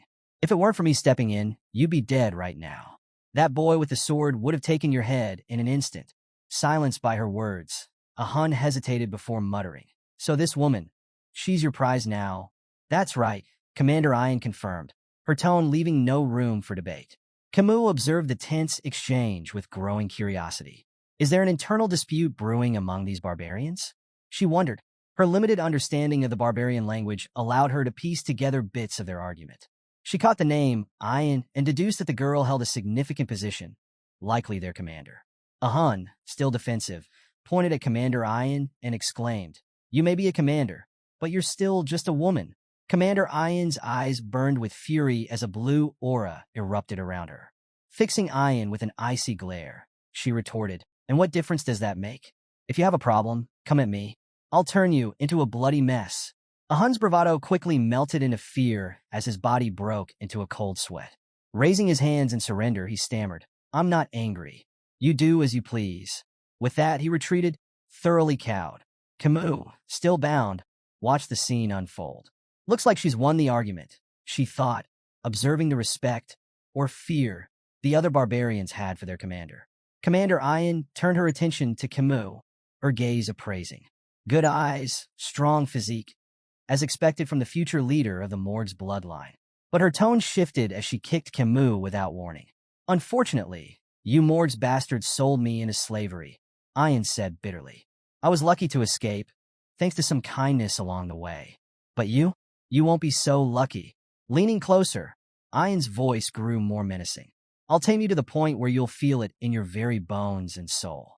Menial tasks, like licking the space between my toes, will become your daily routine. Before Kimu could respond, a piercing scream shattered the tension. Commander Ian spun around, startled, as a barbarian was engulfed in flames behind her. What is this? An explosion? Ian questioned aloud. The barbarian in flames writhed and screamed in agony, while others scrambled to prepare their weapons. It's an ambush, one of the barbarians shouted. From the fire, a lone figure emerged, their silhouette cutting an imposing figure against the blazing inferno. The figure's voice rang out, sharp and resolute. Barbarians, you'll pay for what you've done. Kimu's face lit up with joy as a familiar voice cut through the chaos. Uncle Adolf, she exclaimed, standing amidst the burning wreckage. Adolf Mords held flames in his hands, his presence commanding and stern. His voice boomed across the battlefield as he demanded the immediate release of his niece. The barbarians froze, startled by the sheer force of the Baskerville and Mord's clan members who had begun to hunt them down relentlessly. Perched on a tree branch above the fray, Vikir surveyed the scene, his sharp eyes narrowing in thought. Something felt off. The Balak hunters, known for their precision and systematic ambushes, were now in complete disarray. Meanwhile, the barbarian girls, riding their wolves, voiced their frustration at the chaos caused by the Baskerville and Mord's forces within the dark forest. Adolf, witnessing several barbarians attempting to flee, roared, No one escapes. Eliminate every last one of them. Kimu, still tied to a tree, smiled with satisfaction as she watched the pandemonium unfold. They deserve this, she thought smugly. But her amusement was short-lived. Hearing a rustling sound behind her, she turned, her eyes widening in shock. "Vikir," she blurted out, her excitement overriding any sense of stealth. Vikir, standing behind her, placed a finger to his lips, signaling for silence. However, her loud reaction left him sighing in exasperation. Quickly, he cut the ropes binding Kimu to the tree and helped her to her feet. Kimu beamed, happiness radiating from her. "You came to save me," she exclaimed. Vikir, slightly irritated, replied, "Do you not understand the meaning of silence?" As the two began to retreat, Ayan, the barbarian commander, suddenly appeared before them. Her sharp eyes gleamed with anticipation as she regarded Vikir. "I expected you to come," Ayan said, her voice calm, yet commanding. She praised his exceptional skills, his speed that allowed him to cover great distances, his composure in navigating the treacherous forest, and his unwavering resolve to save Kimu. With a smile, Ayan added, "I won't ask about your past, but you've passed." Vikir, confused by her cryptic words, frowned. "Past what?" At that moment, Kimu and Ayan locked eyes, engaging in a silent battle of wills. Their intense gazes conveyed their unspoken intentions. Vikir tightened his grip on Kimu, realizing that concealing his abilities in this encounter might no longer be possible. Yet, he couldn't shake the feeling that Ayan was somehow familiar. Could she be related to the one who scarred Hugo's nose? He wondered, recalling the infamous Balak archer, Night Fox. However, after studying her movements, Vikir dismissed the idea. No, she's too young and inexperienced to be the Night Fox. Perhaps she shares the same bloodline. Suddenly, a barbarian launched a surprise dart attack. Vikir raised his hand, effortlessly blocking the projectile, which shattered upon impact. It was the same barbarian who had kidnapped Kimu. His eyes widened in disbelief, stunned that Vikir had anticipated the attack. Vikir wasted no time. Sweeping Kimu into his arms, he said, "Things have gotten troublesome. I'll take you to your uncle." Kimu, blushing furiously, nodded. "All right," she stammered. Her surprise deepened as she noted his formal tone. Is it the poison making him act like this? She wondered. Vikir moved swiftly through the dense forest, carrying Kimu toward Adolf's position. Behind them, Ayan watched with a mix of disappointment and determination, expressing her desire for Vikir to return to her willingly. As they advanced, Vikir glanced at Kimu. "Are you sure the poison isn't too severe?" he asked. Kimu, uncertain, replied hesitantly, "I think maybe it is." Before they could continue, two barbarians fired arrows at them, but Vikir skillfully deflected the projectiles with precision, ensuring their safety.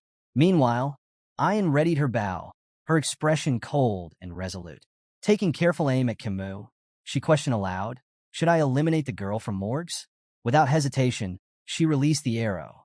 It streaked through the air, leaving a bluish aura in its wake, its trajectory unerringly aimed at Kimu. Vikir's glowing red eyes caught the arrow's path as it sped toward them. Reacting instinctively, he twisted to shield Kimu. Sensing the sudden movement, Kimu turned to look behind her just as the arrow came dangerously close, only 2 inches from her eye. But before the arrow could strike, it froze midair. A shimmering ice wall materialized, halting it in its tracks. "Are you hurt, my dear niece?" Adolf's voice rang out, filled with worry. He stood nearby, flames still burning faintly in his hands, the protective ice spell already in place. "Uncle!" Kimu cried out, relief washing over her as she called his name. Adolf approached quickly, taking hold of Kimu and casting a spell, "Cure poison." "It's a severe numbing poison," he explained.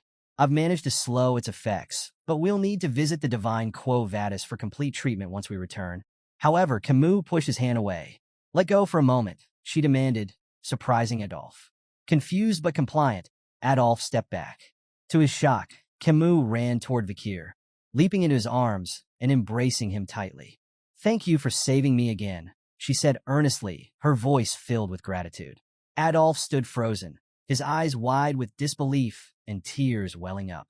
"Kimu!" he shouted, attempting to gather his composure. "I did my best too." But Kimu turned to him, her expression full of indignation. "And yet, you show up now," she retorted angrily. "I'm telling Mother about all of this." Before Adolf could respond, a rope suddenly shot through the air, wrapping tightly around Vikir's neck. It was Ayan. "Come with me willingly," Ayan demanded, pulling on the rope in an attempt to drag Vikir toward her. "It'll be easier for both of us." "I don't have much time," Despite her efforts, Vikir didn't budge. His feet remained firmly planted, his strength unyielding. Ayan's frustration grew as she struggled to comprehend how Vikir could resist so effortlessly. Kimu, witnessing the scene, gasped in recognition. "It's you again," she exclaimed, her disbelief evident.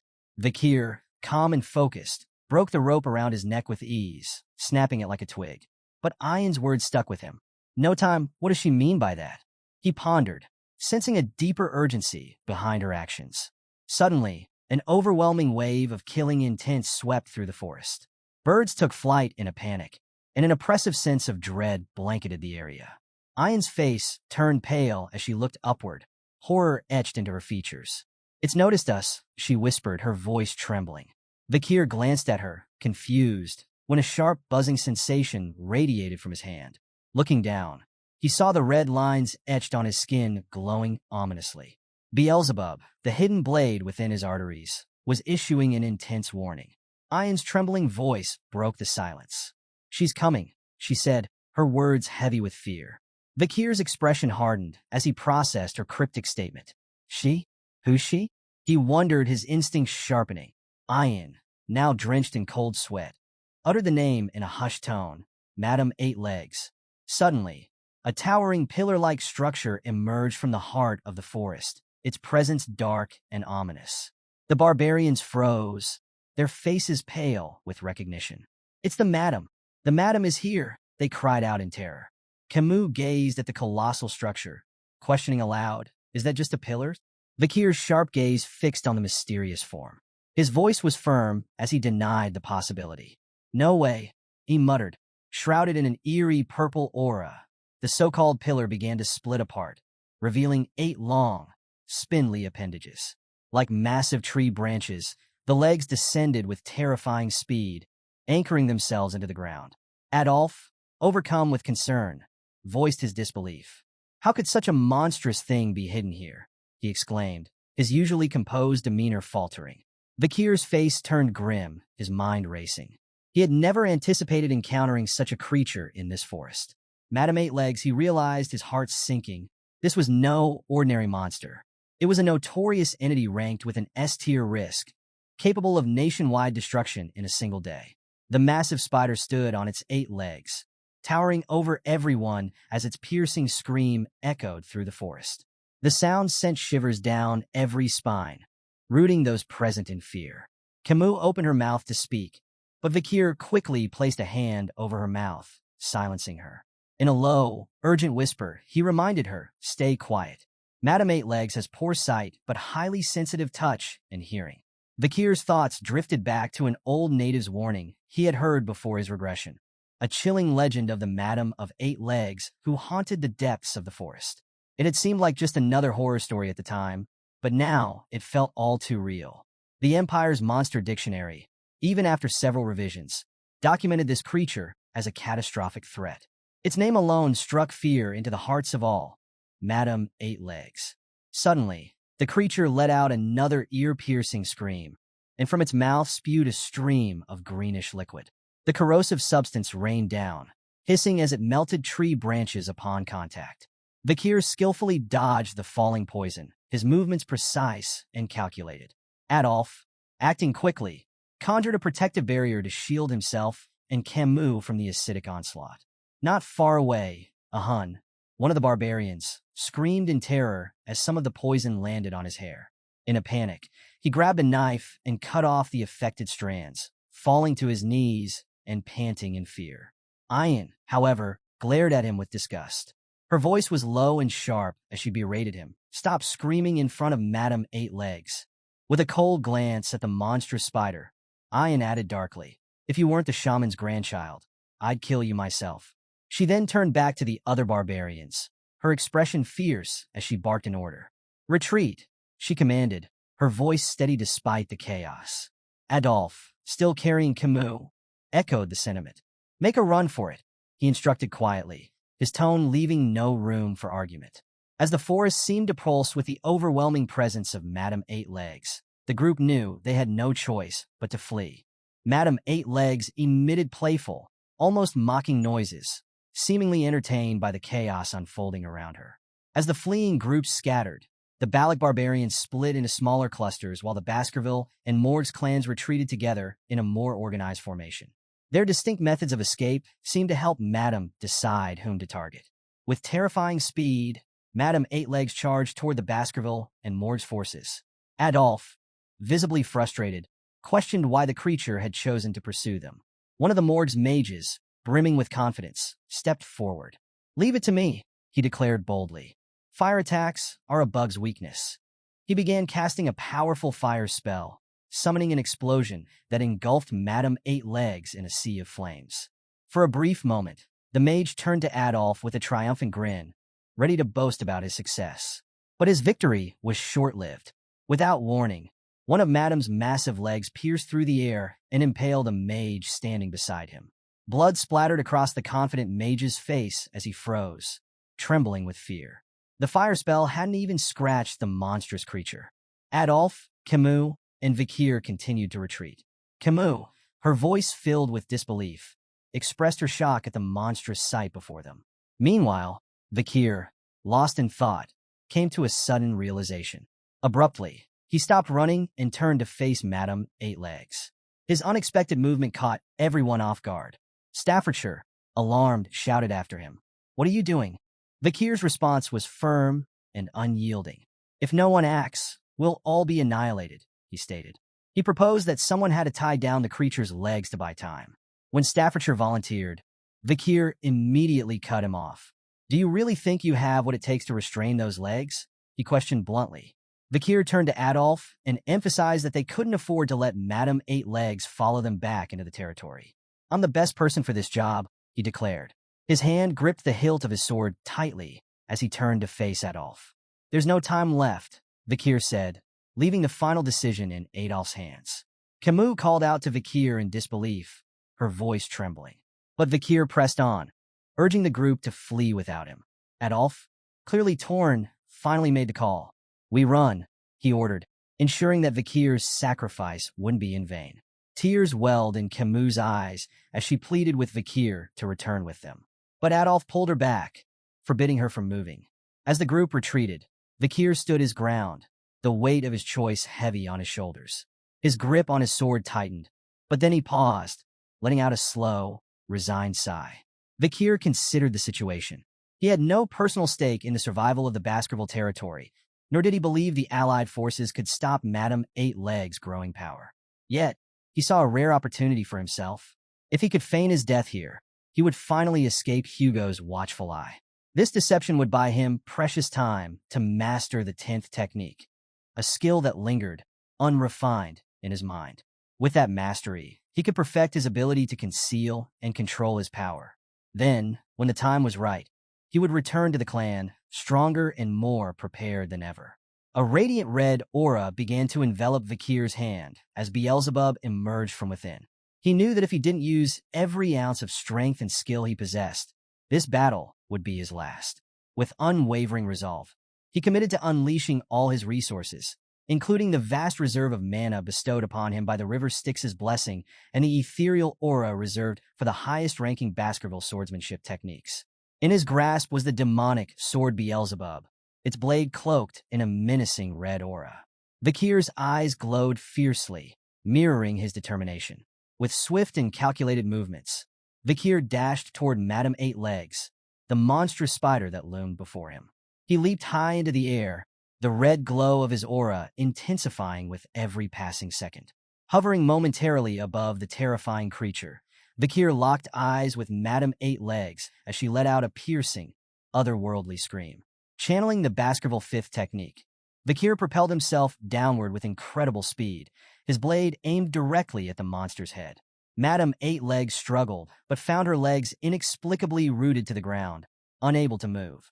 The sheer force of Vikir's attack slammed into her head, driving it down into the earth. From a distance, a radiant red light surged into the sky, illuminating the entire forest. Adolphe, carrying Kimu, and the Baskerville triplets, tears streaming down their faces, fled from the devastating blast. Kimu, watching the powerful clash unfold, was overcome with emotion. A tear slipped down her cheek as she screamed Vikir's name. In the aftermath, silence blanketed the forest. Only the ominous red glow remained, marking the site of the monumental battle. Vikir's vision shifted.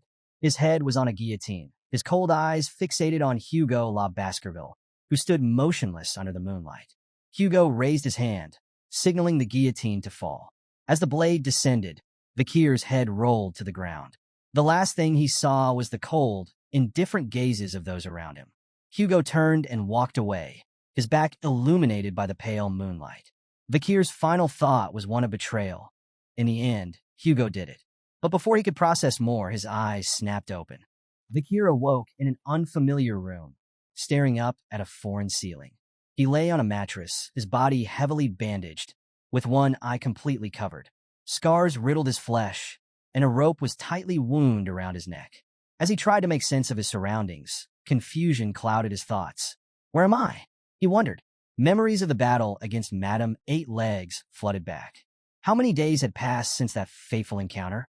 He recalled the intense clash, the moment when Madame was stunned by the explosion's blinding light. Possibly the only reason he was still alive. Attempting to sit up, Vikir was struck by a wave of excruciating pain that coursed through every fiber of his being. He quickly realized the full extent of his injuries. Muscles torn, veins strained, bones fractured. There wasn't a single part of his body untouched by the damage. The force of Madame Eight Legs' final attack had been far greater than he had anticipated, leaving him battered and broken. Even the ache in his neck from the trap he encountered during the battle seemed trivial in comparison. But in hindsight, it was that very trap that had inadvertently saved his life. Vikir began to assess the situation, wondering if everything was unfolding according to his plan. He acknowledged his successful escape from Hugo's ever-watchful gaze. The presence of witnesses like Adolf and Kimu meant his supposed death could easily be proven. Exiting the room, Vikir surveyed his surroundings. Barbarians moved about the camp, children practiced archery, and slaves hurried under stern commands. Gulak, the Balak camp. Vikir recognized it instantly. A chilling realization struck him. It was amidst the sworn enemies of the Baskerville clan. His concern deepened as he considered his heavily injured state, which made escape impossible. Among the slaves, he noticed soldiers from both the Baskerville and Mord's clan. As confused, he questioned why he hadn't been executed like the others. Before he could dwell further, a Hun, a barbarian he recognized from the past, Kimu kidnapper, approached him. With a smirk, a Hun taunted Vikir, noting his helpless state. "You should be grateful," a Hun sneered. "If you weren't the commander's pet dog, you'd already be boiling in a pot." The words pet dog rang in Vikir's mind. A flash of Hugo chaining him down surged through his thoughts, igniting a deep, burning anger. Suddenly, an overwhelming wave of killing intent radiated from Vikir, startling a Hun. Stunned but defiant, a Hun threw a punch at Vikir, knocking him to the ground. Frustrated, a Hun spat, "Arrogant bastard," before storming off. As he left, a Hun instructed Vikir to find his owner at the end of the rope tied around his neck. Vikir lay motionless, his body aching from the fall, his resolve hardening. Glaring after a Hun, he silently vowed to repay the humiliation when his strength returned. Vikir began following the rope, its length seemingly endless, testing his patience. Each step fueled his frustration. "How far does this thing go?" he muttered under his breath. Finally, the rope grew taut, signaling that he had reached its end. What he saw next caught him off guard. Ayin, the barbarian girl he had encountered before, stood bathing in a small pond, holding the other end of the rope. Vikir froze at the edge of the pond, unsure of how to proceed. Ayin smiled at him mischievously and instructed, "Lie down." Her command left Vikir speechless, and he stared at her, bewildered. Before he could process her words, Ayin yanked the rope, sending him flying forward. A sudden was cut through the air as an arrow narrowly missed Vikir, striking a nearby tree trunk instead. Ayin glared at a group of children nearby, shouting at them for their carelessness. "Go practice somewhere else," she barked. As Vikir lay on the ground, Ayin turned her attention back to him. With a sly smirk, she expressed her gratitude for his role in freeing her during the slave auction. Pointing at him, she explained the Balak principle: return kindness twofold and revenge tenfold. Since he had saved her once, she claimed to have saved him twice. Vikir, still confused, questioned her logic. Ayin elaborated, mentioning that after the massive explosion, she had returned to ensure his survival. "If I hadn't, you'd already be dead," she said smugly. You should be grateful I'm this tenacious. Her response made Vikir uneasy, and he couldn't help but ask about the rope around his neck and why she was keeping him alive. Ian, ever the mischief maker, hinted at his value to his group, implying he held a high position. This revelation startled Vikir. She went on, speculating aloud about how much his party might pay for his safe return. Vikir froze as he realized the implications. If the Baskerville clan got involved in hostage negotiations, his carefully laid plan to escape Hugo's watchful eye would fall apart. Panic threatened to creep in, but Vikir remained outwardly calm, strategizing his next move. Ian, clearly enjoying his discomfort, flashed a mischievous grin. "Don't get any ideas about returning to your party," she teased. "You're going to be my slave." With a flourish, Ian pulled out a dagger and severed the rope around his neck. Vikir internally sighed in relief, taking this as a sign that his plan might still be salvageable. However, she quickly turned the tables again, pointing the dagger at him. With an amused tone, she suggested they decide on their new titles. "You can call me Master," she added smugly. Vikir stood in silence, his face emotionless as Ian seemed to revel in his quiet defiance. "I like those rebellious eyes," she remarked with a smirk. "It'll make taming you all the more satisfying." Before they moved on, Ian mentioned there was somewhere they needed to stop. When Vikir asked where they were going, she responded with a rhetorical question, implying he should already know. She explained that in the Balak way, it was customary to offer greetings when stepping onto someone else's land. Their destination was the village head, the matriarch. Inside the matriarch's tent, a throne decorated with the heads of fierce predators, bears, jaguars, alligators, and other deadly creatures, stood prominently. Each head bore an arrow lodged firmly between its eyes, showcasing the matriarch's prowess. As they walked toward the tent, Ian turned to Vikir and shared more about their way of life. "If you don't have a place to sleep, you can use a friend's hammock. If you're hungry, you can rely on the generosity of someone wealthier," she said. Ian emphasized that this sense of communal sharing was what defined the Balak lifestyle, creating a tight-knit, homely community. Vikir, however, observed that it seemed the Balaks placed little importance on private assets. Ian, unfazed, led the way toward the grand tent. Stopping outside, she gestured toward it and said, "We've arrived." She entered first, announcing their arrival with confidence. "Mother," she addressed the matriarch seated on the throne. The word sent a jolt through Vikir, startling him. He quickly began to piece together the connection between Ian and the matriarch, wondering just how deep their ties ran. The matriarch rose gracefully from her seat, her commanding presence filling the tent. She acknowledged their arrival, remarking that Ian had brought the young boy who had been the subject of much discussion. Ian, visibly taken aback, immediately denied any involvement in such conversations, her confusion evident. Meanwhile, Vikir's sharp mind worked quickly. He realized Ian was the matriarch's daughter and connected the dots about her lineage. His gaze shifted to the matriarch as recognition dawned. This was the Night Fox, the infamous female Balak warrior responsible for scarring Hugo's nose bridge. Memories of the challenges he had faced in the past flooded back, particularly how her influence had made traversing the treacherous Lou Rogue at life engulfing forest impossible.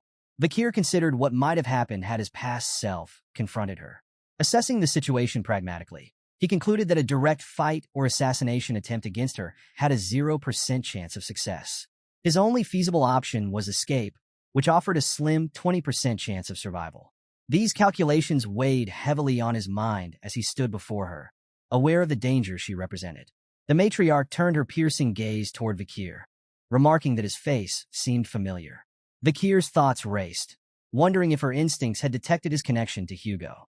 However, Ian interjected, brushing off the comment by claiming that most imperial men looked alike. The matriarch's curiosity deepened, and she inquired about Ian's intentions for Vikir, describing him as no different from a stray dog.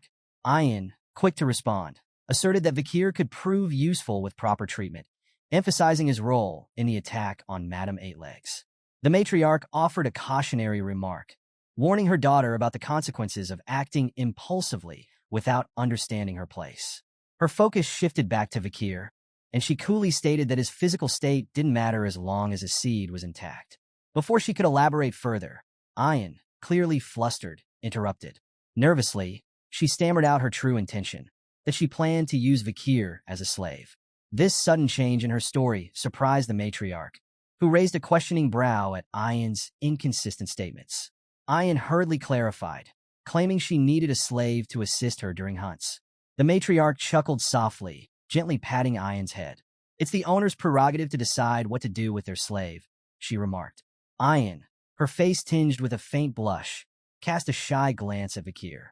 Vakir, standing at the center of the tent, appeared outwardly calm but remained alert. His gaze wandered momentarily, studying the beams supporting the tent structure, his thoughts briefly drifting from the conversation. After leaving the matriarch's tent, Vakir turned to Ayan, breaking the silence. With a tone of curiosity, he asked for her name. Ayan stopped in her tracks, visibly shocked by his question.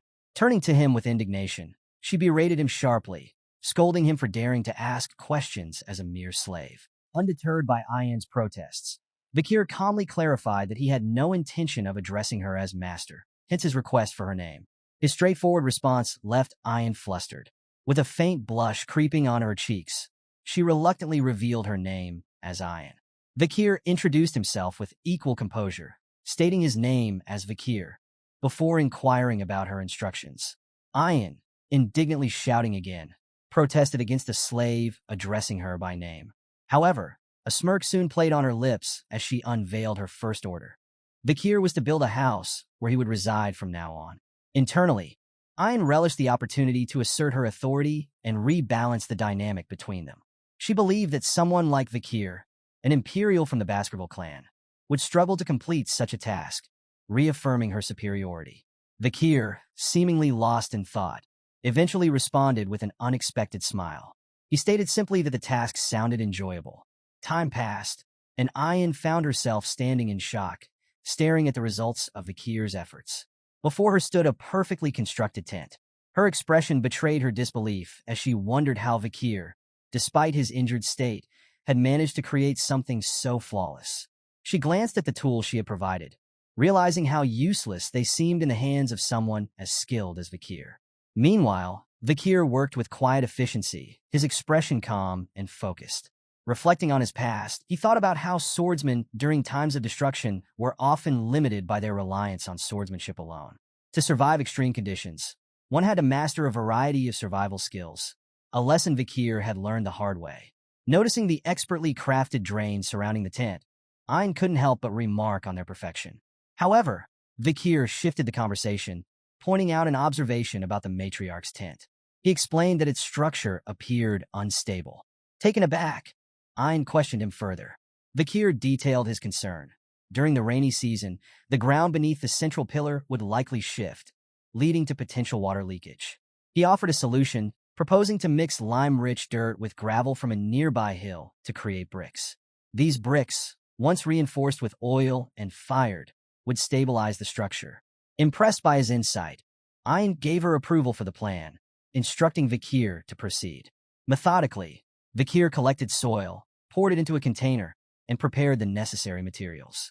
Using a cast, he shaped the bricks and dried them with fire. Once ready, Ayn accompanied him to the matriarch's tent, explaining their intentions to her mother. After the repairs were completed, the matriarch examined the tent with astonishment. She vented her frustration over countless previous failed attempts to fix the roof, realizing now that the issue had been with the central pillar all along. With a smile, the matriarch turned to Ayn and commended her, acknowledging that her daughter had found herself a truly useful male. She then issued an official order to Vakir, assigning him the responsibility of handling such tedious matters around the barracks from then on. Later, Vakir stood by a water source washing clothes. Ayn approached him, her tone casual as she struck up a conversation. She questioned whether he found it exhausting to slave away and suggested he consider becoming an official member of the tribe. Without missing a beat, Vakir replied that it wasn't too bad. Internally, however, he reflected on how this peaceful life, though filled with menial tasks, was far preferable to the chaos and treachery of his days with the Baskerville clan or in the corrupt streets of Underdog City. Ayn observed Vakir for a moment and acknowledged that he seemed disciplined, remarking that such composure must make it difficult for a slave to complain. Vakir maintained that it truly wasn't so bad, but Ayn disagreed. She insisted that tough and tedious work couldn't possibly be easy. As they headed back, Ayn urged him to drop his complacent attitude and follow her lead. She offered to help him adjust to the tribe and survive among the Balak people. If he performed well, she promised to untie the rope that bound him. Vakir glanced at her with curiosity and asked what she wanted him to do. Ian smiled slyly, declaring that he was finally being honest. She then challenged him to go on a hunt and capture some large prey. Intrigued, Vakir pressed her for details about the hunt. On explained that the tribe's warriors had struggled to bring in big game recently, leaving the growing children without meat. She emphasized that if Vakir managed to catch a large enough prey, it wouldn't be unrealistic for his title to change from slave to commoner. Playfully slapping Vakir on the back, Ian joked that he should be honored to serve as the slave of the Balak's esteemed hunting commander. Vakir winced slightly from the force of her slap, but considered her words. After a brief moment of thought, he agreed to go along with her plan. Ian's face lit up with a smile, and a faint blush colored her cheeks. She quickly recomposed herself, denying that she had been smiling when Vakir questioned her expression. Unbeknownst to the two, their conversation was being watched. Hidden among the shadows, Ahan observed Ian happily engaging with Vakir. Jealousy and anger burned in his chest as he glared at Vakir, whom he silently cursed as a disgusting bastard. Meanwhile, at the tribe's central gathering, the Balak shaman, a human, began a traditional hazing ceremony. With a solemn demeanor, he withdrew his hand from a pot of charcoal and gestured for the hunters to form a line. One by one, the hunters approached him to receive his blessing. A human spoke with authority, emphasizing the importance of his blessing for a successful hunt and warning that those who refused would face misfortune. Ian, standing nearby, explained the purpose of the charcoal markings to Vakir. She told him that the Balak hunters used the markings to conceal their faces from the god of death, believing it a necessary gesture of guilt for taking the lives of their prey. Vakir observed the ritual, noting that even the fierce Balak warriors had a shaman among them. Nearby, a barbarian girl whispered skeptically about the shaman's constant nagging. Her male companion suggested letting it slide, reasoning that a human needed to assert his position. The girl expressed her doubts about the shaman's blessings, remarking on their ineffectiveness in past hunts. She added that the tribe only sought his blessings on rare and specific occasions. Vakir quietly absorbed the conversation, realizing that even in this remote tribe, hierarchies and skepticism were not so different from other places he'd seen. Ian stood before Vakir, her face humorously adorned with uneven charcoal markings. Vakir stifled a laugh and teasingly remarked on her comical appearance. Flustered, Ian furiously wiped the markings from her face and retorted angrily, stating that she didn't get along with the shaman. In her embarrassment, she handed Vakir a collar, which he held up with confusion. "Is this a dog collar?" he asked flatly. Without addressing his tone, Ian fastened a collar around her own neck. She explained matter-of-factly that the collars were meant to protect their necks from being bitten by prey during hunts. Vakir assessed the situation and decided that since he was already here, it would be best to adapt to his new environment. As Ian and Vakir rode a wolf together, she reminded him to hold onto her waist for safety. Concerned about his well-being, Ian glanced back only to see Vakir falling off the wolf. Playfully, she chided him for his stubbornness, warning him about the consequences of not following her advice. Dusting himself off, Vakir wondered if he could even manage to get back up in his current state. Suddenly, he noticed someone approaching them. It was none other than Hound, the barbarian who had been secretly tailing them. Ian dismounted from the wolf and called out to his name. Hound then told her that she seemed to be very free and accused her of neglecting his duties in favor of playing around. Ian ignored his remark, Hound striding closer to her with a smug expression. He proclaimed his intention to catch the largest prey this time and declared that in the next joint hunt, he would lead the hunting group as captain. With a dramatic flair, he even staked his grandfather's honor on his success. Ian arched an eyebrow, questioning his decision to gamble his family's legacy on something as uncertain as his limited knowledge of shamanism. Without warning, Ahan launched a kick aimed directly at Vakir's face. The sudden attack startled Ian, and her voice rose in anger as she confronted Ahan, demanding to know what he thought he was doing. Ahan smirked, dismissively belittling Vakir. He questioned how Ian could rely on an injured male as her hunting assistant and claimed Vakir would only slow her down. However, Ian's demeanor shifted as she noticed something unusual. With a sly smile, she suggested Ahan check his waistband before continuing to brag. Confused, Ahan glanced down and froze in shock. His quiver and arrows were missing. Meanwhile, Vakir, still on the ground, spat out a bit of blood and held up Ahan's stolen quiver with a smug smile. You should hold on to your weapons as you would your lover, he remarked dryly. Ahun's expression darkened with rage as he realized he had been outmaneuvered. Before he could fully process the humiliation, Ian burst into laughter, thoroughly entertained by the turn of events. Seething with anger, Ahun lunged at Vakir, calling him an arrogant slave bastard, and aimed a punch directly at him. However, before the blow could land, Ian intervened. With swift precision, she used her bow to block Ahun's attack. Her voice dropped to a cold tone as she demanded Ahun stop immediately. Whose slave do you think you're punishing on your own accord? She asked icily. Ahun, frustrated and embarrassed, shouted back, accusing Vakir of insulting a Balak warrior and insisting that punishment was warranted. Ian, unimpressed, dismissed his ranting, calling his behavior pathetic. Desperate to save face, Ahun angrily suggested that Ian's defense of Vakir was suspicious. What's this? Have you fallen for the slave? He sneered. Ian, visibly irritated, placed a hand on her head and sighed in exasperation. While she admitted that Vakir was indeed her slave and deserved punishment if he had done something wrong, she made one thing crystal clear. Ahun had no right to lay a hand on him. Vakir, still on the ground, watched the heated exchange with a questioning expression. He remained silent as Ian unleashed a sudden punch at Vakir's face, her knuckles connecting with a brutal force that left him reeling. Blood sprayed onto the green grass as Vakir fell to the ground from the sheer force of Ian's punch. Ahun stumbled back, his jaw slack with shock. Ian fixed him with a cold, unforgiving gaze. Are you happy now? She asked, her voice dripping with disdain. Without giving him time to respond, she warned him in no uncertain terms.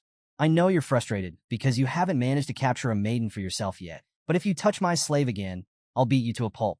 Ahun, taken aback by her words and the force of her blow, could only nod reluctantly, his fiery demeanor extinguished. As Ian and Vakir continued riding the wolf, Ian kept glancing at Vakir with an apologetic expression. Breaking the silence, she cautiously asked if he was hurt, but Vakir didn't respond. She tried again, asking if he was angry, but still, he remained silent. Frustrated by his lack of reaction, Ian began explaining herself. It was necessary, she said, referring to her earlier actions. She justified it as the only way to prevent Ahun's petty retaliations, calling him both stubborn and vindictive. When Vakir still didn't reply, Ian sighed and asked, Why aren't you saying anything? Finally, Vakir responded, his voice calm but dry. It hurts? Ian's demeanor changed in an instant. With a sudden leap, she twisted in midair and landed back on the wolf, now facing Vakir. Grabbing his face, her eyes filled with concern as she anxiously asked, Does it hurt a lot? Is it bad? Are you in danger? Vakir remained stoic, but replied matter-of-factly, It hurts to talk. He added that he had experienced similar injuries before, but before he could finish, Ian's lips suddenly met his. Time seemed to pause for a moment, but soon Ian pulled away, her face a deep shade of red. She placed her fingers on her lips, as if realizing what she had just done. Turning forward in a flustered hurry, she tried to save face, muttering, I knew I was right. You show promise, even for an imperial bastard. Meanwhile, Vakir wiped his face, trying to make sense of what had just happened. Do barbarians usually lick each other's injuries? He wondered silently. He couldn't help but consider the dangers of spreading infection this way. Glancing back at him, Ian asked if there was anything he wanted from her, promising to fulfill his request if it was within her capabilities. Vakir, intrigued by her offer, asked, Anything? Her body stiffened at his question, and she trembled slightly before assuring him. A Balak warrior never goes back on their word. Vakir thought for a moment, his expression serious as he contemplated his request. Ian's mind raced, her face growing redder by the second. She suspected he was plotting something inappropriate. Finally, Vakir spoke, breaking the tension. Teach me how to shoot arrows, he said plainly. Ian's hopeful expression fell flat. Disappointment was written all over her face, but she quickly agreed to his request. As they continued onward, she suggested they start special training from the next day, asking if that plan suited him.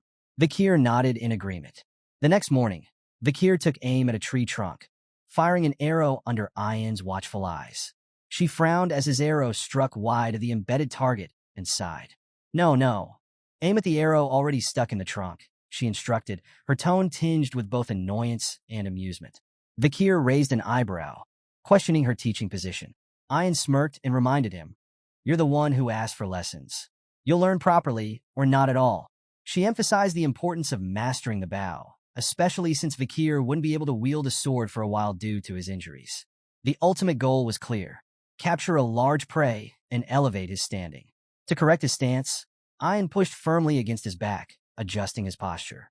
Wincing in pain, Vikir realized his battered bones were nearing their limit. Suddenly, Ian's wolf, Bakira, appeared behind them, startling Ian slightly.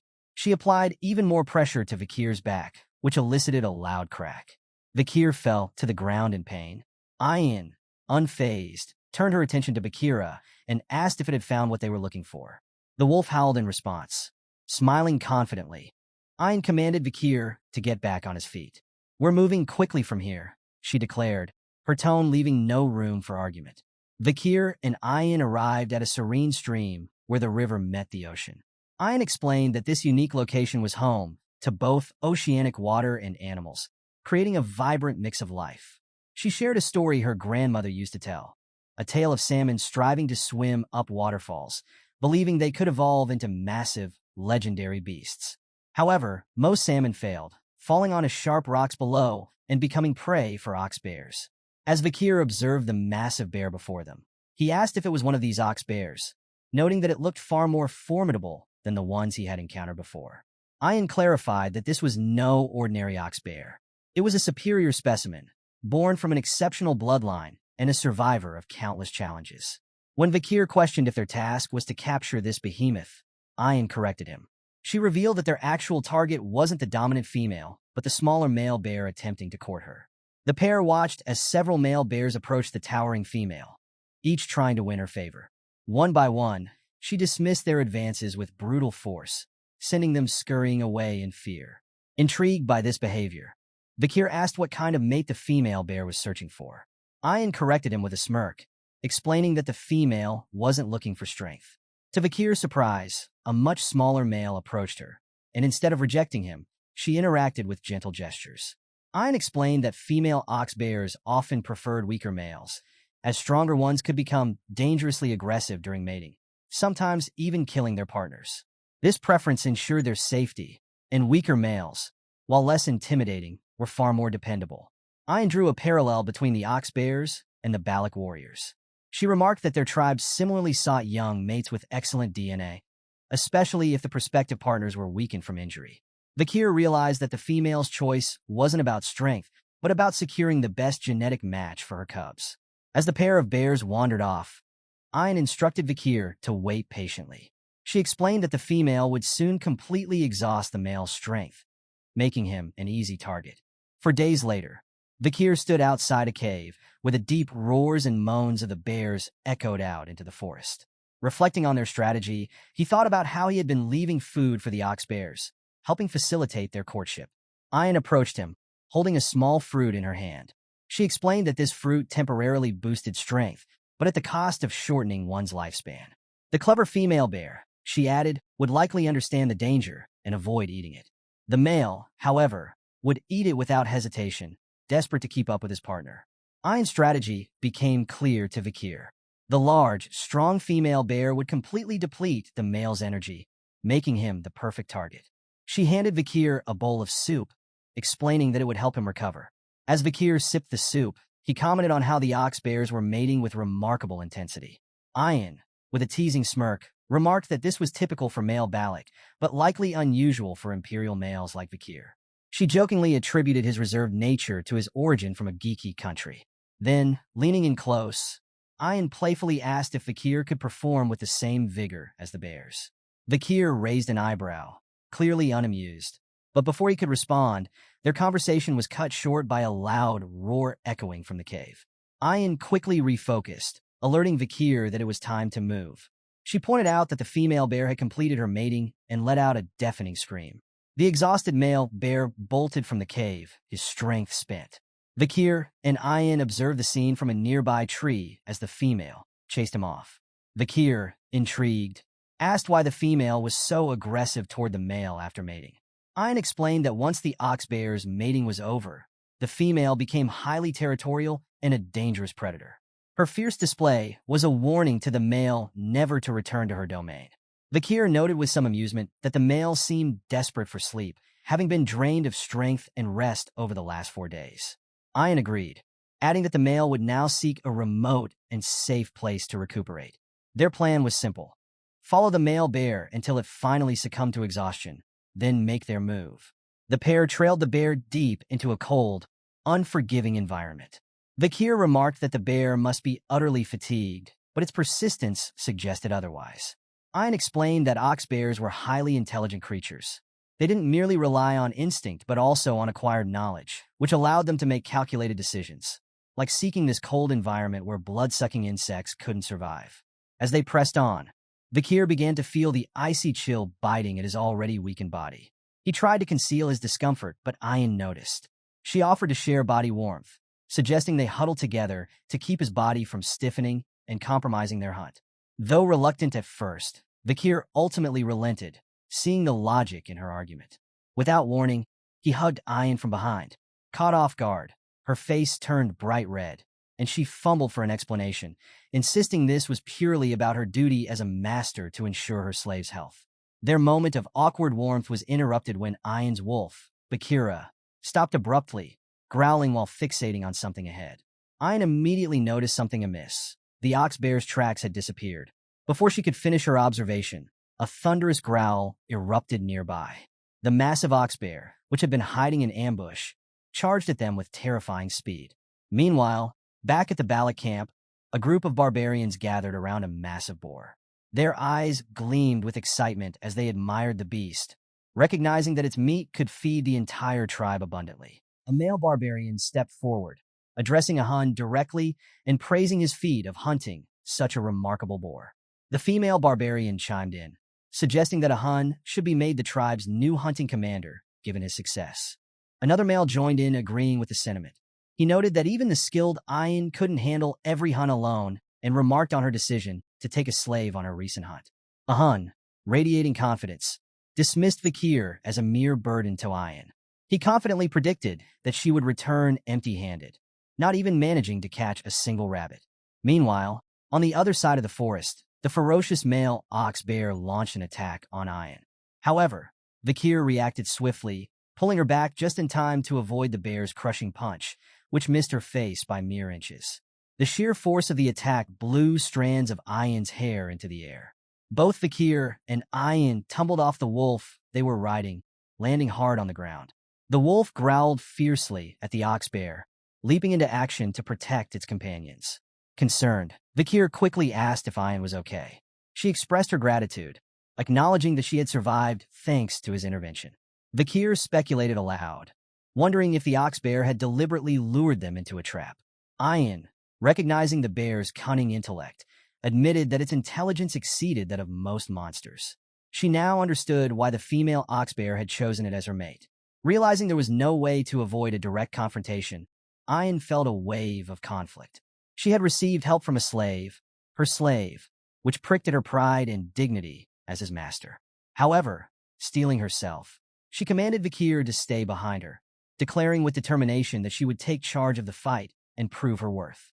Mounting her wolf, Ian charged after the bear, firing arrows with precision. As she took aim, she shouted angrily at the bear, scolding it for its indecent behavior in front of her slave and vowing that it would pay for its actions. The ox bear, realizing the threat, sought cover behind an icy boulder. Undeterred, Ian pulled another arrow from her quiver and warned the beast that no hiding spot could protect it from her aim.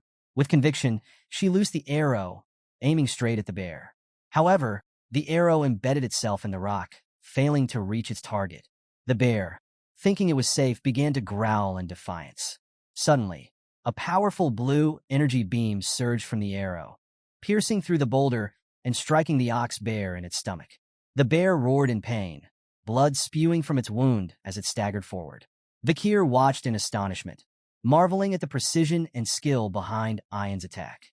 He realized that the aura-infused energy from her arrow had passed cleanly through the boulder to hit the bear. Her mastery of archery was nothing short of art, showcasing her exceptional hunting abilities. Vakir couldn't help but think that, based purely on skill, Ian might even surpass Kimu. The wounded ox bear emerged from its hiding place, its bloodshot eyes filled with rage. It charged directly at Ian, its fury undiminished by the injury. Ian quickly shot an arrow toward the bear's eye, but it continued its relentless advance. Undeterred, Ian readied another arrow, her confidence unwavering. She declared boldly that an arrow filled with her sincerity could pierce through a castle wall.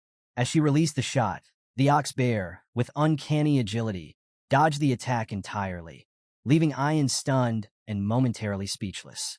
Before Ian could fully comprehend the situation, the ox bear lunged at her wolf, striking it with immense force. The blow sent Ian flying backward, tumbling across the ground. As she lay dazed, memories of her mother's teachings surfaced in her mind. Her mother had once explained that a beast nearing its death could sense the killing intent of a predator. Ian realized too late that she had underestimated the ox bear, mistakenly believing she had it cornered. Her confidence and righteous intentions had blinded her to the danger. The ox bear, now an unstoppable menace, drooled as it advanced. Its enormous mouth opened wide, ready to deliver a fatal bite.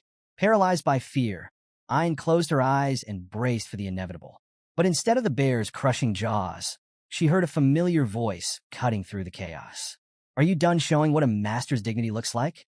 Startled, Ian opened her eyes to see Vakir standing before her, facing the ferocious ox bear.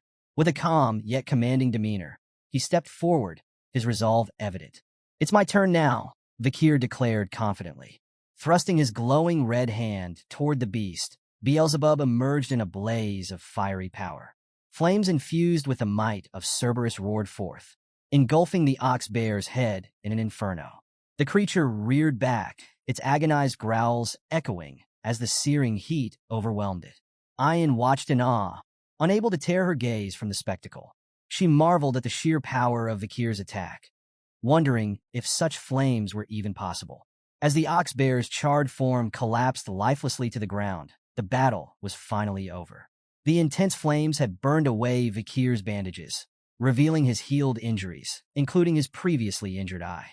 Ian, her cheeks flushing red, couldn't hide her gratitude and amazement. "You saved me again," she murmured, overwhelmed by his strength and heroism.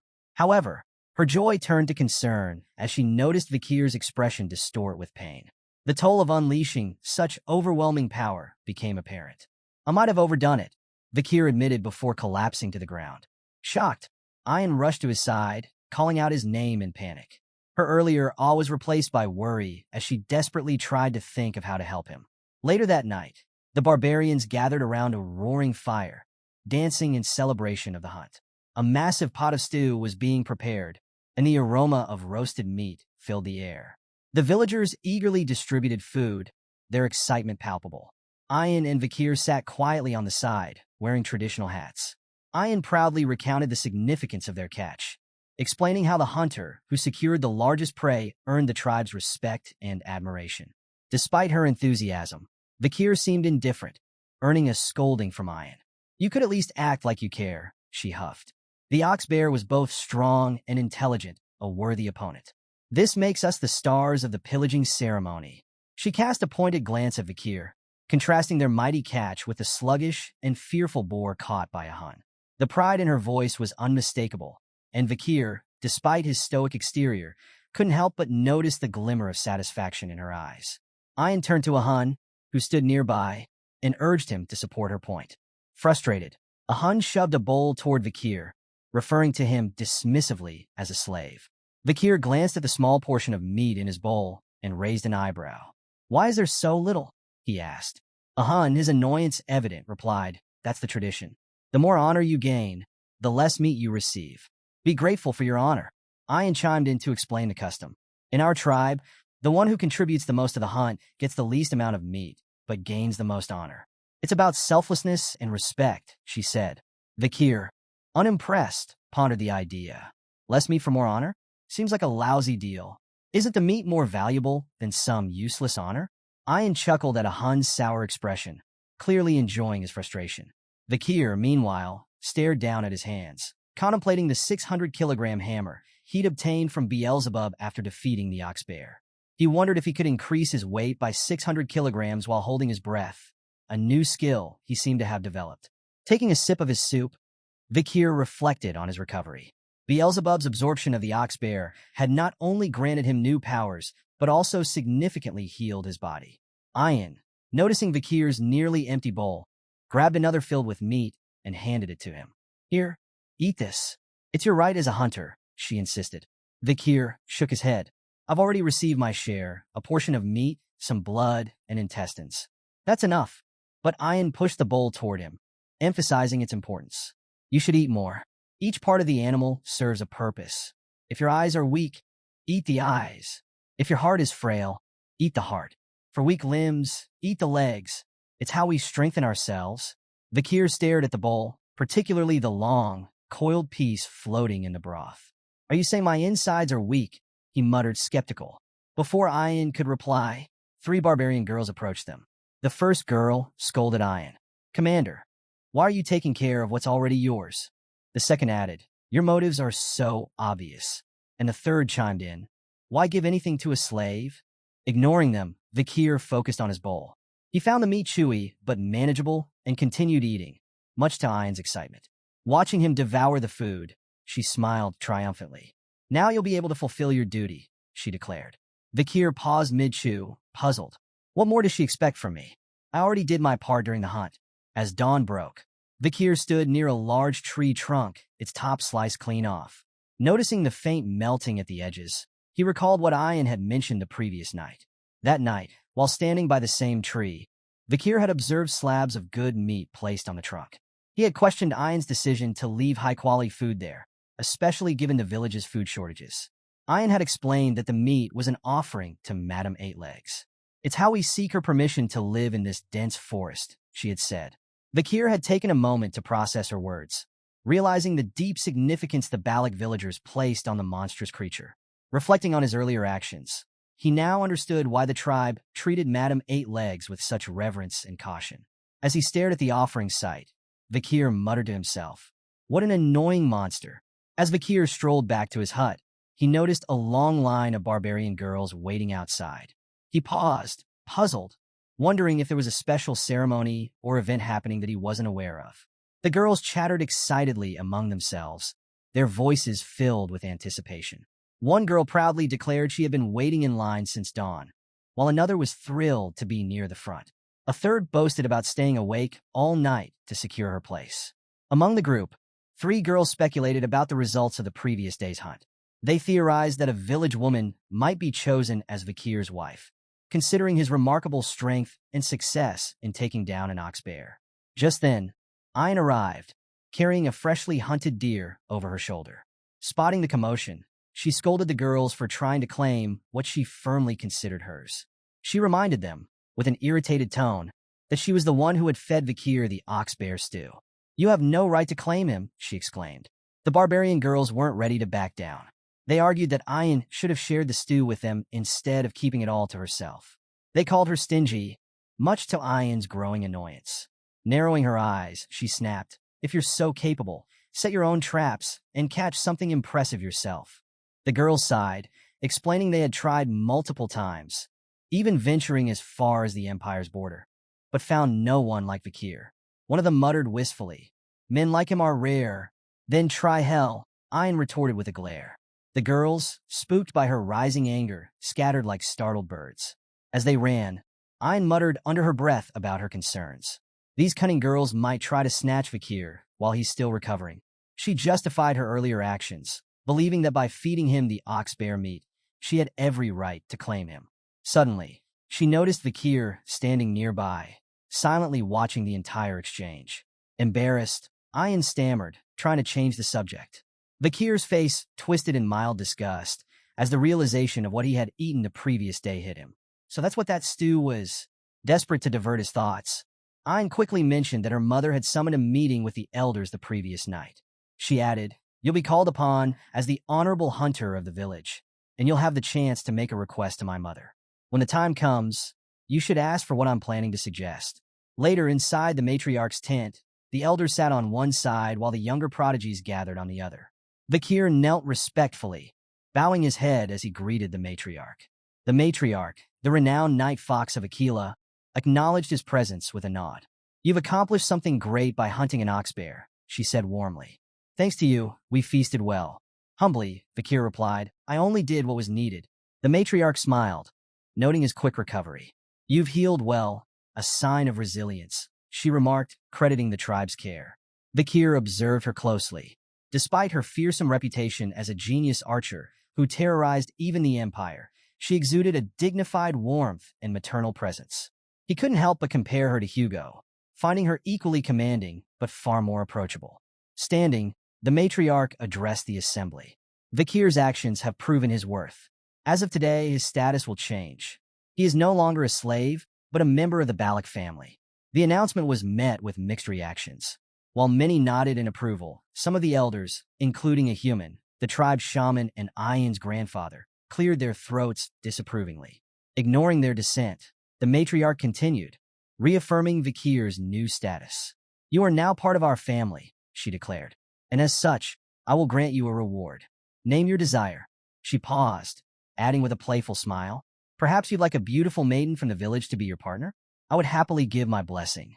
Or, if a partner isn't to your liking, perhaps you prefer a slave instead. Meanwhile, Ayan subtly made hand signs, reminding Vakir of something she had previously mentioned.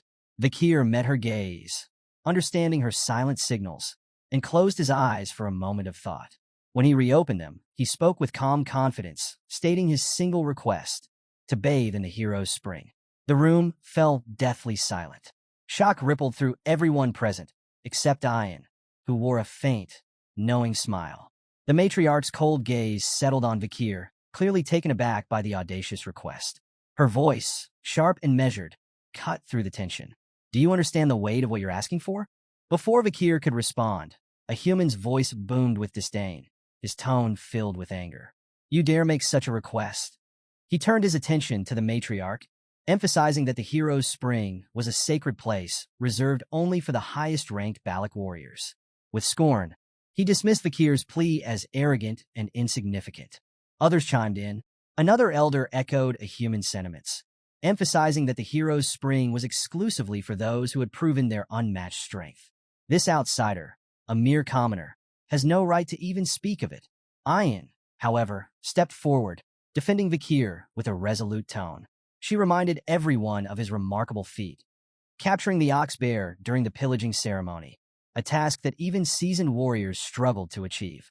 To her, this act alone was proof of Vakir's exceptional strength and worthiness. The matriarch studied Vakir carefully, her gaze piercing. Do you truly understand the significance of the hero's spring? She asked. Fearless, Vakir met her gaze and nodded. He explained his understanding of the sacred spring. The hero's spring is no ordinary shrine. Its waters possess remarkable healing properties, capable of mending both internal and external injuries. Only the mightiest of Balak warriors have the honor of being submerged in its waters. The matriarch's expression remained unreadable as she listened. Meanwhile, the elders debated fiercely. The first elder objected strongly. The hero's spring is reserved for our strongest, allowing a mere... The second elder, however, countered. Perhaps this is an opportunity. If Vakir truly holds potential, granting him a single visit could motivate him further. His strength may yet prove invaluable. The debate continued, with arguments volleyed back and forth. Some feared diluting the spring's exclusivity, while others saw the wisdom in rewarding Vakir's efforts and acknowledging his battered state.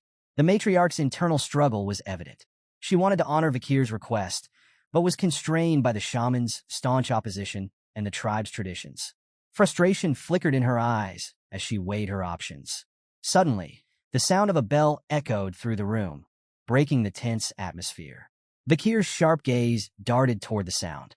What's the meaning of that bell? Does it signal an attack? Ayan quickly clarified. No, that sound marks the arrival of a guest, not a threat. With the discussion interrupted, the matriarch took the opportunity to adjourn the meeting.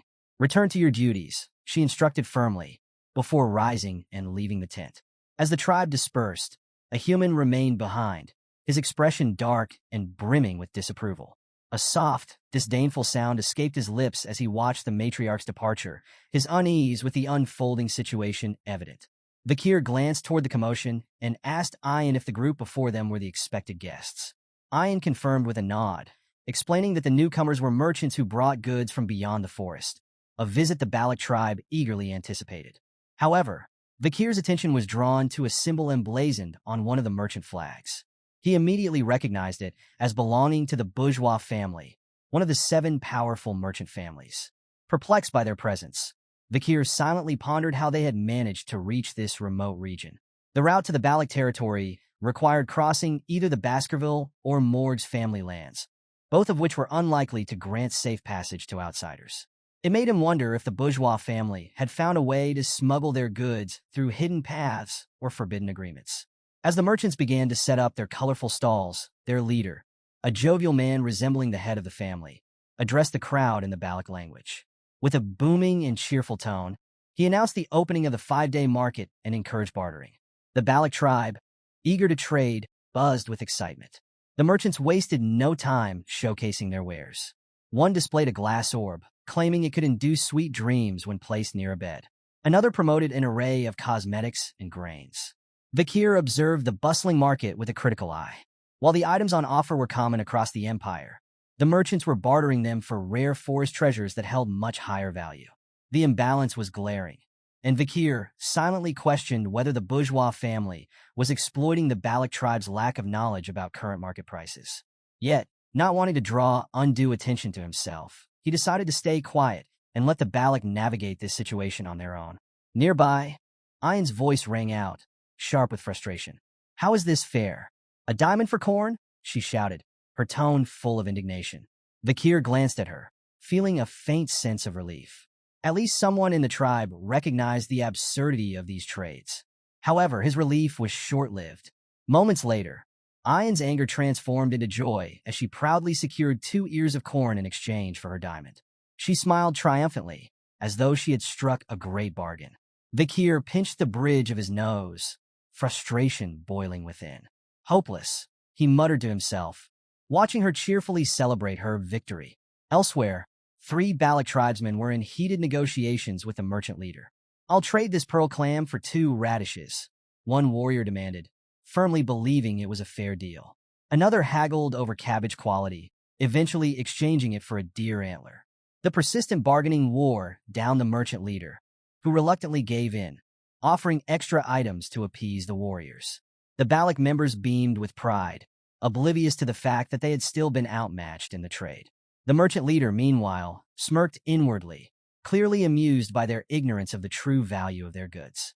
Amid the bustling market, a small Balak girl timidly approached the merchant leader. Her eyes sparkled with hope as she politely asked for one of the glass orbs. The merchant leader, exuding a self-assured demeanor, smiled down at her. "And what do you have to offer, little one?"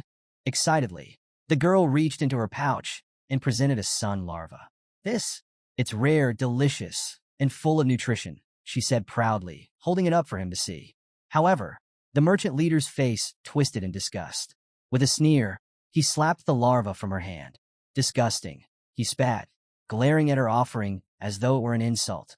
The sun larva fell to the ground, and the little girl's face crumpled with heartbreak. Tears welled up in her eyes as she stared at her rejected gift. As the merchant leader turned to leave, he glanced back at the girl with a sly smirk. "For a primitive barbarian, she's quite pretty," he muttered to himself, considering her attractive enough to fetch a high price as a slave. The girl, still clutching the sun larva, stared at it with teary eyes, her small figure trembling in quiet sorrow. Suddenly, a hand gently rested on her head. She looked up to see Vakir standing beside her. His expression was calm, but his eyes burned with quiet anger. "This trade is invalid," Vakir declared, his voice steady but firm. The merchant leader paused, then turned back with a mocking laugh. "And what would you know about valid trades?" he sneered, though there was a hint of unease in his tone. "Surely you don't understand the complexities of imperial language and customs. Perhaps there's been a misunderstanding." Vakir's sharp gaze cut through the merchant's feigned ignorance. "A misunderstanding?" he asked, his tone growing colder. "Are you referring to your intention to sell a Balak child as a slave?" The merchant leader's smirk faltered, but he quickly recovered, waving his hand dismissively. Now, let's not jump to conclusions. These trades are sacred, sanctioned by the Balak shaman, a proxy of the forest god, no less. It's not your place, boy, to interfere in such matters." Vakir ignored the merchant's attempt to assert authority. Instead, he redirected the conversation with calculated precision. I demand the cancellation of all trades conducted today. They are blatantly unfair. The merchant leader's brow furrowed in mock confusion. Unfair, you say? And who decides what's fair? You. Indeed, Vakir replied coolly. Fairness is determined by market value, which your trades blatantly disregard. He began breaking down the prices of the items being exchanged, his voice steady and authoritative. That corn you've so generously bartered? Each ear is worth 100 gold. The diamond given in exchange, however, is valued at 2 million gold. Then there's the ox bear horn, properly crafted into a billiard ball. It fetches no less than 1 million gold, on par with a goblin bud mushroom, a coveted medicinal item banned for export outside the empire. The merchant leader's confident facade began to crumble as Vakir's precise knowledge left him and his associates visibly shaken. Vakir reached for one of the merchant's prized items, a glass orb, and held it up for all to see. And this, he said, his tone laced with disdain. You claim it grants sweet dreams when placed by one's bedside. The merchant leader forced a smile.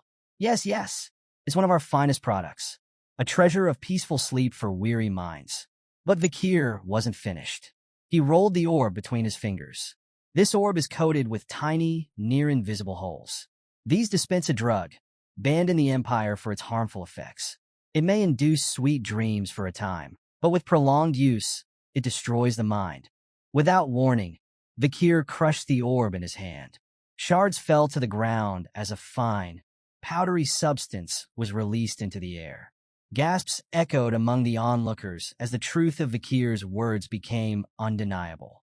This is not a treasure, Vakir continued, his voice sharp and unforgiving. It's poison, and you've been spreading it under the guise of trade. The merchant leader's face went pale, his confidence replaced by panic. Nearby, one of his companions whispered urgently, What's happening? Who is this boy? The merchant leader, his voice shaking, muttered back, Someone who knows far too much. Ayan's voice rang with fury as she turned to Vakir, her piercing glare demanding confirmation. What did you mean by drug bodies and harm? She asked, her tone seething with barely contained rage. Vakir gave a curt nod, acknowledging her suspicion. Ayan's expression darkened, and her wrath shifted toward the merchant leader. How dare you poison our people? She shouted, her voice trembling with anger. You've been deceiving the Balax without fear or consequence, haven't you?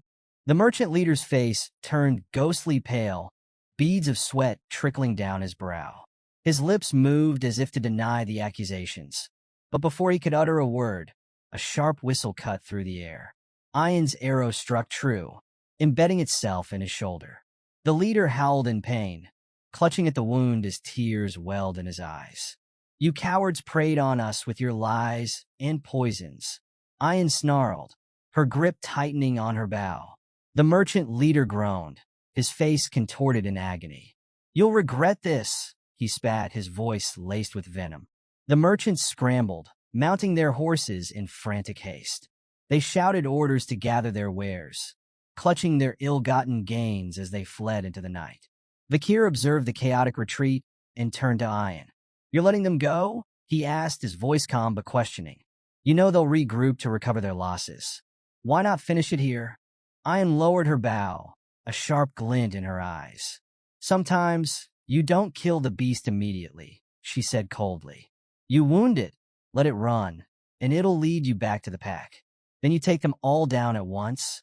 Vakir considered her words, his gaze following the fading silhouettes of the merchants. Meanwhile, the merchant leader cursed under his breath, clutching his bleeding shoulder as his group fled deeper into the forest. Eventually, the merchants reached a mercenary camp nestled in the dense woods. The leader, still fuming with pain and indignation, ranted to the mercenaries about the Balax. They stole everything. Those savages humiliated us, he shouted. The mercenary leader leaned back against a tree, his sharp eyes glinting in the firelight as he lit a cigarette. Sounds like words won't cut it with this lot, he said, exhaling a plume of smoke. You brought us here to deal with problems like this. Either we wipe them out or drag them back in chains. The merchant leader winced, his resolve faltering. You don't understand. The Balax aren't pushovers. You'll need every ounce of strength to defeat them. The mercenary leader smirked, his tone dripping with condescension. If you're so scared, Why hire us at all? You brought us in as backup, didn't you? And now you're questioning our methods? He flicked the cigarette aside and continued, don't forget our deal. We get a cut of your profits for providing protection. If things get ugly, we'll be helping ourselves to the spoils. The merchant leader hesitated before giving a reluctant nod. Fine, do whatever you must. Just make sure they pay for this. The mercenaries began readying for their ambush, whispering about the plan to attack under the cover of darkness. As the first mercenary passed the matchstick to a companion, a third stepped in, eager to light his cigarette as well. Hold up, one of them warned. Only two to a match, remember? Battlefield superstition. Third man gets the bad luck. Disregarding the superstition, the third mercenary confidently lit his cigarette. Suddenly, without warning, an arrow pierced his forehead, cutting his life and words short. Before the others could react, another arrow struck the second mercenary squarely in the head, silencing him instantly. The mercenary leader, oblivious to the chaos behind him, continued recounting his past exploits of capturing and selling Balacs as slaves to the merchant leader. But his tale came to an abrupt halt as fear overtook the merchant leader's face. An arrow embedded itself into the mercenary leader's forehead, ending his story and life in one swift moment. Panic spread through the camp as the merchant leader shouted, warning everyone to extinguish their cigarettes. At a distance, Ain's expression was fierce as she ordered her warriors to aim exclusively for the heads of their targets, showcasing the fearsome precision of the Balacs. Vakir, observing the chaos, couldn't hide his surprise. He turned to Ayn and questioned how the Balac warriors could shoot so accurately in the dim light provided by the mercenaries' cigarettes. Just then Hun arrived hauling barrels. Addressing Vakir as a slave, he smirked, but Vakir corrected him, stating that he was now a commoner. Hun dismissed the comment with a shrug, mocking the distinction as meaningless. Amidst the mercenaries, one soldier wielded a shield, deflecting incoming arrows while barking orders to regroup. Mages gather. Shields up. Prepare for a counterattack, he shouted. However, before they could organize, a peculiar sight caught their attention. Two arrows embedded in nearby trees held a suspended wooden barrel between them by ropes. More such barrels rained down, tied with ropes and suspended midair by Balac arrows. What's this madness? One mercenary exclaimed, his voice filled with panic.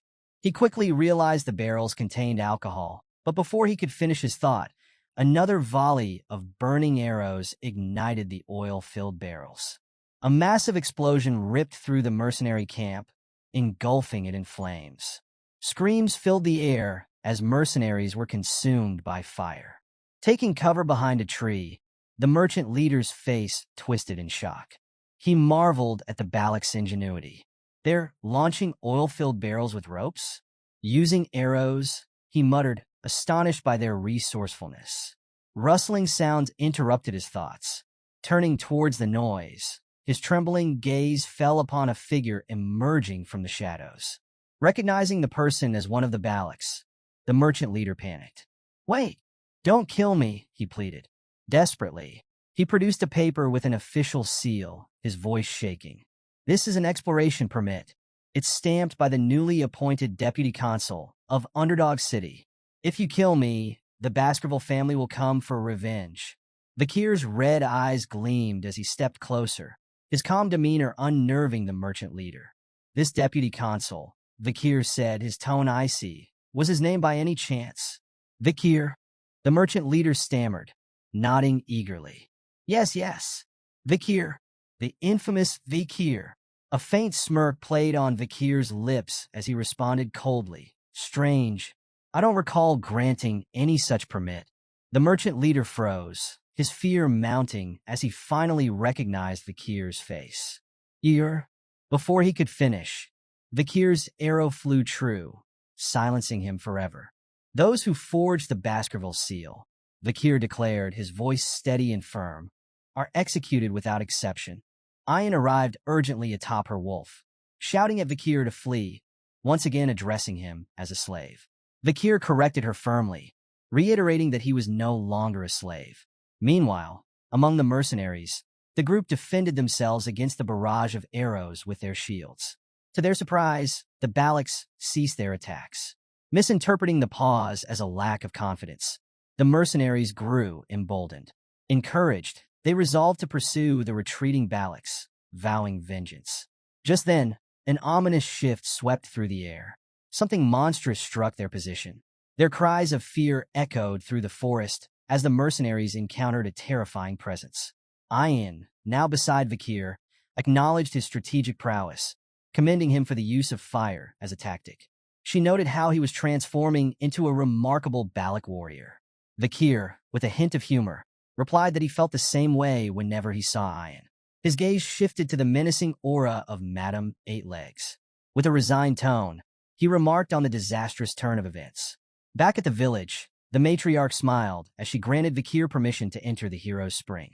Addressing his achievements, resolving the food shortage, minimizing battle casualties through clever tactics, uncovering the cause of the Balac warrior's ailments, and exposing the merchant's deceit, she placed a hand on his shoulder and praised him as a brave warrior. She reminded everyone that tonight was a full moon and instructed Ayin to lead Vakir to the hero's spring. Ayin rose, responding cheerfully, "Yes, mother." As they walked together, Ayin playfully wrapped her arm around Vakir and commented on how a human, the shaman, had remained silent. She explained that a human had previously attributed the warrior's ailments to a curse, but his credibility was now diminished thanks to Vakir's discoveries. Vakir recalled the merchant leader's words about the Balac shaman being a proxy of the forest god, responsible for sanctioning trade. He glanced at a human, pondering the old man's claims of curses. Later that night, Vakir immersed himself in the hero's spring, feeling a profound sense of relief as its waters worked their magic. The spring's warmth soothed his muscles and bones, accelerating their healing.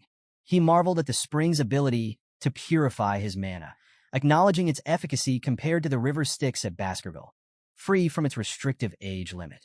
As he relaxed, his gaze shifted to Ayin, who had joined him in the spring. Vakir pointed out that the spring's efficacy might diminish with her presence, reminding her that the matriarch had specified he should bathe alone. Ayin waved off his concerns, dismissing such minor details as something true Balacs didn't bother with. Changing the subject, she expressed gratitude to Sir Adonai, the legendary figure credited with discovering the spring.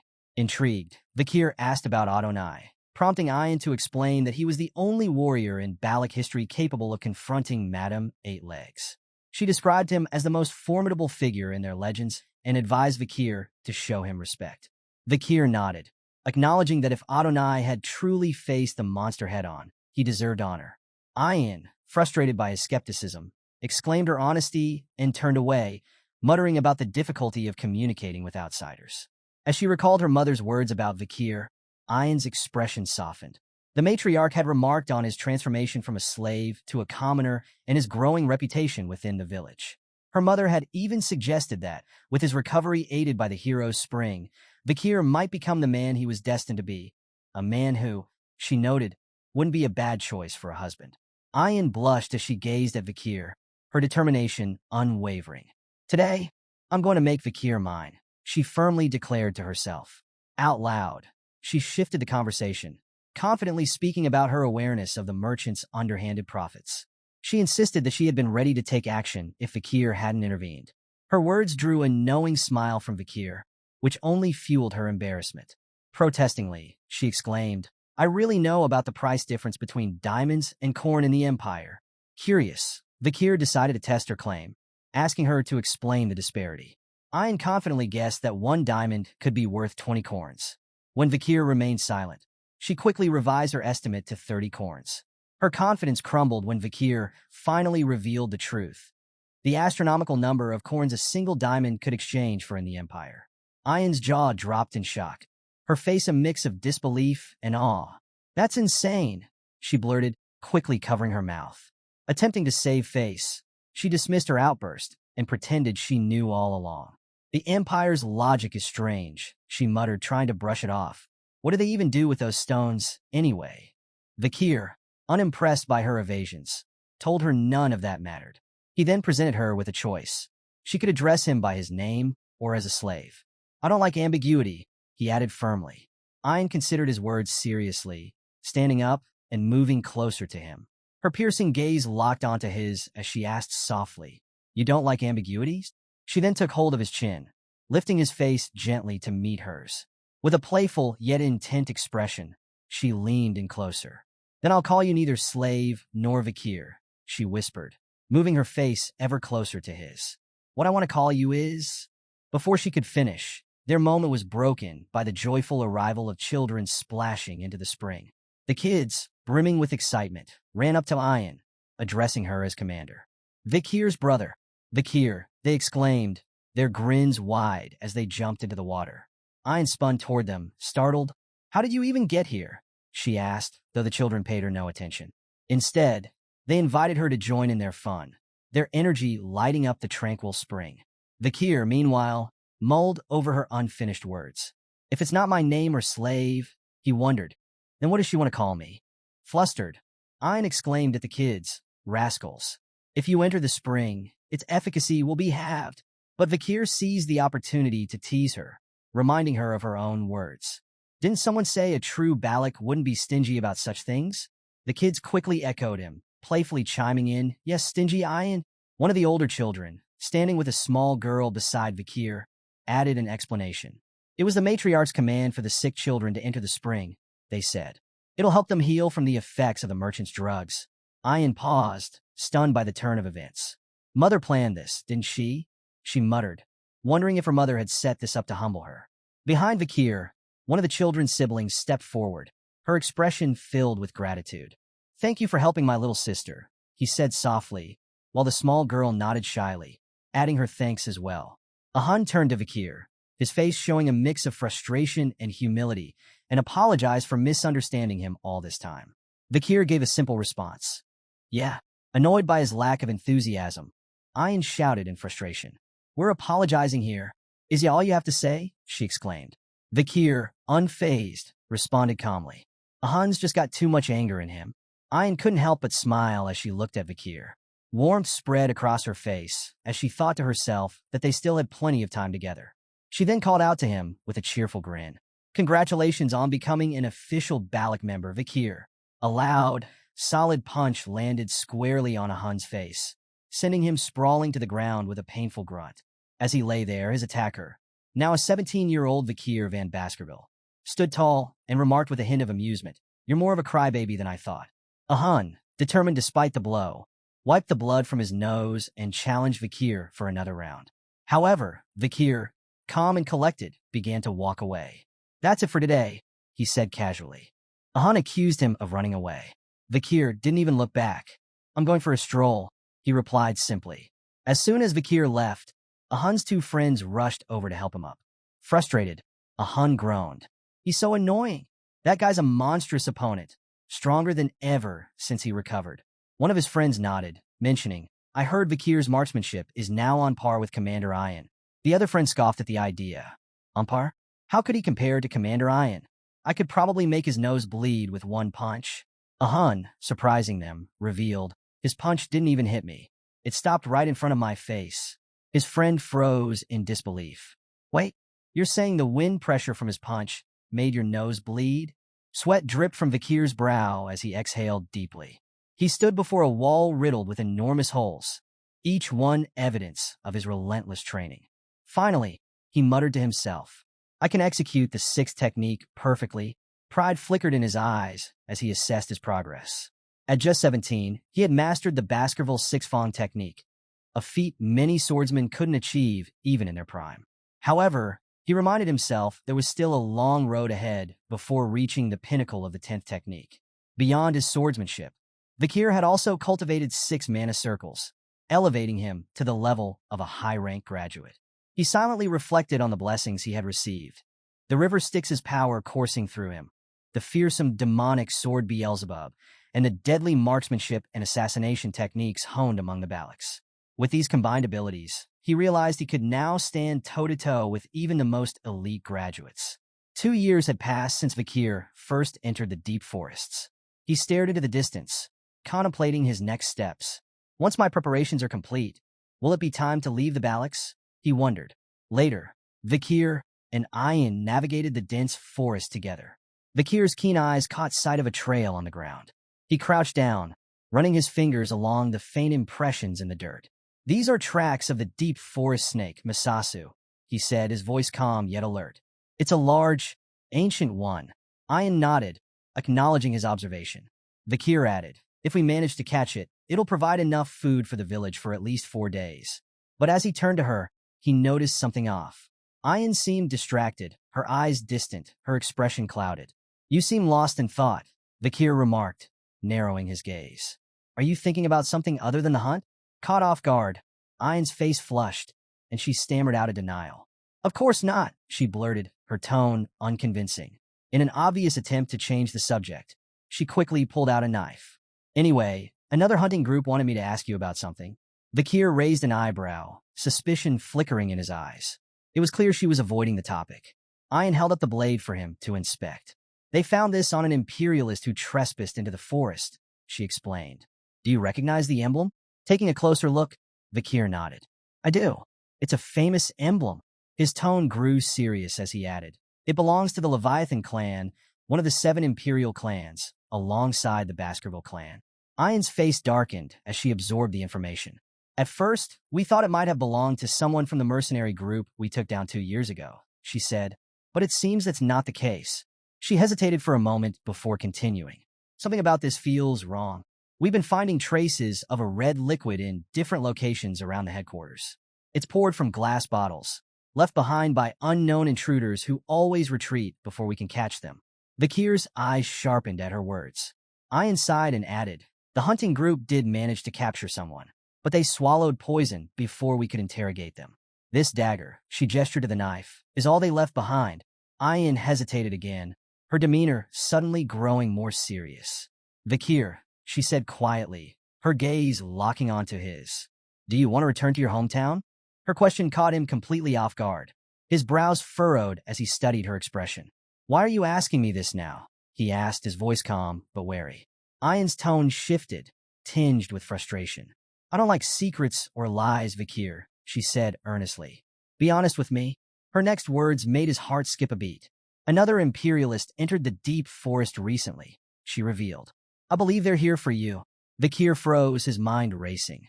Ian didn't miss the flicker of shock in his expression as she leaned closer, her voice dropping to a whisper. "And there's something else," she continued. "It's a red-haired girl." Her words hung in the air, heavy with significance. And so, Vakir's journey takes another twist. From escaping the Baskerville clan to navigating the dangerous Balak forest, he faces battles, alliances, and secrets from his past. With the arrival of a mysterious red-haired girl, new challenges and revelations await. What lies ahead for Vakir? Ian reflected honestly on the events of the past 2 years, recalling her confrontation with Madame and how the girl, accompanied by a search party, had ventured into the deep forests. Ian suspected that the girl was searching for traces of Vakir. Hesitant, but unable to keep her thoughts bottled up any longer, Ian asked the question weighing on her mind. Would Vakir go with this girl? Anxiety gripped her as she imagined his possible reactions. Would he be angry that she had withheld this information? What if he decided to leave? Could she stop him by invoking tribal rules? Or would her efforts be in vain? Before her worries spiraled further, Vakir answered with firm resolve. He wouldn't go back. Still unsure, Ian pressed him, asking if he truly meant it. When he confirmed, her relief was evident. A radiant smile spread across her face as she hugged her wolf companion, joyfully reassuring it that Vakir was staying. While Ian celebrated, Vakir's thoughts turned inward. He believed the Empire was still unaware of his survival, and he planned to remain hidden until he could fully conceal his power from Hugo. The mention of the girl piqued his curiosity. Was it Kimu Morg? Did she still remember that he had saved her, or was her interest purely political? Observing the Baskerville clan's cooperation with the Morg search party, Vakir concluded that the alliance between the two families remained strong. He wondered if his supposed death had helped strengthen that bond. These reflections solidified his determination to investigate the world beyond the forest when the time was right. Later, as Vakir and Ian stood by the river, their quiet moment was interrupted by an unexpected spectacle. A massive lungfish burst from the water, landing on the riverbank in a flurry of thrashing and agonized sounds. Moments later, it lay still, lifeless. Ian identified the fish and remarked that its leap might signal the rainy season's approach. Judging by its size, she predicted this year's rains could last longer than usual. Their curiosity grew when Vakir noticed an arrow embedded in the fish's body. Slicing it open, they made a shocking discovery: a human skeleton inside, clutching the arrow that had struck it. Ayan examined the remains and guessed that the person might have been from the Loco tribe. She noted signs of resistance, suggesting the individual had struggled even after being swallowed. The scene puzzled her, as lungfish typically scavenged only the dead. Vakir speculated that the person might have been so weakened that the lungfish mistook them for a corpse. Ayan questioned why someone so frail would take such a risk, and Vakir suggested dire circumstances in their tribe might have driven them to hunt despite the dangers. He hinted that something significant was happening deep within the forest, requiring closer investigation. Venturing further into the forest, Vakir and Ayan stumbled upon a horrifying sight: a clearing littered with lifeless bodies. Ayan's face twisted in disbelief as she gasped, questioning if all the Loco warriors had perished. Horrified, she struggled to process the grim scene, while Vakir crouched to examine one of the bodies. His sharp eyes took in the evidence: signs of vomiting, diarrhea, and red spots on the corpses. A chilling thought crossed his mind. This might be the result of a deadly disease. The implications were grave, and both Ayan and Vakir felt the weight of an unfolding tragedy deep within the forest. As Ayan and Vakir approached the Loco village, Ayan noted something unsettling. Despite it being well past mealtime, there were no cooking fires burning. The deeper they ventured, the more the eerie stillness of the village gnawed at their nerves. Overgrown weeds covered the neglected paths, and there was no sign of life. Ayan speculated aloud that the tribe might have relocated, but her words were quickly overshadowed by a grim discovery. Pulling back the curtain of a tent, she was met with a swarm of flies and the lifeless body of a villager. Alarmed, she called out to Vakir.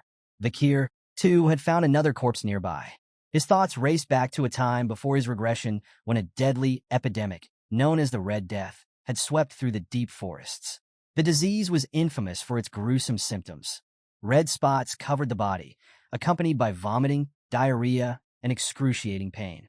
Those afflicted often suffered a slow and agonizing death.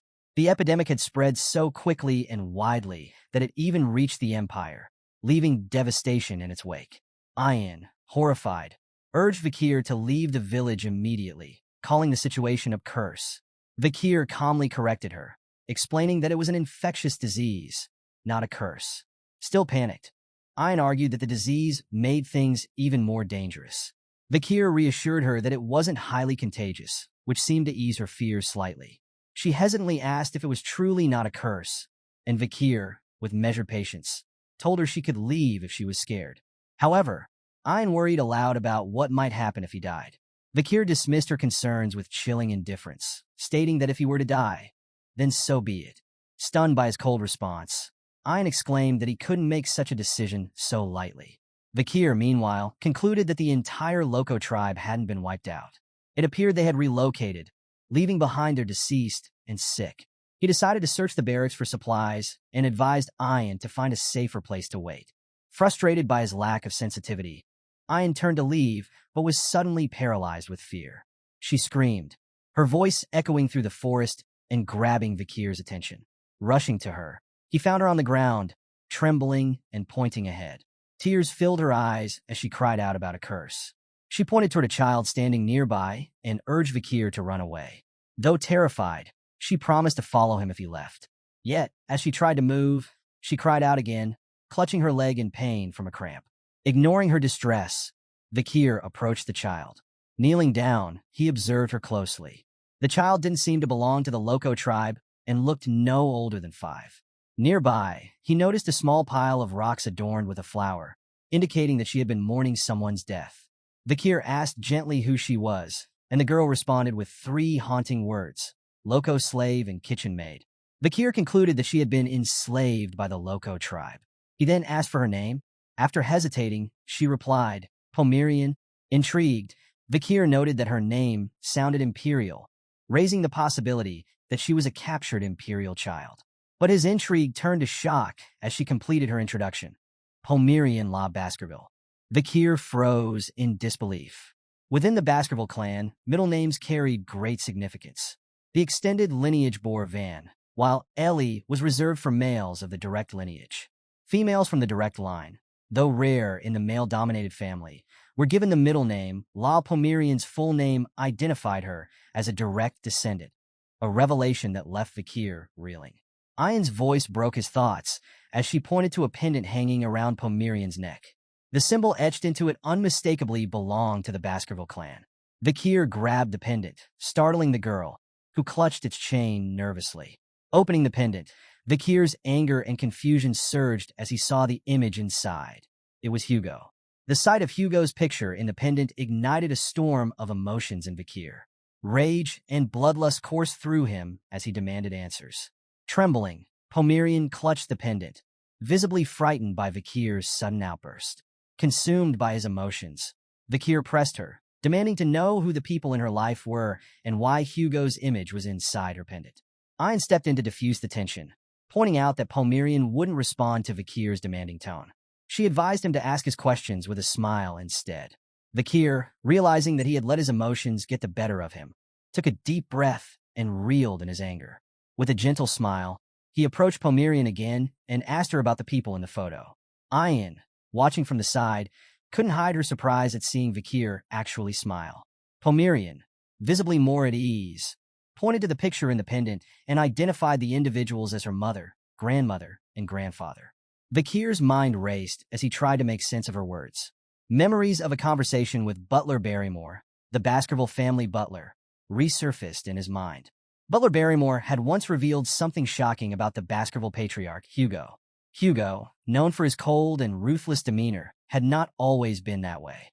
According to the butler, Hugo had once been a devoted husband to his first wife, Roxana, and a loving father to their only child, Penelope. But tragedy struck when Penelope was kidnapped by barbarians. Desperate to find her, Hugo relocated the entire Baskerville clan from the capital to the remote Lenore Mountains, near barbarian territory. Despite his relentless efforts, deploying countless hounds and search missions, no trace of Penelope was ever found.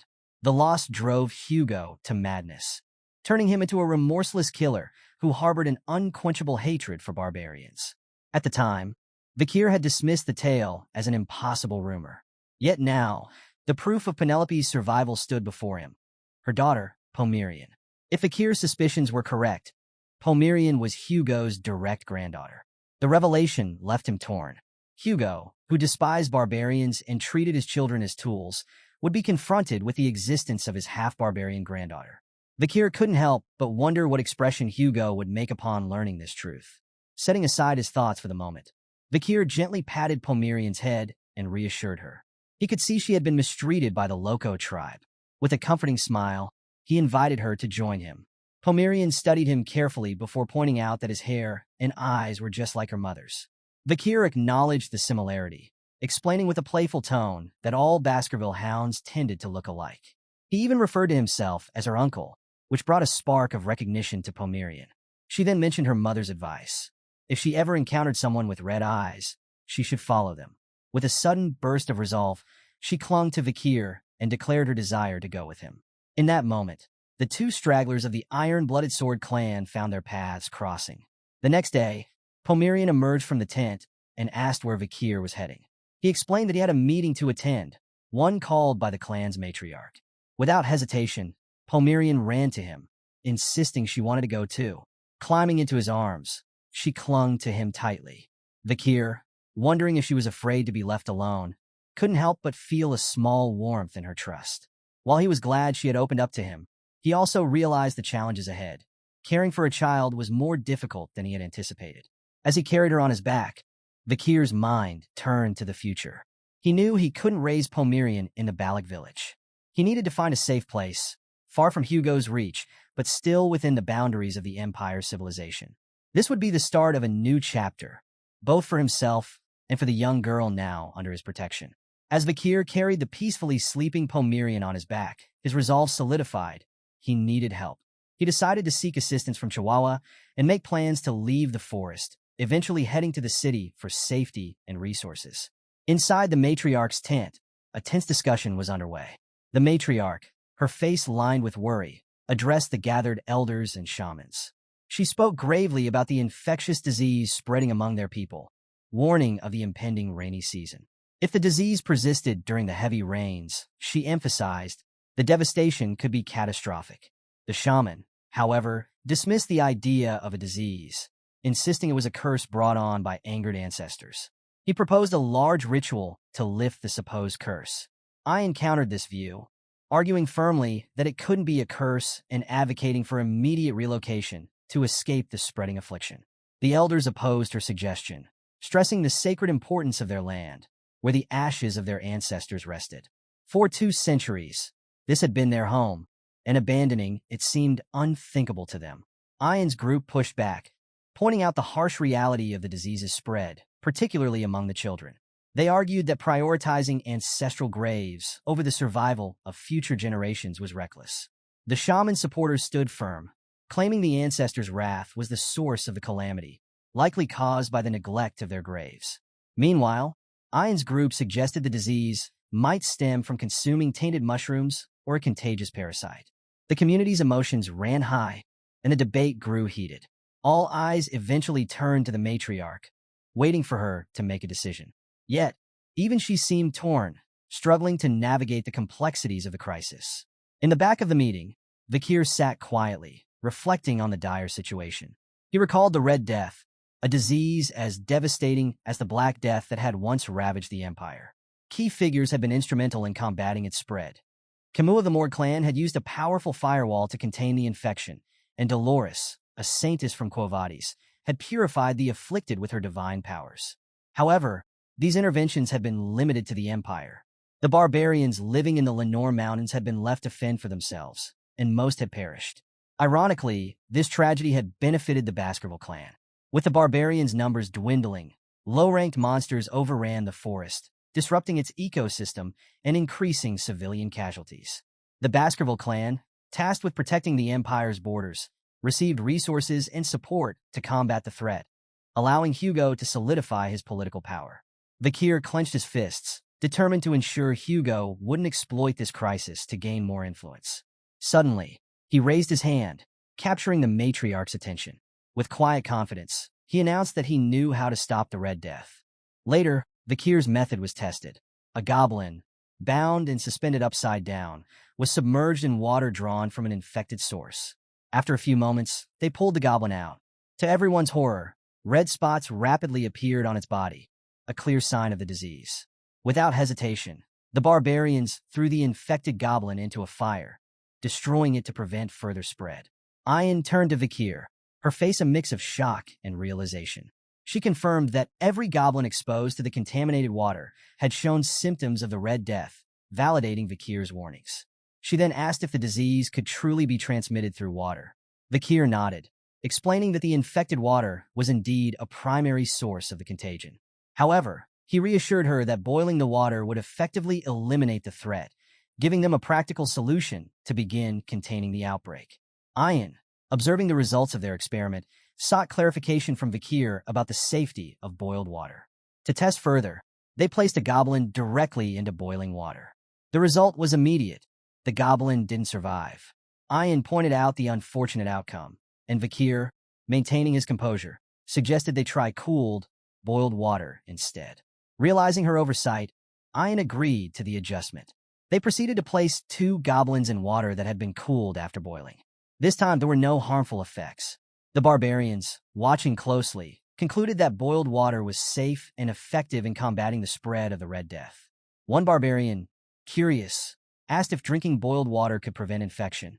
The matriarch approached Vakir to express her gratitude. She acknowledged that his efforts had brought hope to their dire situation.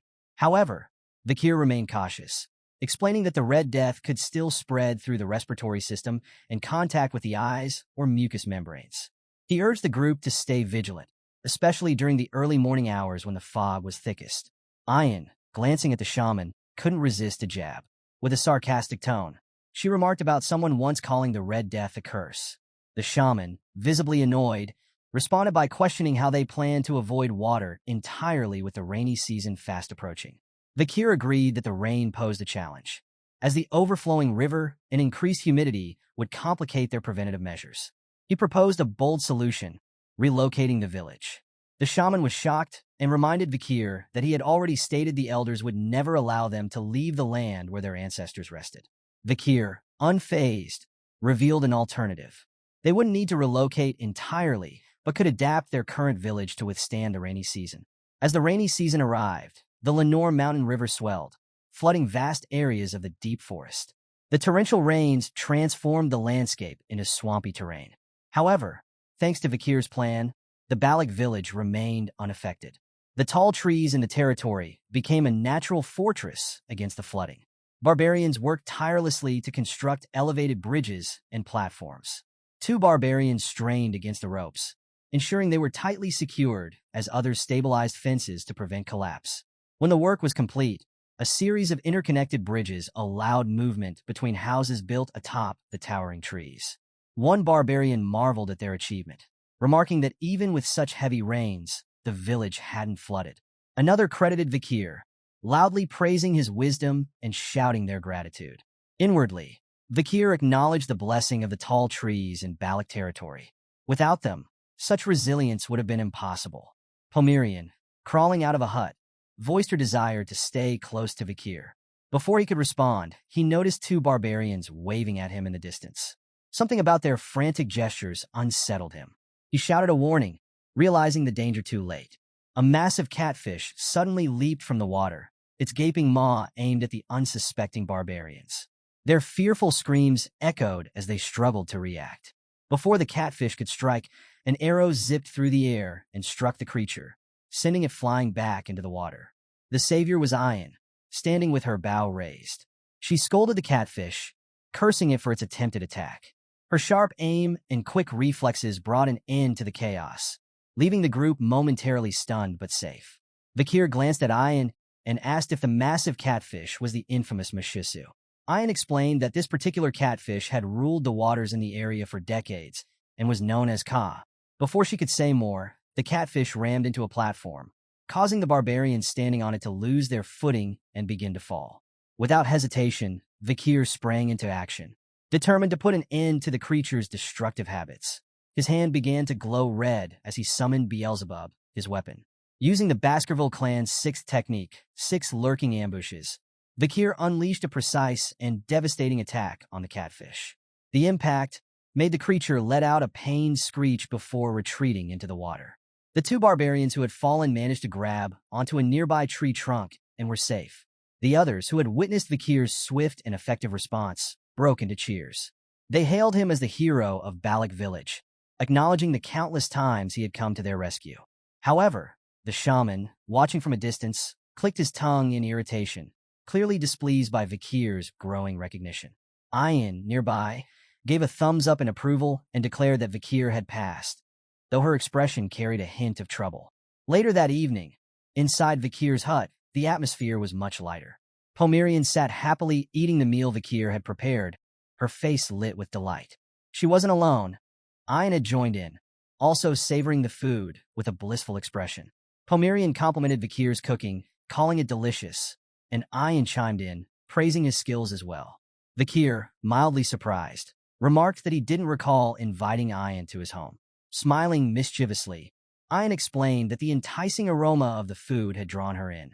Vakir quipped that he hadn't prepared enough for her, but Ayan cheekily replied that what belonged to the slave also belonged to the master, playfully asserting her right to share his meal.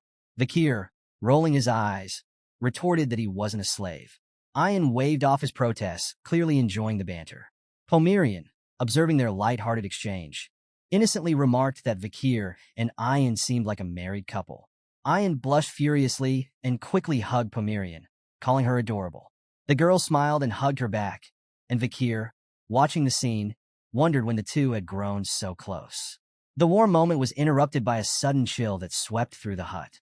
Vakir turned toward the door and noticed a figure standing there, rain-soaked and trembling.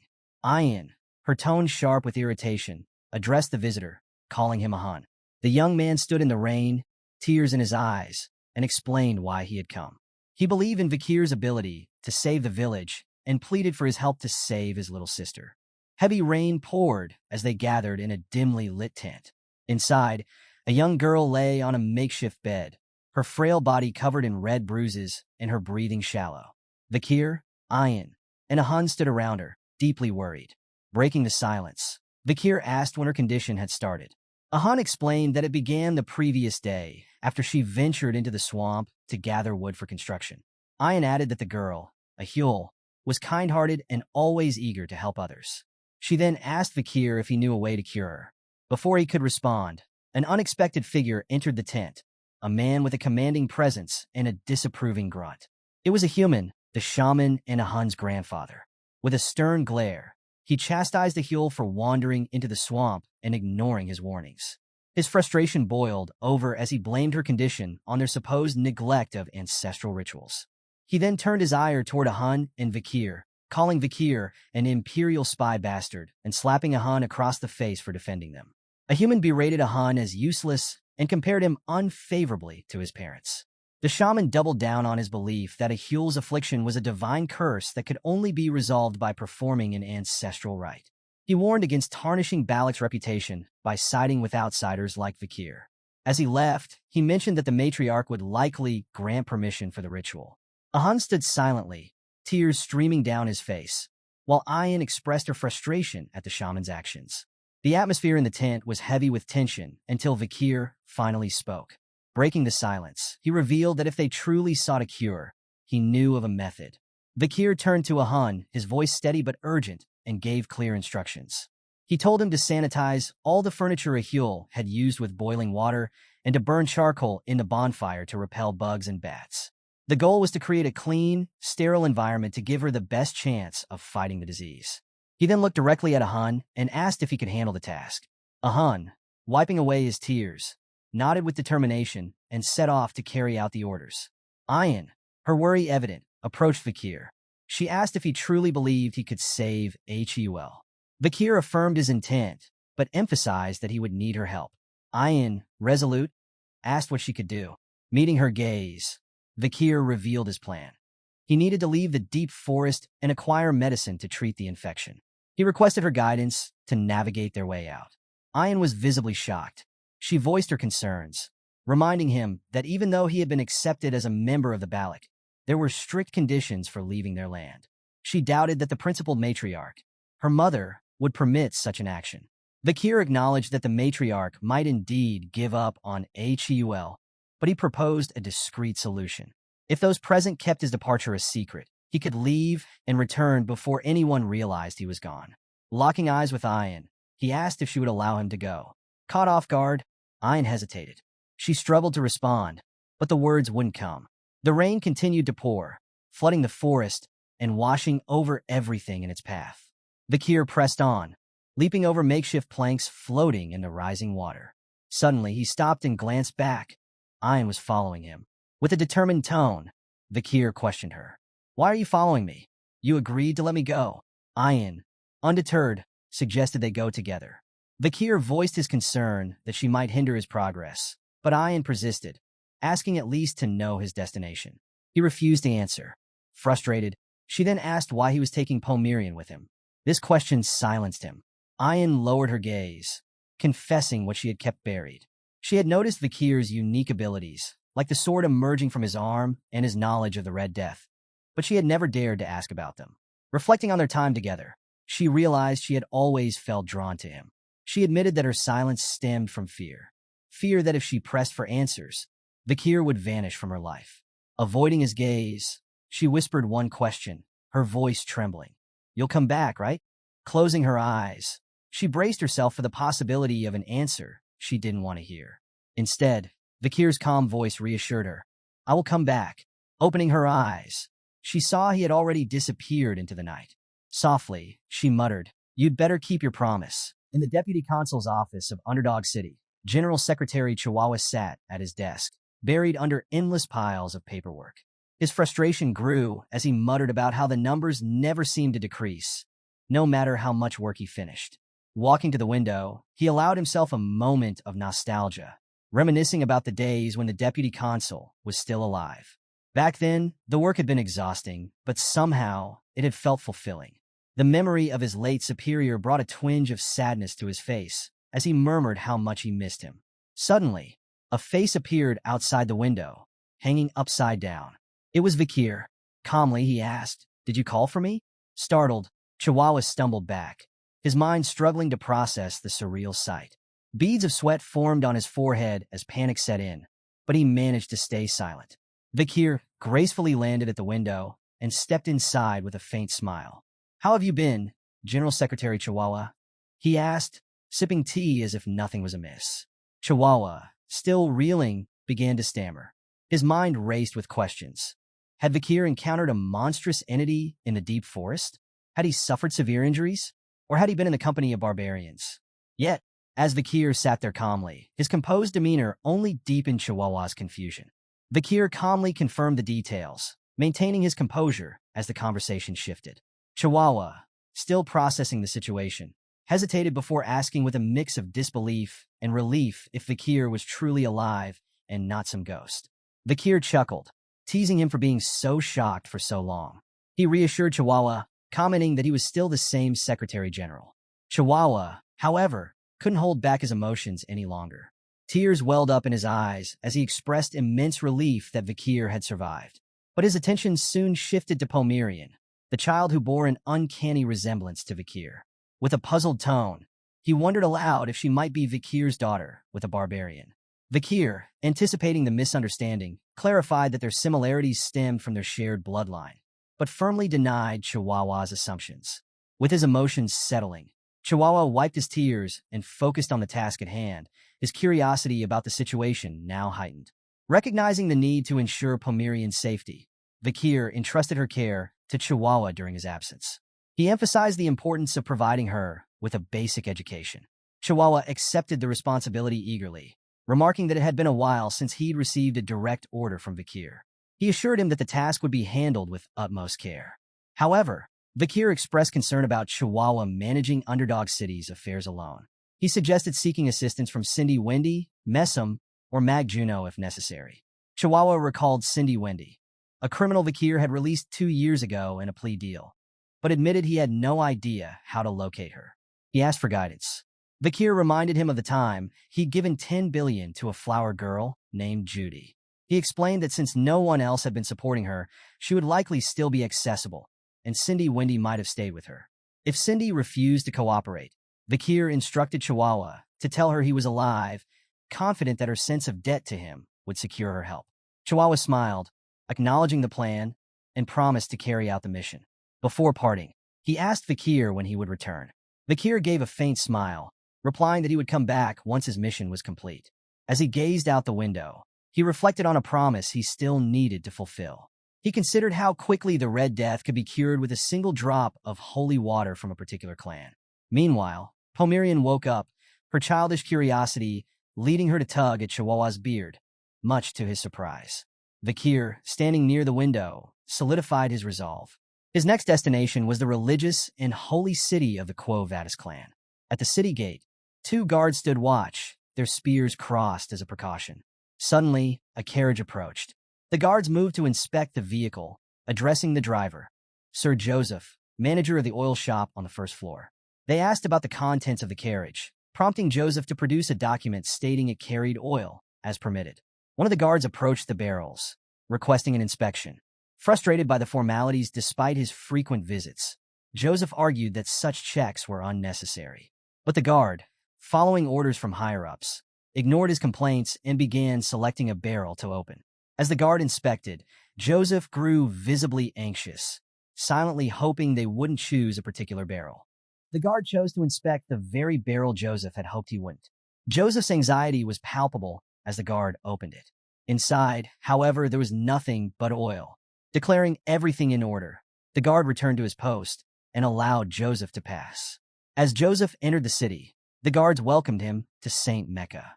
He made his way to a quiet, deserted street, glancing nervously at the barrels in the back of his carriage. Once sure the coast was clear, he spoke softly to them, signaling that it was safe to come out. Suddenly, a metallic clink rang out as the dented lid of the very barrel the guard had inspected earlier popped open. Joseph's face broke into a cold sweat as he watched the lid fall to the ground. Emerging from the barrel, covered in oil and wearing a crow mask, was a mysterious figure. Joseph hesitated before speaking, his voice trembling. He asked if he could leave now, believing his task of smuggling the figure into Saint Mecca was complete. The crow-masked figure responded with a single, chilling word, "Wait." Joseph froze as the figure handed him a bag. stating it contained the ox, bear, and canine tokens he had promised. Relieved, Joseph stammered his thanks, but remained rooted in place as the figure disappeared into a dark alley. After a moment, Joseph muttered to himself, amazed that the figure had stayed submerged in oil for 2 hours. His suspicions grew. Was this chrome-masked man even human? Meanwhile, the Cro-Man ascended a tall tower, gazing down at the bustling city below. Removing the mask, he revealed himself to be none other than Vakir. Taking a deep breath, he mused on his unusual infiltration method. Submerging in oil for hours had reminded him of his encounter with the river Styx, though this experience was far more tolerable. His mission had succeeded. He was now inside the Quo Vadis clan's territory. Saint Mecca, the heart of the Quo Vadis clan, was home to a population of 160,000. Its society operated under strict religious principles, suppressing both greed and desire. Even if gold were scattered on the streets, the citizens would walk past it without a second glance. These devout inhabitants adhered to rigid rules, prioritizing order and public peace above all else. Suddenly, a bell rang out, interrupting Vakir's thoughts. He glanced upward at the bell tower, recognizing the ritual it signaled. At once, the citizens froze in place, closing their eyes and bowing their heads in prayer. Streets filled with people clad in white garments became eerily still, their devotion palpable. Navigating through the motionless crowd unnoticed, Vakir couldn't help but wonder how they endured such suffocating lives. As night fell, Vakir approached a well in a quiet part of the city. From his jacket, he retrieved a glass vial. Carefully, he poured its contents into the water below. The vial contained a highly infectious bacteria responsible for the Red Death, a devastating plague capable of spreading with terrifying speed. It was a drastic and dangerous move, but Vakir knew time was of the essence. In a religious city like Saint Mecca, the authorities would act swiftly to contain the disease, preventing mass casualties. Just as he finished, Vakir sensed movement behind him. He turned to find 3 curious children watching him by the well. One of them whispered that the man seemed suspicious, while another urged them to leave, sensing danger. When Vakir finally faced them, his piercing gaze froze them in place, fear written across their faces. In a low, firm voice, Vakir cautioned them about the well. He declared it cursed, warning that anyone who drank from it would not escape death's grasp. His words hung heavy in the air as he implored the children to heed his warning and stay away. The terrified children bolted, screaming as they fled. Convinced that Vakir was a ghost who had cursed the well, they vowed never to drink from it. Watching them vanish into the night, Vakir felt satisfied, confident they wouldn't return. To further solidify his deception, he threw a dagger near the well, claiming it was a weapon left behind by the Leviathan clan, notorious for their expertise in poisons. Piecing things together, Vakir surmised that the Leviathan clan was likely behind the spread of the Red Death in the deep forests. The clan's long-standing animosity with the Quo Vadis clan made this a perfect storm. With tensions already high, he anticipated a significant clash between the two factions over this incident. A sly grin spread across his face as he declared his preparations complete. Vakir then turned his attention to the next step of his plan. It was almost time for the holy water to be poured, and his destination was clear. He would visit Saintus Dolores. Under the pale moonlight, a grand mansion stood aglow, its ethereal brilliance drawing a crowd outside its gates. The gathered masses were abuzz with hopeful murmurs, desperate for an audience with the Saintess rumored to reside within. Voices merged into a chorus of pleas, each seeking her miraculous healing. Their cries echoed against the mansion's doors, where the Saintess was said to be. Suddenly, a calm, authoritative voice emerged from beyond the doors, questioning the late-hour visit. The crowd recognized it instantly as the Saintess herself, and excitement rippled through them.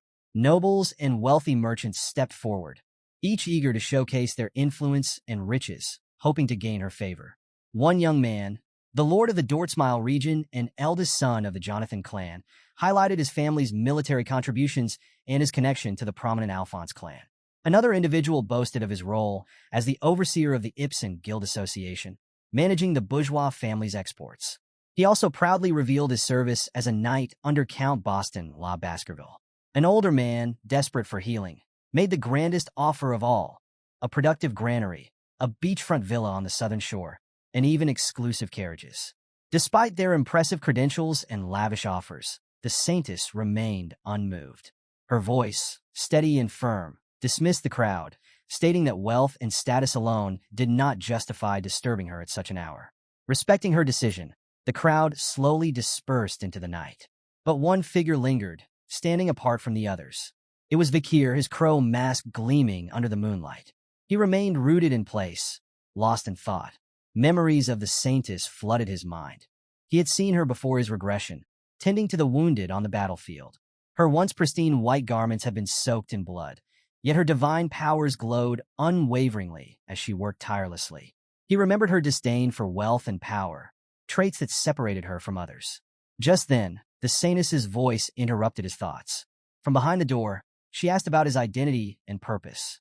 Vikir knelt, his voice steady yet humble, and replied, "I am but a lost lamb seeking guidance." Silence followed his words, but he held his position. After a moment, the door creaked open, and a radiant golden light spilled out, bathing the area in its brilliance. The Saintus's voice, calm yet commanding, invited him inside. As Vikir stepped into the grand hall, he was greeted by a dazzling sight. The space was illuminated with warm, golden light. At its center stood an elegant indoor fountain adorned with an angelic statue. The Saintus's voice emanated from the fountain itself, inquiring how he had lost his way.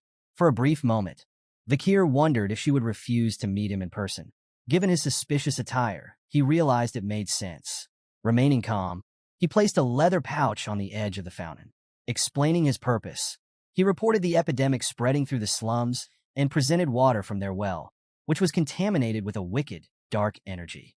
Vikir placed the pouch of contaminated water by the fountain, confident that if the Saintus truly possessed divine powers, she would sense the malevolent energy within. However, the statue remained silent until the Saintus's voice suddenly rang out, accusing him of lying. The echo of footsteps quickly filled the chamber as knights poured into the room, positioning themselves on an upper level overlooking Vikir. The air grew tense, the leader of the knights stepping forward to address him. With a cold, commanding tone, he noted that Vikir's words were far too assertive for someone claiming to be a lost lamb. He demanded to know Vikir's true identity. Vikir stayed silent, but in his mind, he recognized the knight immediately. It was Pietro Quo Vadis, an old comrade from his previous life. Pietro was infamous for his unyielding commitment to justice, often employing methods more ruthless than those of demons. Vikir himself had learned many interrogation techniques from Pietro, methods brutal enough to break the 7 young masters of Underdog City. Finally, Vikir spoke, expressing mild surprise at seeing Pietro here. Pietro, however, seemed confused by the comment. Acknowledging the epidemic report Vikir had delivered, Pietro questioned his suspicious attire. He ordered Vikir to remove his mask, stating that showing one's face was a matter of respect when meeting the Saintus. Unwilling to comply, Vikir turned to leave, declaring that his task of reporting was complete. But just as he moved toward the exit, an object flew past him, narrowly grazing his mask. Vikir glanced back to see Pietro standing firm, holding an open book. With a stern voice, Pietro declared that he could not allow someone so suspicious to leave. Vikir realized that Pietro had attacked using a page from the book infused with divine energy. Intrigued, Vikir marveled at the creativity of using Holy Scripture as a weapon. Before he could dwell on it further, Pietro leapt from the upper floor, landing in front of him. He accused Vikir of carrying pouches of water tainted with wicked energy, insinuating that he might be the one spreading the epidemic. Vikir defended himself, arguing that it made no sense for the culprit to report their own crime. But Pietro remained skeptical, suggesting that it could all be a ploy to lure the Saintus out. Inwardly, Vikir couldn't deny the accuracy of Pietro's words. Without further warning, Pietro launched an attack, using the divine-infused pages as projectiles. Vikir dodged with precision, leaping from one spot to another, evading the relentless assault. He contemplated activating his aura to gain the upper hand, but hesitated. Doing so would risk exposing his identity as a member of the Baskerville clan. Instead, Vikir capitalized on an opening, propelling himself off the wall to deliver a powerful kick aimed at Pietro. The knight swiftly raised his arm guard, topped with his book, to block the blow. The impact was so forceful that the ground beneath Pietro cracked. Staggered, he looked at Vikir in astonishment, unable to comprehend how such immense strength could come from Vikir's seemingly small frame. Wasting no time, Vikir used his other leg to push off Pietro, propelling himself away. As he landed, he reflected on a technique he had developed 2 years ago after defeating the oxbear, a method called 600 kilogram stability. This was his first time testing it in combat, and he was impressed by its effectiveness. Seizing the momentum, Vikir charged forward, unleashing a rapid barrage of punches. Pietro used his book as a shield, deflecting the blows. But the relentless assault began to turn the tide against him. For the first time in the encounter, Pietro realized that the so-called lost lamb was anything but weak.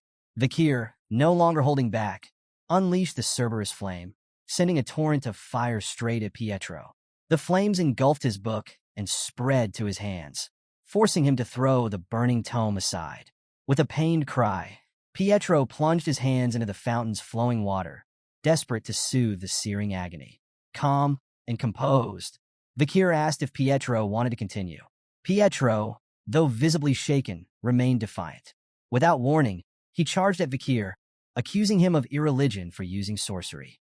In response, Vikir swiftly kicked the burning book, sending it flying straight at Pietro's face. Momentarily blinded, Pietro staggered, giving Vikir the perfect opening. Seizing the opportunity, Vikir delivered a devastating punch to Pietro's chest.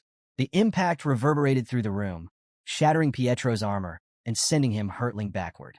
He crashed into the fountain statue, breaking it apart before slamming into the wall with a sickening thud, coughing up blood.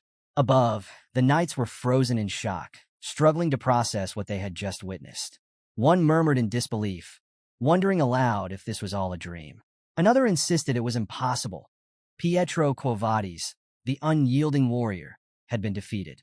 As Pietro lay crumpled and dazed, several knights rallied to his side, forming a defensive line with their shields and swords raised, ready to confront Vikir. Vikir, not wanting to escalate matters further, addressed them, stating he was prepared to continue if necessary. Before he could finish, however, a commanding voice cut through the tension. Enough! The Saintus had arrived.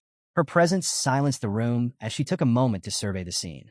Turning her gaze to Vikir, she addressed him directly, asking if he was the lost young lamb. Recognizing her as Saintus Dolores, Vikir confirmed his identity. The Saintus regarded him thoughtfully, then remarked with a wry smile, "You look more like a puppy than a lamb. A small puppy, covered in injuries." A knight bristled at the comment, declaring, "He's no puppy. He's a blood-crazed wolf."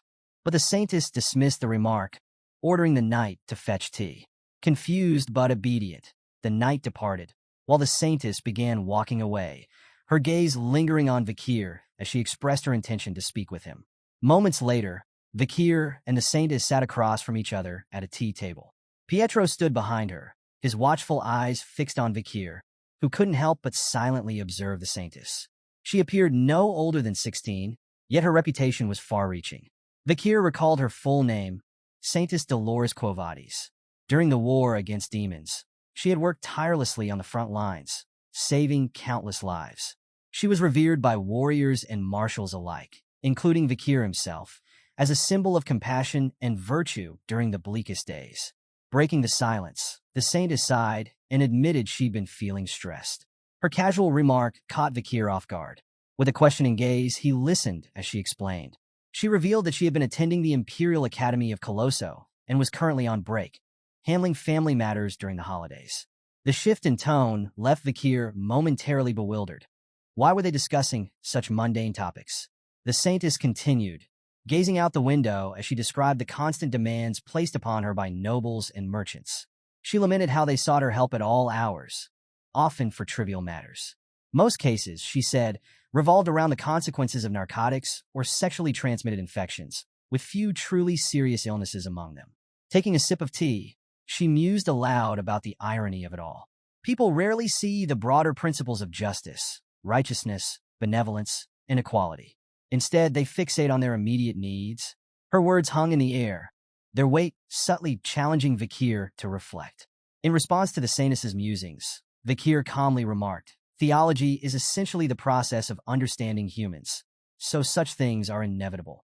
The Saintus's gaze sharpened as she identified the source of his words, the Old Testament of Asmos, chapter 6, verse 9. Her surprise was evident as she marveled that someone familiar with such an ancient passage still existed. Vakir remained silent for a moment before redirecting the conversation to a more pressing matter. He revealed the outbreak of a deadly epidemic in the slums of St. Mecca. When the Saintus asked if his information was reliable, he presented the pouch of contaminated water he had collected from the slum's well. Her expression turned serious as she studied him. She questioned whether he had any involvement in spreading the disease. Vakir, exuding calm confidence, countered with a rhetorical question. Why would he have come forward if he were the culprit? He acknowledged, however, that suspicion was natural in such circumstances and began contemplating his next move. As Vakir raised his hand, Pietro immediately sprang into action, placing himself protectively in front of the Saintus. Urging her to take cover, he prepared for what he expected to be an attack. But instead of aggression, Vakir extended his hand, which began to glow with a radiant golden light. I dislike harming innocent people, he stated firmly, especially since this place is my hometown. Both the Saintus and Pietro were visibly stunned. The Saintus, in particular, couldn't hide her astonishment as she recognized the divine power emanating from Vakir. Are you a believer of Lun? She asked, her voice tinged with disbelief. Maintaining his composure, Vakir calmly replied, Now, will you hear me out? He proceeded to recount his observations, revealing that he had seen suspicious individuals pouring liquid from glass bottles into the slum's water supply. He identified these individuals as the true culprits behind the epidemic. The Saintus, taken aback by the gravity of his revelation, asked what motive these perpetrators could have. Vakir laid a map on the table, pointing to two key locations as he explained his deductions. His reasoning implicated the deadly and poison-wielding Leviathan clan and the powerful bourgeois family conglomerate. He elaborated further, explaining how the Leviathan clan stood to gain by using the epidemic to collect samples for their research, advancing their nefarious pursuits. Moreover, with the potential collapse of the Quo Vadis family, their longtime rivals, the Leviathan clan would secure a strategic advantage. Turning his attention to the bourgeois family, Vakir detailed how their gains would come in the form of financial opportunities. During an epidemic, laborers perish, leaving landowners bankrupt. Fields, factories, and stores become vacant, creating the perfect conditions for the bourgeois family to expand their real estate empire and diversify into new ventures. He concluded that the Leviathan clan was likely the orchestrator of the outbreak, with the bourgeois family acting as opportunistic accomplices. To further mask their schemes, the native people of the deep forest were being framed as scapegoats. This insidious plan allowed both factions to reap immense benefits at the expense of others. As he finished his explanation, Vakir noticed the stunned expressions on both Pietro and the Saintus. They were clearly grappling with the sheer magnitude of what he had just laid out. The Saintus's mind raced with questions, marveling at the plausibility of his deductions. She couldn't help but wonder how someone could so accurately predict the motivations and actions of others. Unable to contain her curiosity any longer, she finally asked, Just who on earth are you? Vakir responded to the Saintus's question with a cryptic reply, suggesting they call him Night Bloodhound. The Saintus found the name foreboding, while Pietro dismissed it as blasphemous, remarking that it suited Vakir's dark attire all too well. Despite the ominous tone, the Saintus acknowledged that everything Night Bloodhound had said was plausible. She decisively told Pietro they needed to investigate the epidemic in the slums and report their findings to her father. Pietro readily agreed, impressed by her resolve. Vakir, observing her determination, silently reflected that meeting the Saintus was fortunate. He was confident that with her involvement, progress would now be swift. Meanwhile, the Saintus studied Vakir closely, finding his small and battered appearance incongruent with the power he had displayed in defeating Pietro and the Holy Knights. She sensed something primal emanating from him, a mix of blood, oil, steel, violence, and anger. Yet beneath this storm of emotions, she detected a profound sadness. Lost in her thoughts, she found herself questioning the true nature of this enigmatic figure. When they arrived at a church in the slum area, the sisters greeted the Saintus with visible relief. One of them, tears streaming down her face, pleaded for her to save their community from the devastating epidemic. The Saintus was visibly shaken as she saw the afflicted, individuals lying in anguish, bearing the unmistakable marks of the disease. She couldn't help but acknowledge the accuracy of Night Bloodhound's information. Vakir observed the infected with a heavy heart, He regretted involving civilians in his plans, but given the urgency, there had been no other choice. He was relieved, however, to see no children among the afflicted and mused that his earlier scare at the well may have protected them. Recognizing that the disease was still in its early stages, Vakir knew it was now up to the Saintus to help these people. With compassion radiating from her, the Saintus addressed the suffering patients. She assured them that God's sublime love would heal them. Bowing her head, she began to pray, her voice trembling with emotion as she called upon the light of her life and the fire of her soul to bear witness to the suffering before her. A tear slipped down her cheek, and as it touched the ground, a golden radiance burst forth. The light filled the room, seeping through the windows and doors of the church, blanketing everything in its glow. The miracle unfolded before their eyes. An elderly man, gasping for breath and covered in red marks, suddenly stabilized. His labored breathing eased, and the red marks faded from his skin. Around the room, others experienced similar recoveries, their pain lifting as their conditions improved. The sisters were overjoyed, showering the Saintess with gratitude for her divine intervention. Vakir watched in silence, his gaze steady and thoughtful. He recognized the incredible power she possessed and realized that her holy water could bring life-saving miracles to the deep forest. Later, Saintus Dolores sat at her study table, the soft glow of a candle illuminating her focused expression. Before her lay a map, where she meticulously marked key areas with precision. Her thoughts were consumed by the situation. While her divine power had temporarily healed the afflicted, she knew it wasn't a permanent solution. New cases would continue to emerge unless the root cause of the epidemic was addressed. Her attention shifted to a glass tube containing bodily fluid extracted from an infected individual. Examining it, she noted its frightening properties, a short incubation period and a slow, agonizing death for its victims. Its malignancy caused prolonged suffering, and she understood that the infection would only grow worse unless the source was eradicated. Determined, the Saintess concluded that purifying the deepest well in the slums was the key to stopping the outbreak. She envisioned concentrating her divine power into a single drop, enough to cleanse the contamination and end the spread of the disease once and for all. A sudden wave of realization broke through the Saintess's thoughts. She exhaled deeply, rising from her seat with a renewed sense of purpose. It wasn't the time to lose herself in contemplation, she reminded herself. There were more people to help, more pain to heal.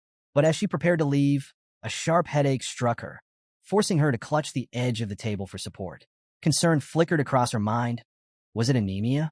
Perhaps the toll of overusing her divine powers was catching up to her. Despite the strain, she steadied herself, summoning every ounce of resolve. Her commitment to alleviating the suffering of others was unshaken. Emerging from her room, Saintus Dolores was greeted by a trio of noblemen. One of them, brimming with enthusiasm, joyfully called out her arrival. Addressing her with reverence, he assured her they were ready to accompany her. Intrigued, Dolores inquired about their presence. Eagerly, one of the men explained their purpose. They had come to offer assistance, concerned for her well-being. They couldn't possibly allow someone as noble as her to face the low and dirty conditions of the slums alone. With pride, they announced they'd brought 3 wagons filled with donations and emergency relief supplies, joking that the recipients had hit the jackpot that day. But beneath their grandiose display of generosity, subtle tones of mockery seeped into their words. Were these men truly here to help? Or was it merely a performance to boost their own image? Dolores saw through their well-intentioned facade and discerned their true motives. With a serene smile, she walked past them as the trio pledged their loyalty, declaring it a gentleman's duty to protect a lady. They swore to assist her in every way possible, their hearts racing as her presence seemed to captivate them. The Saintess, ever composed, gently assured them that she trusted the task to their capable hands. Their excitement was short-lived. As they ventured deeper into the relief area, the pungent stench of illness and decay assaulted their senses. The nobles' faces twisted in disgust, and they struggled to suppress their gag reflexes. One of them lamented the risk of tarnishing his expensive, limited-edition shoes, while another fretted about catching the disease himself. The third demanded that the clutter and filth be cleared immediately, urging the priest to treat him first. Dolores observed their reactions without surprise. Their discomfort was inevitable, as their ulterior motives had no place in such a sacred endeavor. She pondered if they understood what true empathy meant, the kind that transcended self-interest. For her, the essence of grace, godliness, and love lay in selfless altruism, unwavering kindness, and voluntary sacrifice. Her gaze shifted to another tent emanating an ominous aura of dark energy. Inside, she knew, were the most critical patients, those battling both the disease and the despair that came with it. The clergy and the afflicted within would all be enduring unimaginable pain. Resolutely, Dolores approached the tent. Silently, she sought forgiveness for not being there sooner. Drawing back the curtain, she stepped inside and declared, "I am here now. Let me help." As Saintus Dolores entered the critical care tent, she was met with a scene that stopped her in her tracks. A commanding voice rang out, urgently requesting more saline. Behind the doctor tending to a patient, a priest stood frozen in astonishment, witnessing something he thought impossible. The doctor, whom the priest soon realized was Night Bloodhound in disguise, had been tirelessly treating patients for hours. But what shocked the priest most was the method Vakir employed. Using a small clinical knife, Vakir made an incision in the infected area, then touched the wound with 2 fingers, channeling divine power directly into it. Miraculously, the infection vanished before their eyes. The priest marveled at this unconventional approach. Unlike typical blessings that remained on the skin's surface, Vakir's method seemed to channel divine power straight into the afflicted area. This revelation stirred something within the priest, a realization that he, too, might be capable of focusing and utilizing divine power in a similar way. Saintus Dolores, observing from a distance, immediately recognized the doctor's true identity. It was indeed Vakir. His exceptional skill in both medicine and divine power left her awestruck. After curing the infection, Vakir administered medicine to aid the patient's recovery. His actions carried a solemn determination, a sign of his deep commitment to saving lives. Vakir placed both hands on the patient's chest and channeled divine power into their body. He understood that divine power was typically drawn through a cleric's prayers to a god. The god would then transform the prayer into a corresponding amount of divine energy, proportional to the cleric's devotion. Usually, 1 unit of divine power equated to 1 miracle, and 10 units could generate 10 miracles. But Vakir knew of an extraordinary method that allowed 10 miracles to be performed with only 1 unit of divine power, and 100 miracles with 10. His mind drifted back to the time of the Great Fall, a turbulent era when waves of monstrous enemies and countless wounded overwhelmed the clerics. Faced with an insurmountable crisis, the clerics realized their divine power reserves were woefully inadequate. Out of desperation, a divine decree altered the rules of miracles. Instead of strict calculations, clerics adopted a philosophy of miracles first, consequences later. They could now draw divine power with no apparent limit, though the excess came with an invisible interest. This phenomenon, dubbed advanced divine power, allowed even non-clerics to harness divine energy if they vanquished monsters in acts of faith. Vakir, with a soul steeped in karmic energy from his past, could tap into advanced divine power within this holy region. It was this remarkable ability that allowed him to accomplish feats others deemed impossible. Just then, a distressed little girl sobbed near her ailing mother, crying out for her to wake up. Having completed his previous treatment, Vakir approached the child with calm reassurance. He promised her that her mother would recover soon. Handing the girl a gold coin, he advised her to use it to buy food, firewood, and anything else her mother might need. A priest who had been observing intervened, cautioning Vakir. Material assistance, he said, was not permitted, as monetary demands were endless. If Vakir continued, he risked giving away all his resources. Vakir, unshaken, posed a philosophical question in response. If demands are endless, then what defines their limit?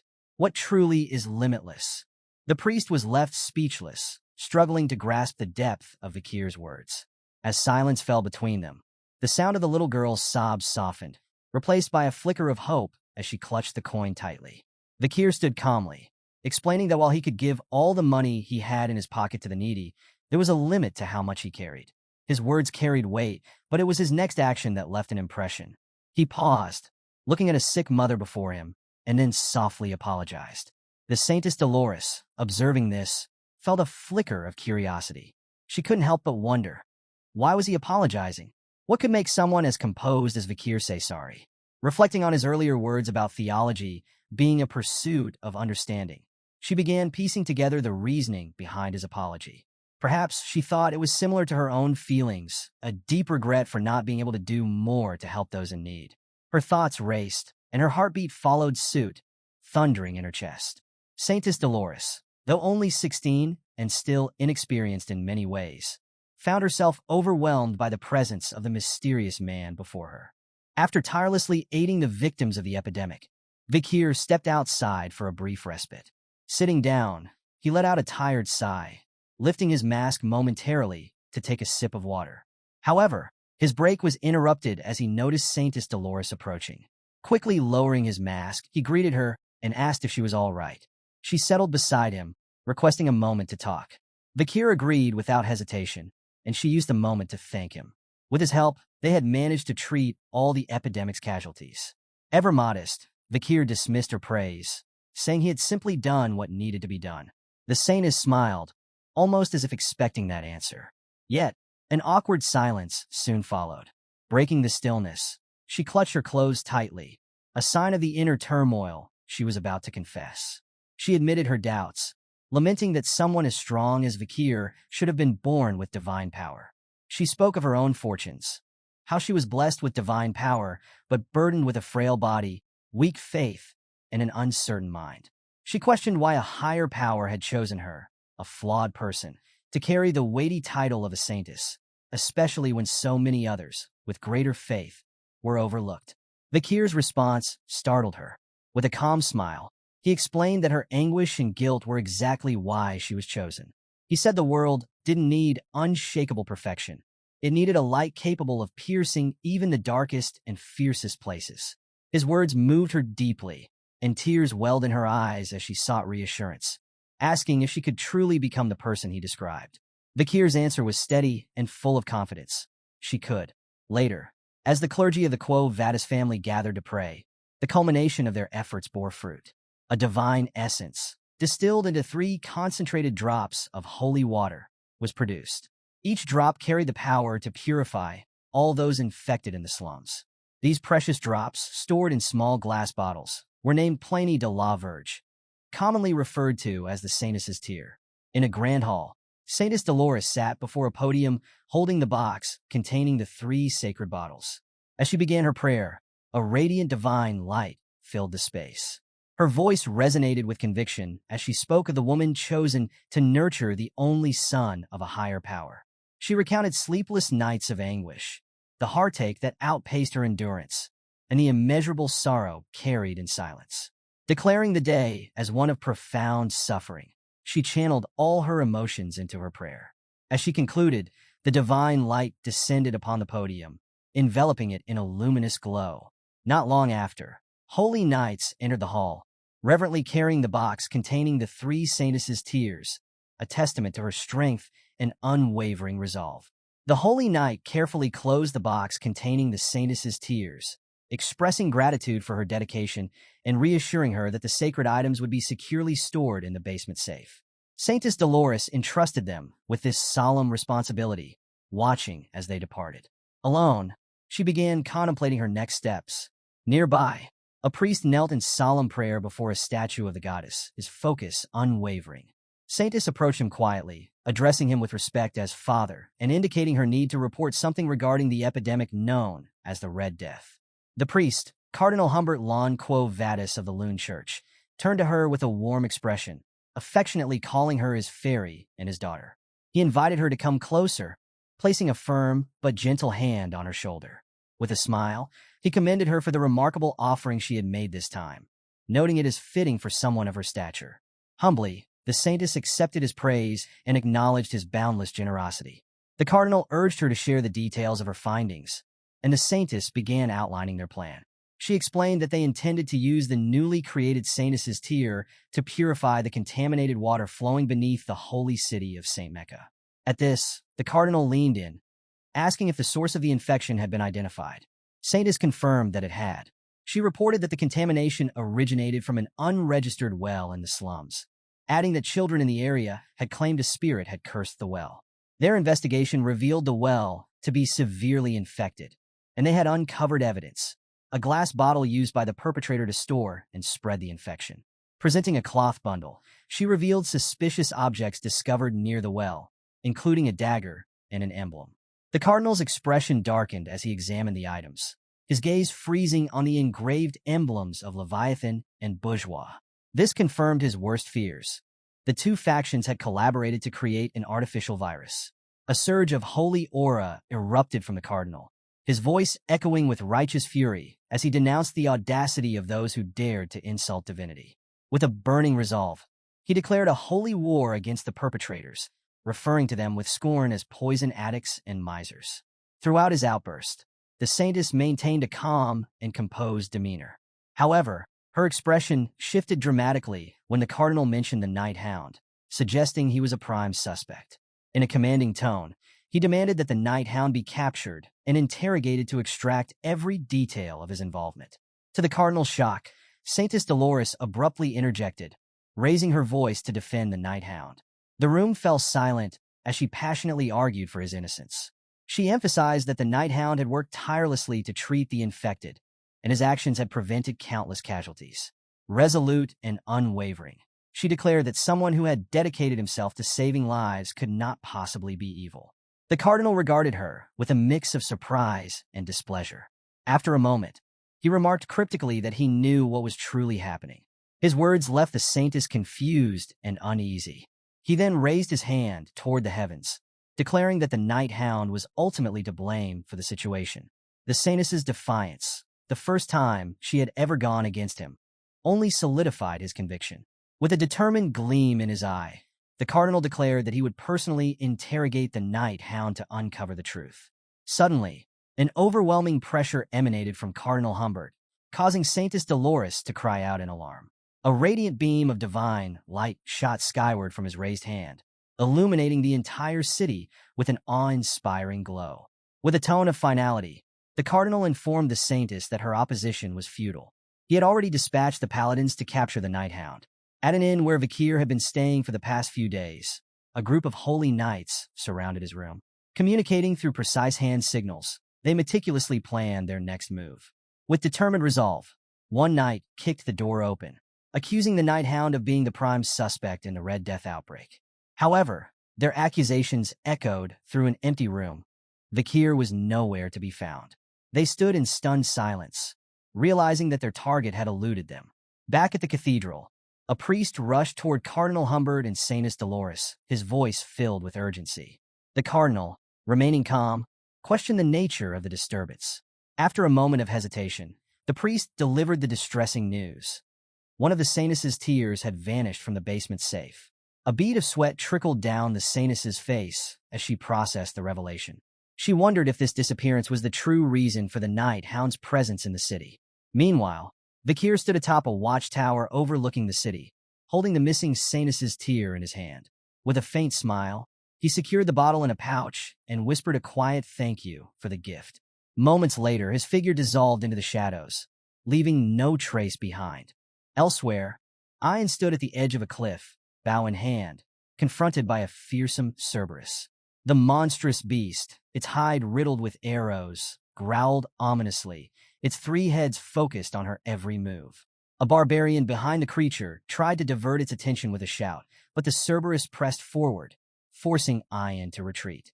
Step by step, she edged backward until the ground beneath her gave way. Losing her footing, she tumbled over the cliff, crashing through tree branches on her descent. None of the branches slowed her fall, and she finally landed hard on the ground below. Groaning as she regained consciousness, Ian heard voices, but couldn't make out their meaning. Slowly, she managed to open her eyes, her blurred vision settling on two men standing nearby. One of them observed her condition with a neutral expression, while the other wore a greedy smile. It quickly became clear that these men were merchants transporting supplies, their journey interrupted by the discovery of Ian lying injured on the ground. Sometime later, Ian found herself thrust into a dire situation. Visibly nervous, she gripped a sword tightly in her hands. Behind her stood a confining wooden wall, offering no escape. Surrounding her was a raucous, massed crowd cheering loudly, their energy feeding the tension in the air. Facing her was a hulking opponent, a battle-scarred man with a sinister grin. He clacked his fingers menacingly, signaling the start of their confrontation. The battle commenced with the man charging at Ian, a thunderous shout accompanying his movement. His confidence in his victory was palpable, but despite her fear, Ian moved with agility. She dodged his attack with a quick leap and retaliated with a swift slash of her sword, leaving a shallow wound on his shoulder. To her dismay, her opponent barely flinched. With brute strength, he grabbed her midair by the leg and hurled her violently against the wooden barrier, the crowd erupting into cheers as the fight escalated. Ian's body collided harshly with the wooden wall, the impact forcing blood to spray from her mouth as waves of pain surged through her battered form. Tears welled in her eyes, not only from the agony, but from the humiliation of her defeat. The masked onlookers erupted into boisterous laughter, their cruel amusement echoing through the arena. To them, her suffering was nothing more than entertainment, a brutal spectacle they relished. Lying on the cold ground, her tears streamed freely, mingling with the dirt beneath her. Defeated and broken, Ian's spirit seemed on the verge of shattering. Her opponent, basking in his triumph, let out a victorious shout, his voice reverberating through the arena as the crowd roared its approval. In this moment of despair, a flicker of hope emerged. Images of her mother and family materialized in her mind, like a beacon cutting through the suffocating darkness. Summoning every ounce of strength, Ian resolved to rise. She clawed her way to her feet, ignoring the burning pain in her body. The crowd, once indifferent, now took notice of her defiance. The murmurs grew louder as the masked observers speculated about her determination and what it could mean for the unfolding battle. Finally standing tall, Ian smeared lines of dirt mixed with her blood across her face, a symbol of her inner fire. Her gaze locked onto her opponent, fearless and unyielding. The arena buzzed with anticipation, the spectators licking their lips in excitement at the prospect of a second round. Ian's unwavering resolve made it clear. She was ready to face her adversary again, no matter the odds. Years later, Ian's life had taken a grim turn. She now sat imprisoned behind cold steel bars, her once fiery spirit seemingly extinguished. Her eyes, once a reflection of defiance, now carried the weight of hopelessness. Even the cherished memories of her family, which had once given her strength, had faded into a distant blur. Overwhelmed by despair, Ian closed her eyes, surrendering to the crushing emptiness that consumed her. Amid the suffocating silence of her cell, a sudden noise jolted her back to awareness. Her eyes snapped open to find a glass tube with remnants of elixir lying before her. She recoiled instinctively, fear gripping her as she noticed a figure standing just beyond the bars. The shadowy figure stepped closer. It was none other than Vikir. Without a word, he opened her cell door and, in the rough, guttural language of the barbarians, instructed her to leave. Reality abruptly shifted. Ian awoke, gasping for breath, her face wet with tears. The torment she had experienced wasn't reality, but a vivid, haunting dream. As she lay on her mother's lap, the matriarch gently inquired if Ian had been dreaming. She mentioned that even in her sleep, Ian had called out for Vikir. The dream wasn't the only source of pain, however. With a trembling voice, Ian confided in her mother about the agony that consumed her. Her chest ached, her body burned, and a strange, suffocating dryness had taken hold of her heart. She feared she might be afflicted with a red death and, through tears of anguish, admitted that the pain was so overwhelming it made her regret being born into this world. The matriarch, seeing her daughter's despair, sought to comfort her. Placing a gentle hand on Ian's trembling form, she began to recount a tale, her voice soft and soothing, like a balm for Ian's wounded spirit. The matriarch's voice softened as she recounted a story from long ago.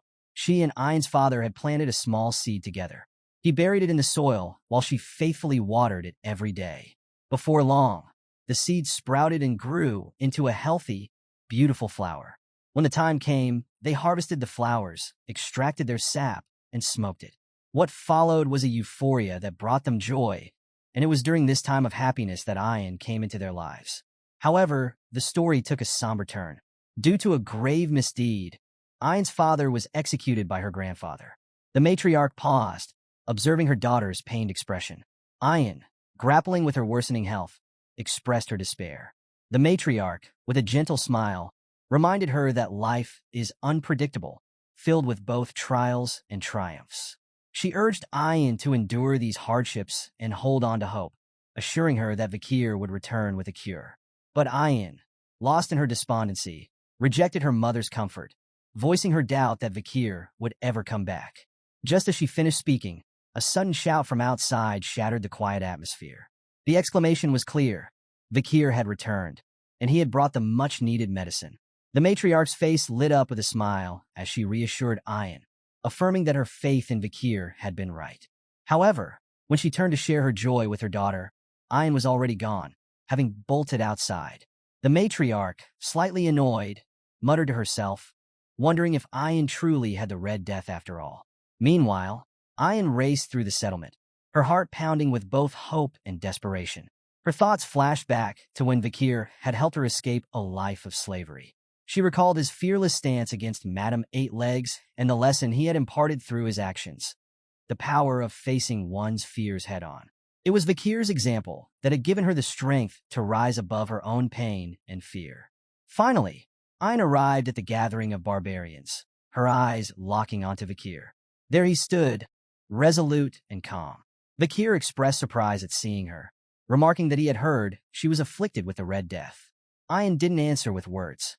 Overcome with emotion, she ran straight at him and leaped into a powerful hug, sending both of them crashing to the ground. As she held onto him tightly, Vakir groaned in mock protest, joking that her first hug might have broken his back had he not reinforced himself with mana. He then asked how someone supposedly afflicted with the Red Death could muster such strength. Ayin, still clinging to him, confessed that as soon as she heard he had returned, her body felt lighter. Confused but relieved, Vakir inquired if she was truly fine. Ayin reassured him with a smile, admitting she might be pretending to feel better, but her joy was genuine. She then welcomed him back, her face glowing with happiness. Vakir smiled warmly and replied, "I'm back.